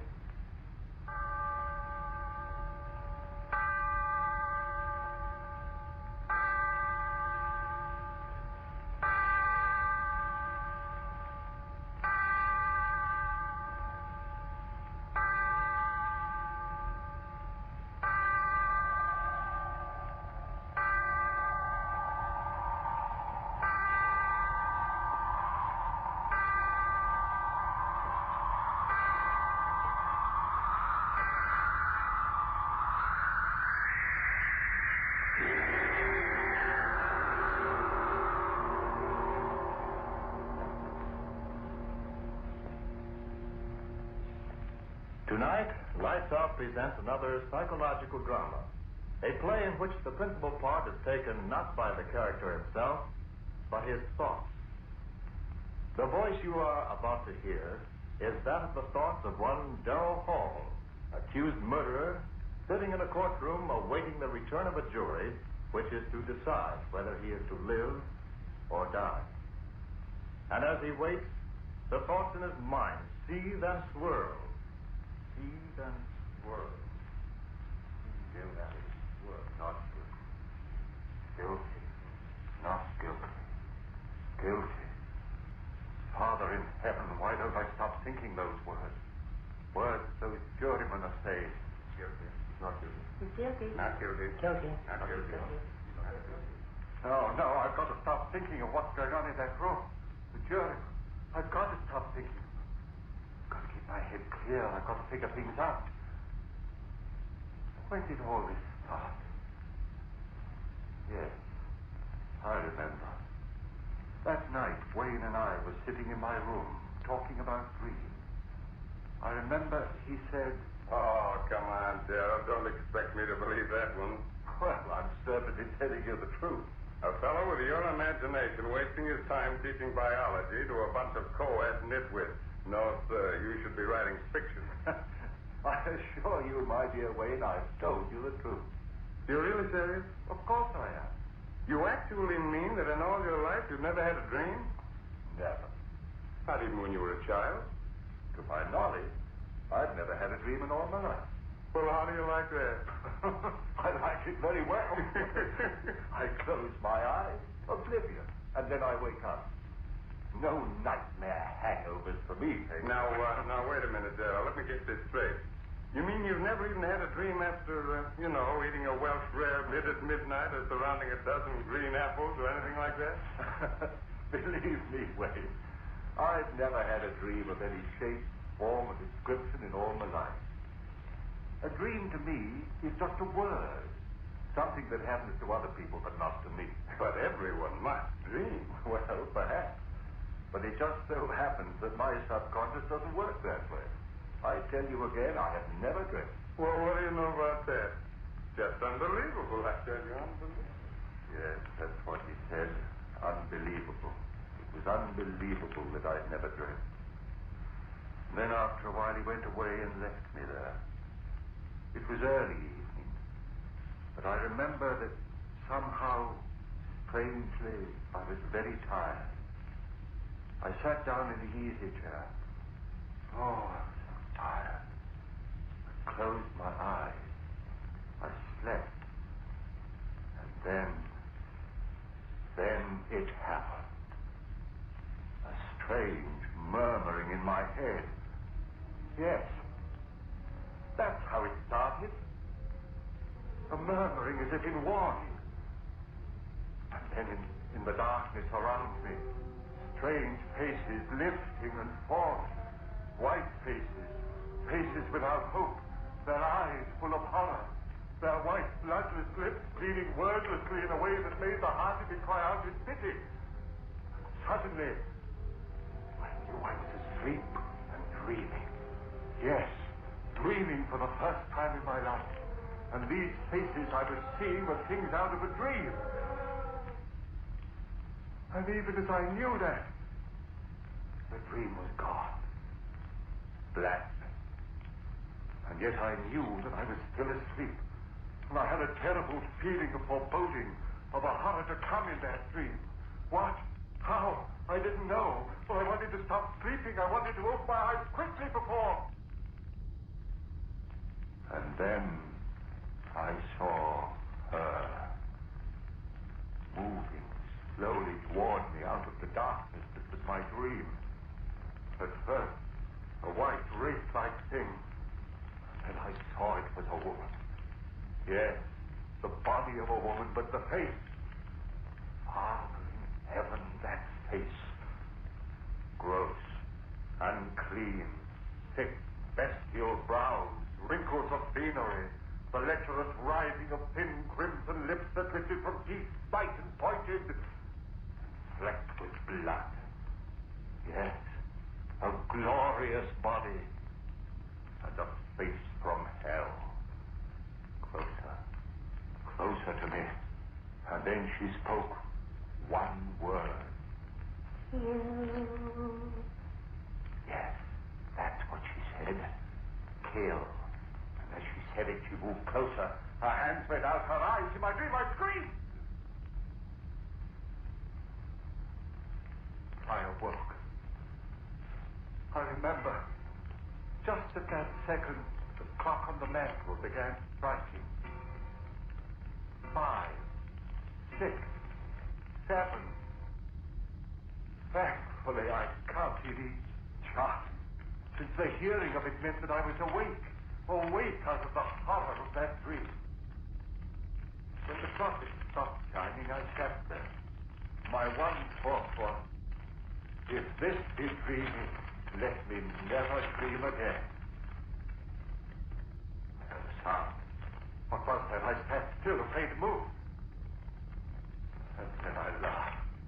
It was my own heart. My own heart still pounding with fright at what I'd seen in my first dream. Oh, why do I sit here thinking of what has been? The jury in there. They've got to hang me. Free him. They've got to hang me. You hang him. Free him. Free him. No, I mustn't think of that. Better to keep my thoughts on how it all started. Better to figure things out. Where was I? Ah, yes. Sitting there, listening to the beating of my heart, thinking of the horror of that dream. And then, suddenly, that strange, wordless murmur I had heard in my dream was whispering in my head again. Quickly as it began, it was gone. How could this be? I was awake. Awake. This was no dream. Then why had I heard that wordless entreaty? That same sound that had come from those miserable white faces that had floated before me while I slept. Why? Why? I heard it. Sound behind me. Who? Why, yes, my friend Wade. Must be he. Come back into the room, standing behind my chair, thinking I was asleep. I turned round and said, Wade, is that you?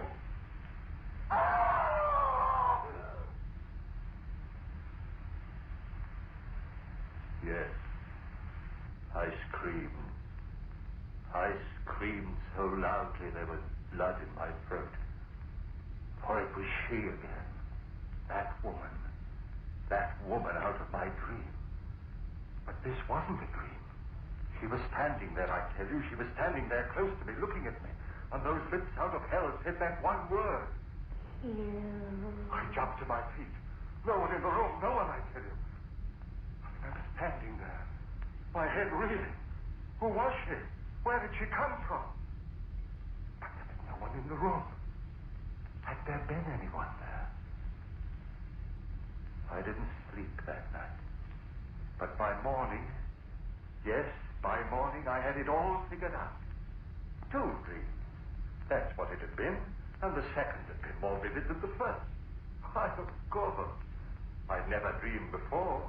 So, of course, my first dreams would seem reality. How easy it was to quiet the unrest in my mind. Easy to make oneself believe what one wants to believe. And yet, some measure of uncertainty remained with me. And Mary saw it in my face when I had dinner with her that night.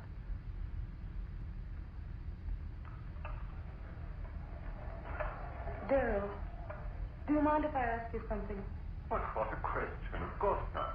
Is there something wrong? What do you mean with the dinner? Well, you know this is my favorite restaurant. With you, dear. Has something gone wrong at the university? Why do you ask that? The worry in your eyes. Oh. What is it, dear? Oh, it's nothing. It's nothing important. You changed your mind about loving me? Mary. Then tell me what it is, please. All right. It's really nothing to concern yourself over.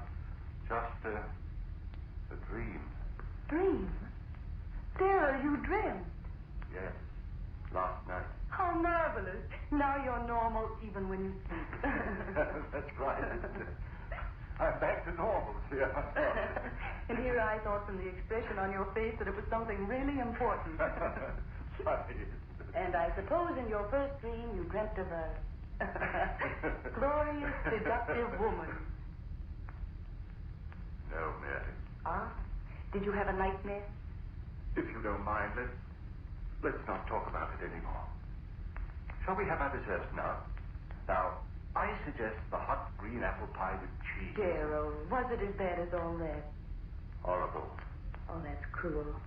Your very first dream, an unhappy one. Oh, well, I'm sure that if you dream again, you've more interesting times ahead.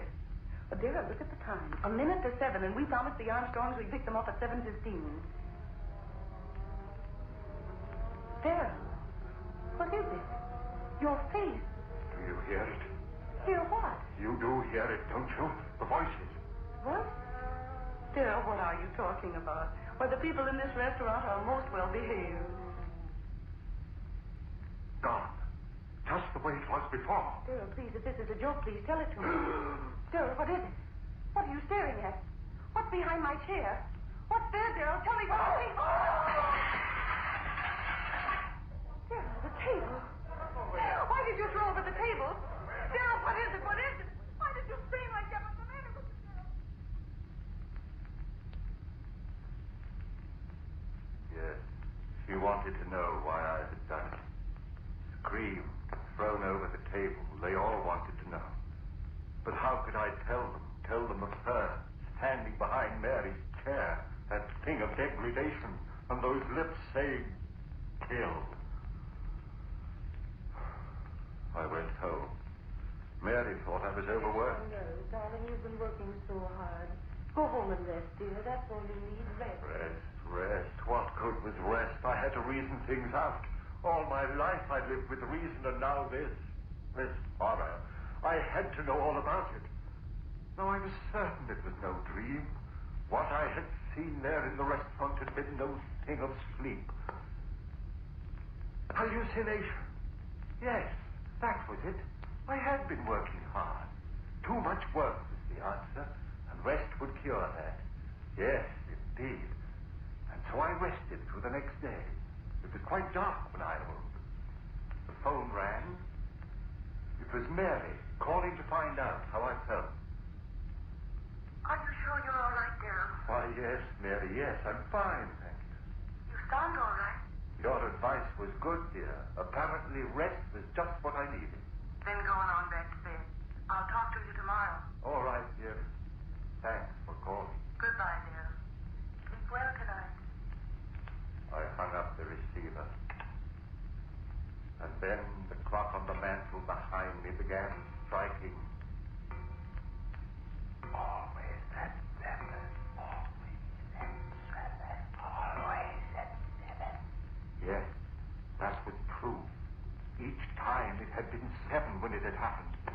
And then, with the last chime of the clock, I realized it was 7 again. 7. Would I see her again? I stood there, back against the wall, waiting. So quiet, I could hear the clock ticking away the seconds. Would it happen again, this hallucination of mine? I waited. I heard no pitiful murmur of voices. Just quiet. So dark in the room. I could see the shadowy emptiness of a chair near the other wall. And then the chair was no longer empty. There was someone in it. I said, "Who's there? Answer me, who's there?" No answer. A strange darkness in the room. Deeper and deeper, I could see nothing, and then, through swirling pools of flame led right, closer and closer. I stood there, I couldn't move. A rumbling began in my brain. Fear, I tell you, fear tearing at my brain, louder and louder, while those red circles of light came closer and closer. Father in heaven, what was it? Ah!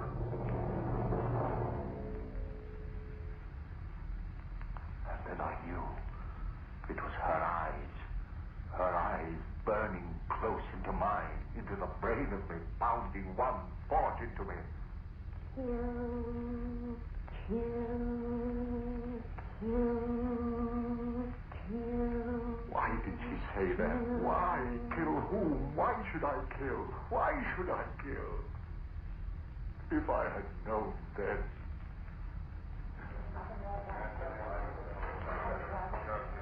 The jury. They're coming back. The verdict. What? No, not yet. Still out. Oh, they've got to find me guilty. I've got to hang. I've got to. If I live. Oh, but I mustn't think of that. I must think of what happened. Where was I? Oh, yes. That woman. Her eyes pounding that word into me and then gone again. But this was no dream. Then what? A voice within me whispered, Crazy, crazy, crazy. No, I was crazy. That horror was real as the precipice. And with that realization, the cold misses of a wind blew around me and scratched at my heart. For if she was reality, somehow I knew that I was lost. And so it began. Night after night at the stroke of 7. First, that wailing dirge of those lost souls. And then her writhing lips. Kill, kill, kill, kill, kill, kill. Father in heaven, the words began pounding in my head so that even when she wasn't there, I heard them. I hid in my room. I didn't go out. People would see this madness that had come over me. I went nowhere. And soon I knew that they were talking of me. I tell you, I don't know what's come over Darrell. Hides in his rooms, won't even talk to me. Something's wrong there. Mary. Please, Darrell, you've got to let me see you. This talking over the phone, oh, darling, what's wrong? What's wrong? Night after night, the horror. And the greater horror. Kill, kill, kill, kill, kill. Mary pleaded with me. Darrell, if you love me, please let me see you, talk to you. Come over to my house tonight. Oh, please, Darrell, perhaps I can help you. Please, darling, please. I didn't want to go, but I went that night. Perhaps she could help. Yes. Help me understand the madness of those wailing voices and drifting white faces. Understand the horror of that woman and that maddening word. Mary, so understanding, so gentle, she could help me. Clear my head of the madness. Oh, Darrell, you're here at last. Mary, help me. You will help me. Oh, Darrell, your face so white. Oh, Don't talk yet. Sit here and rest. I'm sane, Mary. Believe me, I'm sane. Of course, dearest. Of course you are. There's madness outside of me. Those white drifting faces moaning at me. Rest, darling. And that woman out of hell. Woman? Her eyes and lips telling me to...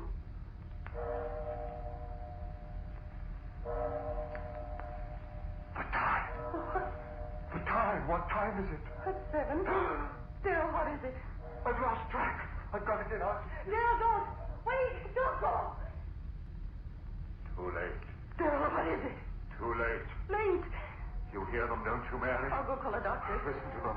Their voices are so loud tonight. Listen, Mary. Darrell, don't. There's no one here. You hear them? You must hear them. What are they saying? Louder and louder, trying to tell me something. What are you saying, you out there? What are you telling me? Darrell, stop! They're gone. Faces, voices, gone. Now she'll be here. Oh, Darrell, please, you're frightening me. Kill.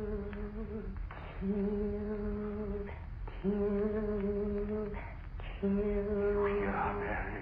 You hear her? No, Darrell, please. Louder and louder and louder. I hear her. Sing out of heaven so loud I did. Make her stop, Mary. Make her stop. Stop it.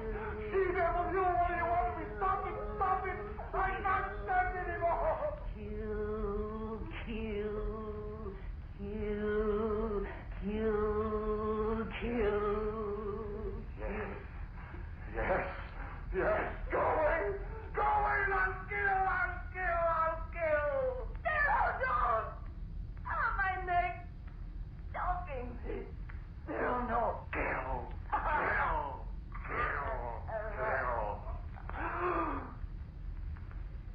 Mary.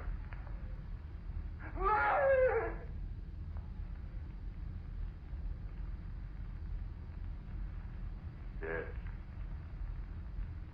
I have killed her. My sweet, gentle little Mary. Killed her with my own hand. I opened my hand. She fell to the floor. I went out into the street.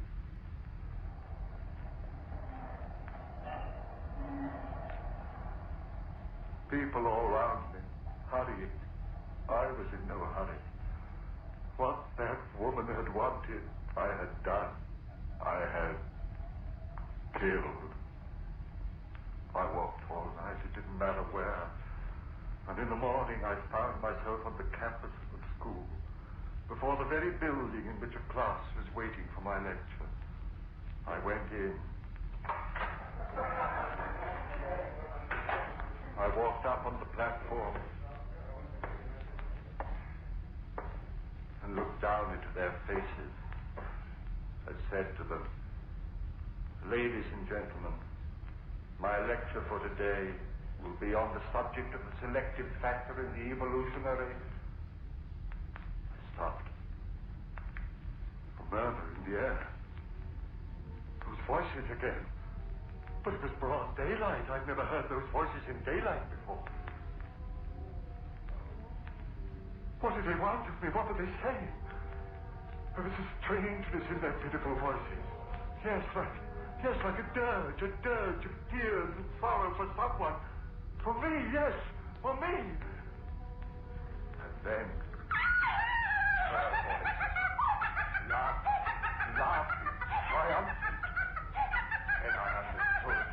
For the first time, I understood everything. She had triumphed over me. That was why those lost souls were wailing a dirge over me. I was hers forever. I turned and ran out of there like a madman. Ran, and as I ran, those voices of the damned were talking to me. We listened to her and now you are one of us. No peace through all eternity for those who murdered. Covered with my ears and my hands, I ran. No use, I had them. Only one hope for you, man. One hope. Expiate your crime. On the gallows. Pay for what you have done. On the gallows, and you shall have one hope, man. One hope.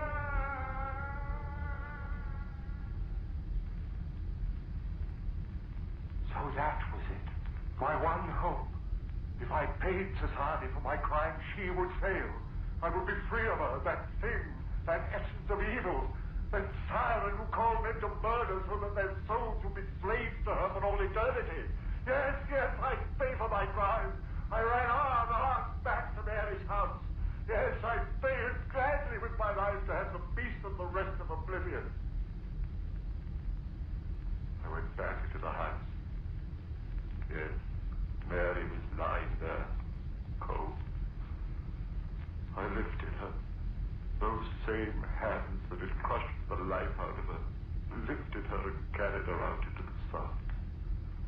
My eyes were so filled with tears that I could hardly see where I walked. People began milling about me. He's got a woman in his arms. Well, where's he carrying her? She must have fainted. No, look, she's dead. What? Who killed her? Hey, mister, who killed Maggie? Who killed her? I killed her. With my own hands, I killed her. And please, I want to die.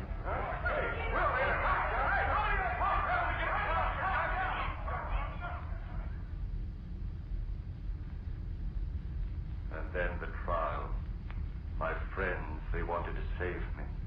Clever eternities, sanity commissions, and twists of the law. But I wanted to die. I tell you, I had to die. If they set me free, if I lived and died as most men die the death they call a natural one, then she would have me. No, I want a hang for the neck until then. I want that noose around my neck. The trap beneath my feet, the jailer pulls the switch. My feet dancing in air. The noose strangling me as my hands strangle Mary. Free from my Bible, I'll be free. Free of that horror with the writhing lips, blood-stained teeth.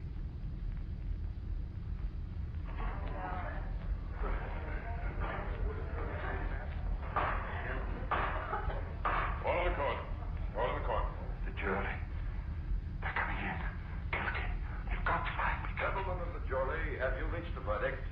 We have, Your Honor. The clerk of the court will read the verdict, please. Give it, jury. Find the defendant guilty of murder in the first degree.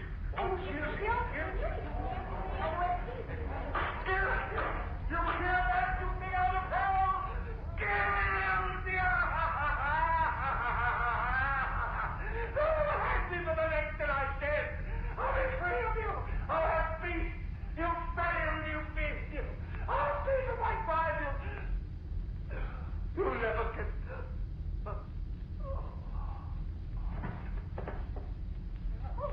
What's the matter? Hey, stand back, everybody. Doctor, right this way, doctor. Ambulance, call an ambulance. Stand back, please. It's no use. This man is dead. Heart attack. Hold it. Would you take a look at his face? Yeah. As if he was looking at the devil himself.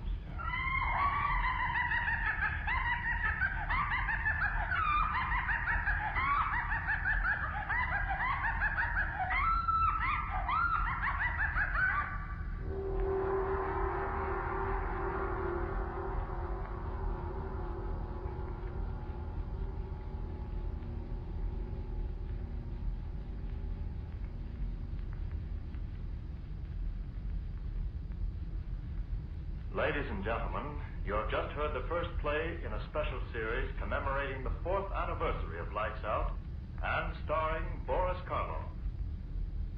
Next week, Mr. Karloff will appear in another new air drama by Arch Oboler, a play suggested by the Sibelius musical composition, Waltz Triste. It is a story of death and a revenge beyond death. Listen to Lights Out with Boris Karloff.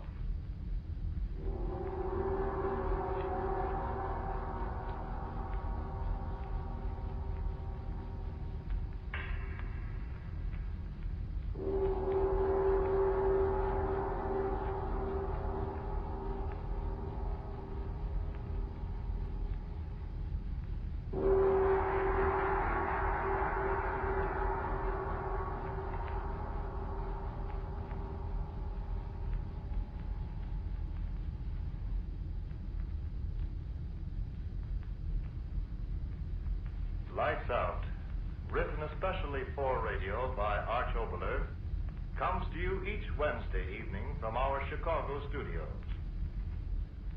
This is the National Broadcasting Company from our Chicago studios. This is the National Broadcasting Company from our Chicago studios.